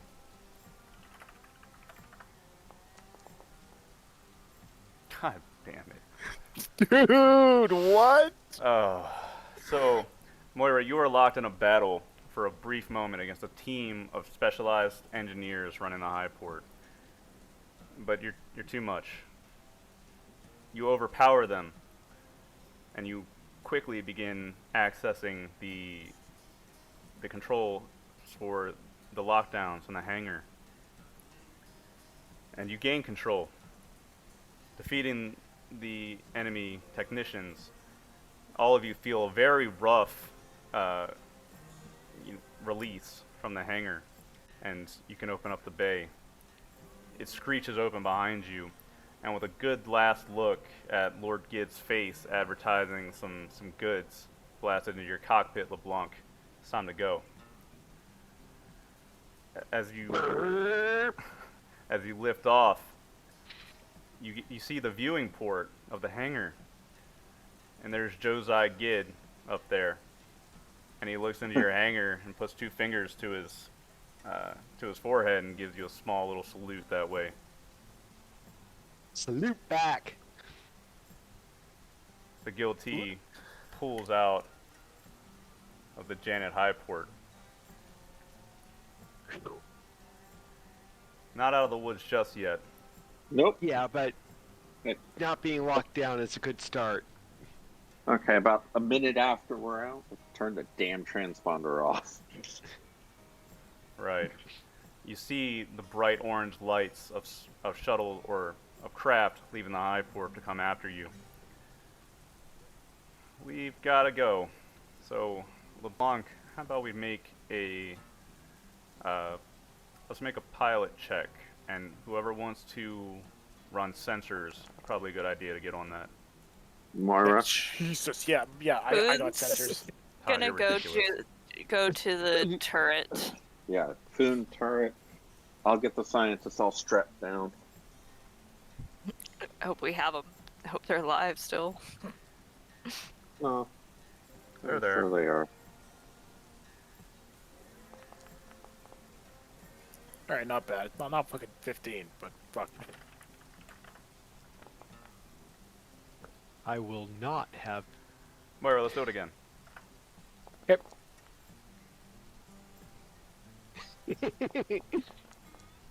Oh, got me that time. LeBlanc, you are blasting off as fast as the Guilty will take you. But unfortunately, the Guilty is really not the fastest ship in the system, not by a long shot. No. System defense boats, similar vessels, start pouring out of the high port to come after you. They're pissed. Moira, as you're just beginning to leave the space of Janet, you receive a comm. Trinity, Mother, is coming to Reaver's Deep. The Grand Slave Run is the key. That's what Yui says. See you there. Moira finishes the connection that she had on all the information and sees it kind of click up to 100%, knows the message is sent, and she just kind of transmits back, well, of course. And you pass out of the space of Janet. With pursuers hot on your tail. LeBlanc, for one last time, as you break out of the space of the high port, I mean, there's plenty of things you can do. There's asteroid fields, there's gas giants, there's many different ways that you can escape from this situation. But it's up to your piloting skills.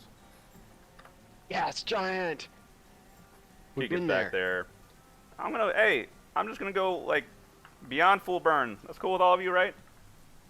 Yeah, no, Yeah, faster. Yeah, we'll make repairs next fucking port. LeBlanc. I Uh-oh. don't think this is a Pirates near good the gas idea. giant. I think this is a bad idea.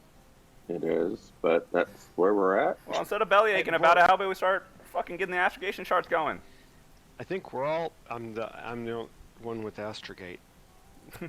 hang on. Multitask, damn it. Yeah, I could roll at a 0, but I don't have a Oh, rank I yet. only have a +1, so. Yeah, so Moira can try to make an astrogation check. Go for it. So, Don't we? should I do the spacecraft check? Yes, please.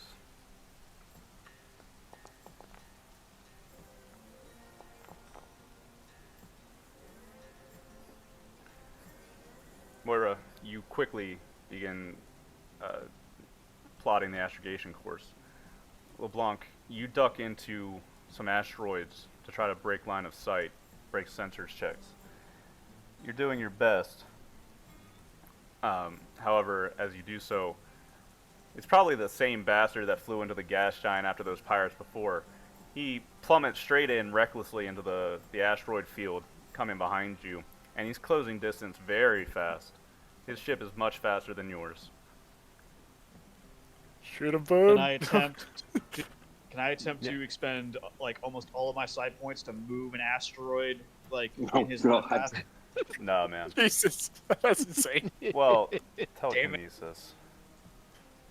That's ridiculous. No, dude, that would probably knock you out. That's what I'm saying. Like, could I do that? Shit. It's got to be a really good roll, man. Yeah, Like how holy good? shit. Like, Are we like, gonna like a be 10? pouring blood Like a- out of? Like Oh a yes. Well, like a 12 or higher, probably. 12 or Doctor, higher? Okay. Well, patient? if I boost it, if I use all my shit and boost it with all my endurance, that will give me up to a +5. So I could do that. Good chance, anyway. No, it's one. Oh shit, we're in space, man. But the reach is Space, short. yeah. What is short reach? I could boost the reach by spending more by going into my strength as well. It's not gonna work, man. We're talking. Damn it. We're talking tens of meters. These asteroids are far apart. Sorry. Yeah, no, That's yeah, not I gonna feel work. it. It's okay. It's okay. Can I Good shoot idea, some good of the idea. asteroids to break them up and cause a debris field behind us? That's a That could- thought. Yeah, go ahead and try a gunner check. Hell And yeah. You're still being pursued by one system defense boat. He's gonna catch up to you and make jumping a real pain in your ass, and I don't think we want to miss jump again. So no. I'm gonna see Please another no. sensors check from somebody. Boone, go ahead and make a gunner check. Yep. Get the I got the sensors. fuck out of here. Okay. Foon, you run up to the turret and spin it around and blast one of the smaller asteroids in your path.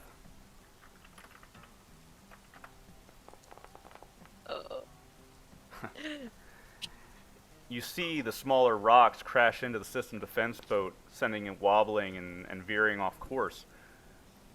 LeBlanc, Moira is jamming sensors right now. If you're going to escape this guy, this is probably the best time to do it. As you pass out of the asteroid fields, you're approaching one of the gas giants. It's probably your best shot. Let's make a final pilot check.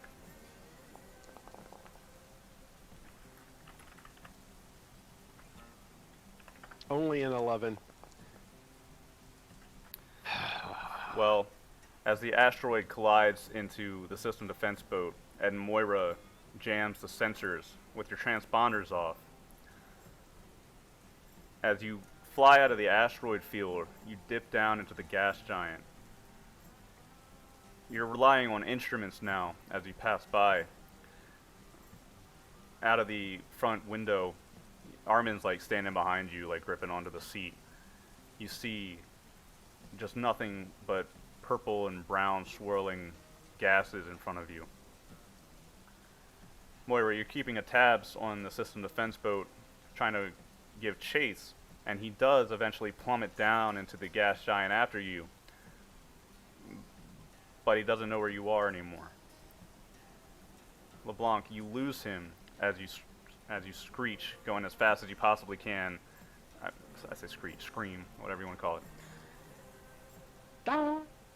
You make your way around a good chunk of the planet before pulling up again. And as the system defense boat is still searching for you in the gas clouds, you come out into open space and try to put as much distance as possible between you and the gas giant. at your full burn right now, and you can hear the engine room is screaming in agony at this. You leave the gas giant behind, and as it stands right now, you're home free.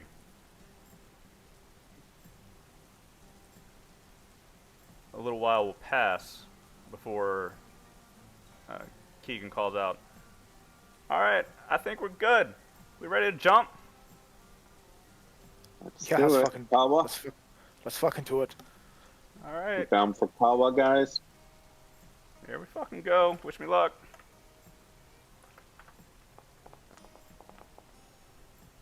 Yeah, Kawa to Go, Dunmurrow go, to go. Reese to Regiper. Reese. Yeah. The guilty, the back thruster dies. All power, the lights dim, sensors and comms and all else takes a back seat to powering the jump drive. The engine room is howling in pain, but Keegan, he calls back, "Alright, 3, 2." The ship comes to a stop, drifting in space before you feel the pull of jump space take you. And you jump. Out in front of you is a swirling blue and purple lights of jump space as the cocoon wraps around you. And you leave the system of Janet behind. It's a beautiful sight.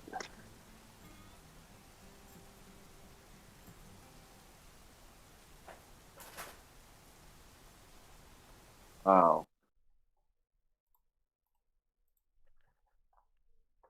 And Moira? I think Moira is just kind of like staring out at the blue as it kind of flashes by on the pilot screen from the sensor's chair. Are we gonna make it? Lights Yeah, slowly and- come back on. Instruments power up. So did you get what you needed? Yep. I'm not really sure what she decided to retract her offer, but evidently we had to earn our place or our time off the planet. That You was wanted a to very solve. weird existence. Yeah, Are no, we welcome back? no, I can tell you pretty particularly that we're not going to be welcome back on the planet Janet. But- um, My tea. Good, Well- we can send someone else. and I'm more probably going to say that like I am absolutely not welcome, but I'm going to guess that you're also not welcome. You need better family. Foon's gonna go stalk off into his bedroom. Moira kind of nods. Yeah, no, I agree with that one. I'm sorry that But- the reunion with your sister did not go as planned. Oh, I'm surprised that she didn't have a weapon on her. She tried to hit me a couple times, but I'm pretty fast. Yeah, it is what it is. And at least she knows that I exist. Hmm. I know at some point, if we're back in this area or we need to send a message and she's still here, she's someone that I will send a message to. She spoke about the Grand Slave Run. I think it's something that we should be really looking into while we're in this area. Yeah. Janet has probably a tight connection with it, given how much slavery they did.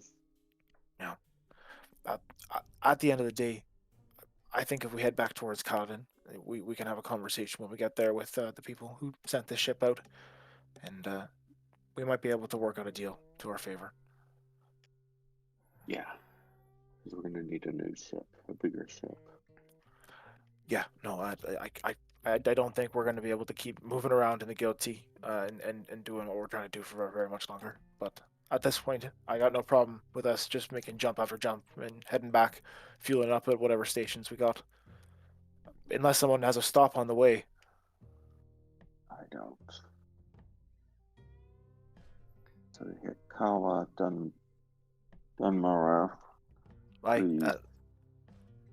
When I was charting it, we're not going to hit anything less than a B grade starport on the way back. So, well, I guess Kawa, but Skin. Cindy Reese steps into the room. She like rubs her eyes. She looks tired, and she looks at all of you. That was fast. Can't believe. About standard for us. Can't believe Well, all of it didn't. Perhaps we were too optimistic about the outcome. I I'll would. go up and give Cindy a hug. But we made it.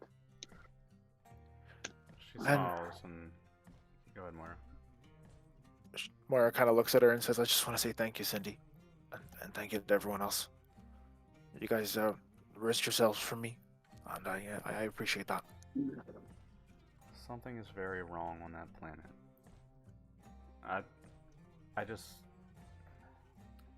I think the Zigdwi and the people there have some kind of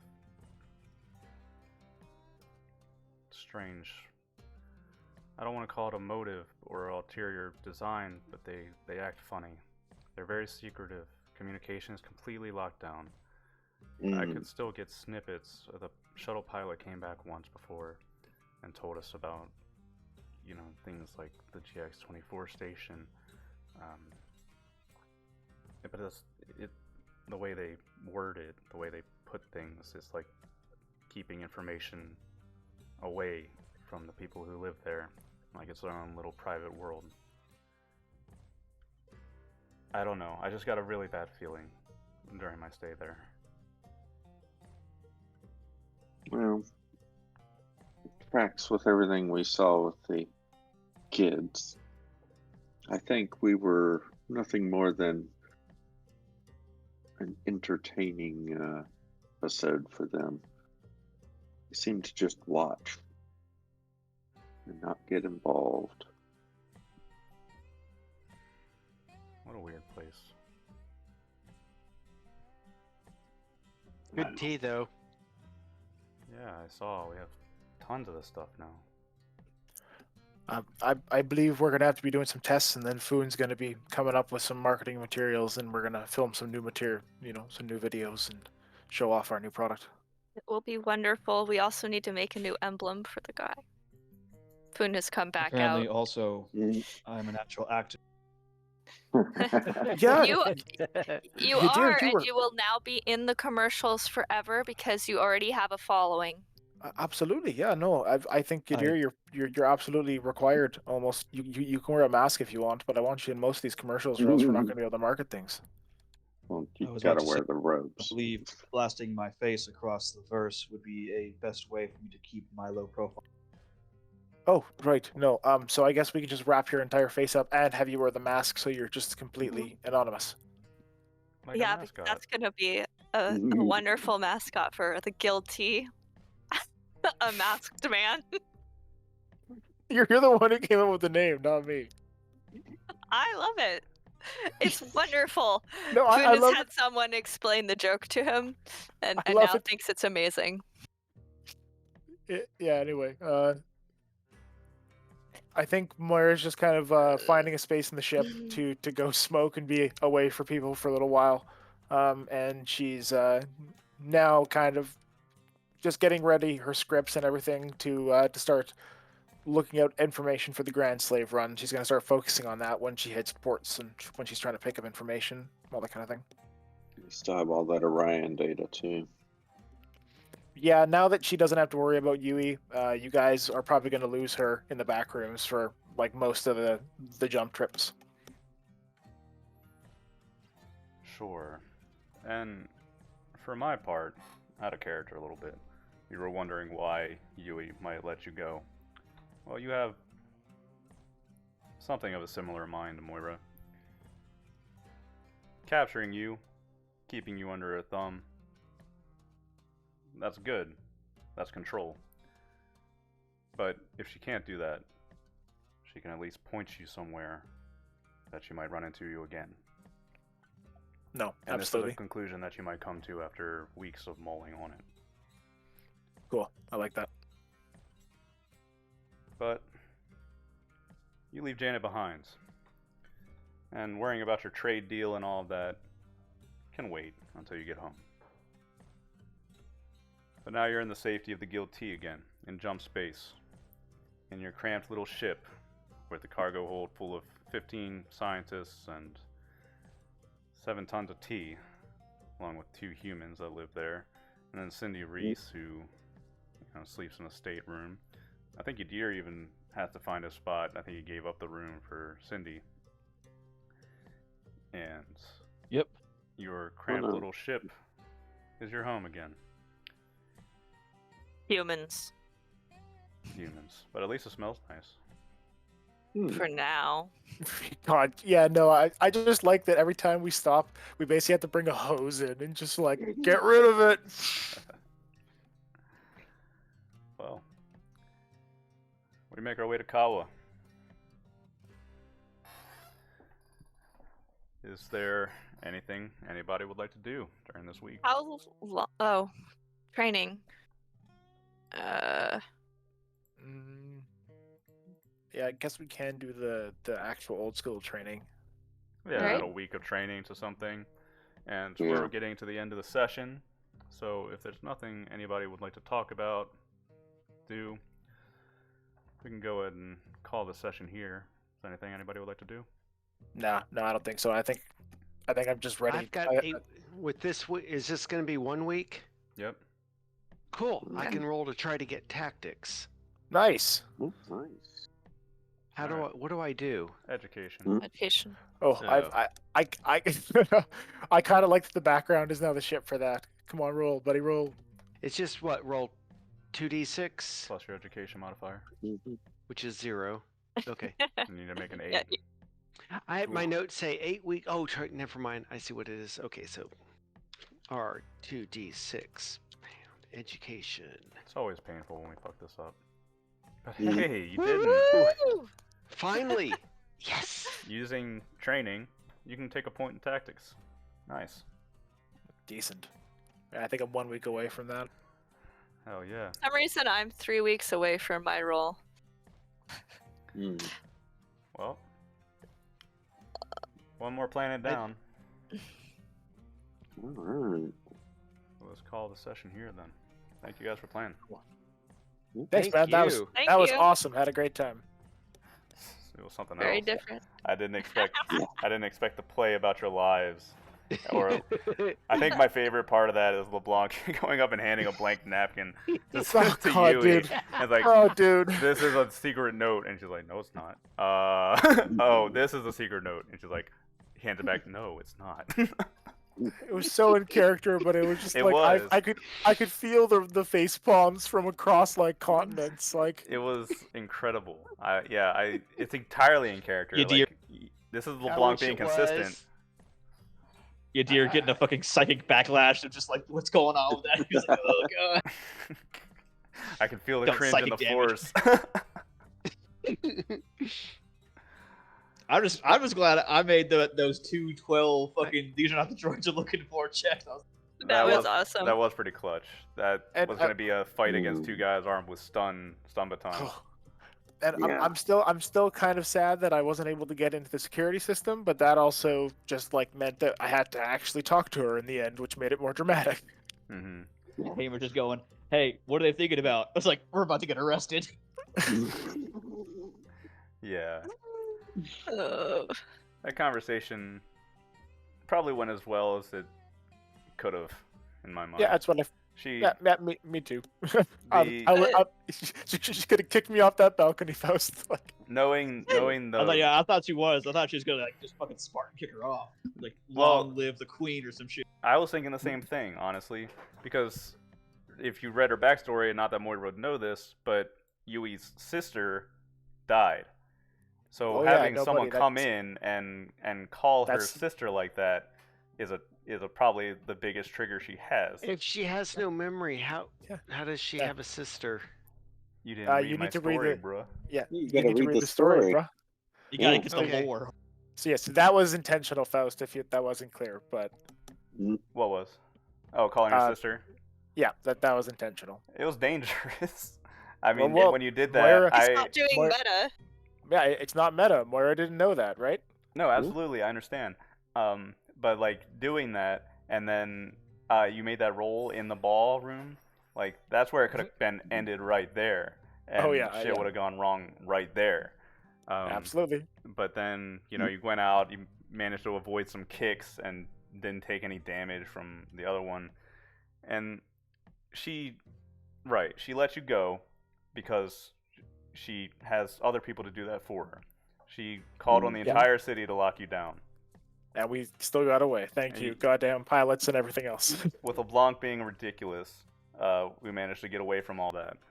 And once you're gone, once you're out of her grasp, the last thing that she could possibly do to keep you in her grasp is to point you in the right direction. So Trinity, the person who she called Mother, is waiting for you at the Grand Slave Run, apparently, or coming to the Grand Slave Run. Take her word for it or not, brought. but that seems to track with her, or being brought. That seems to track with her actions so far. So, more to come on that. Don't think your arc is over by any means. Oh, I didn't assume so, but I just happily met one of my sisters. Trigger word. Happily. Are you going to be using the term sister for the other ones, or are you going to start being a little worried about it now? Well, I think Moira's definitely going to learn a lesson there and maybe just use their names. And All right. Well, thank you for listening.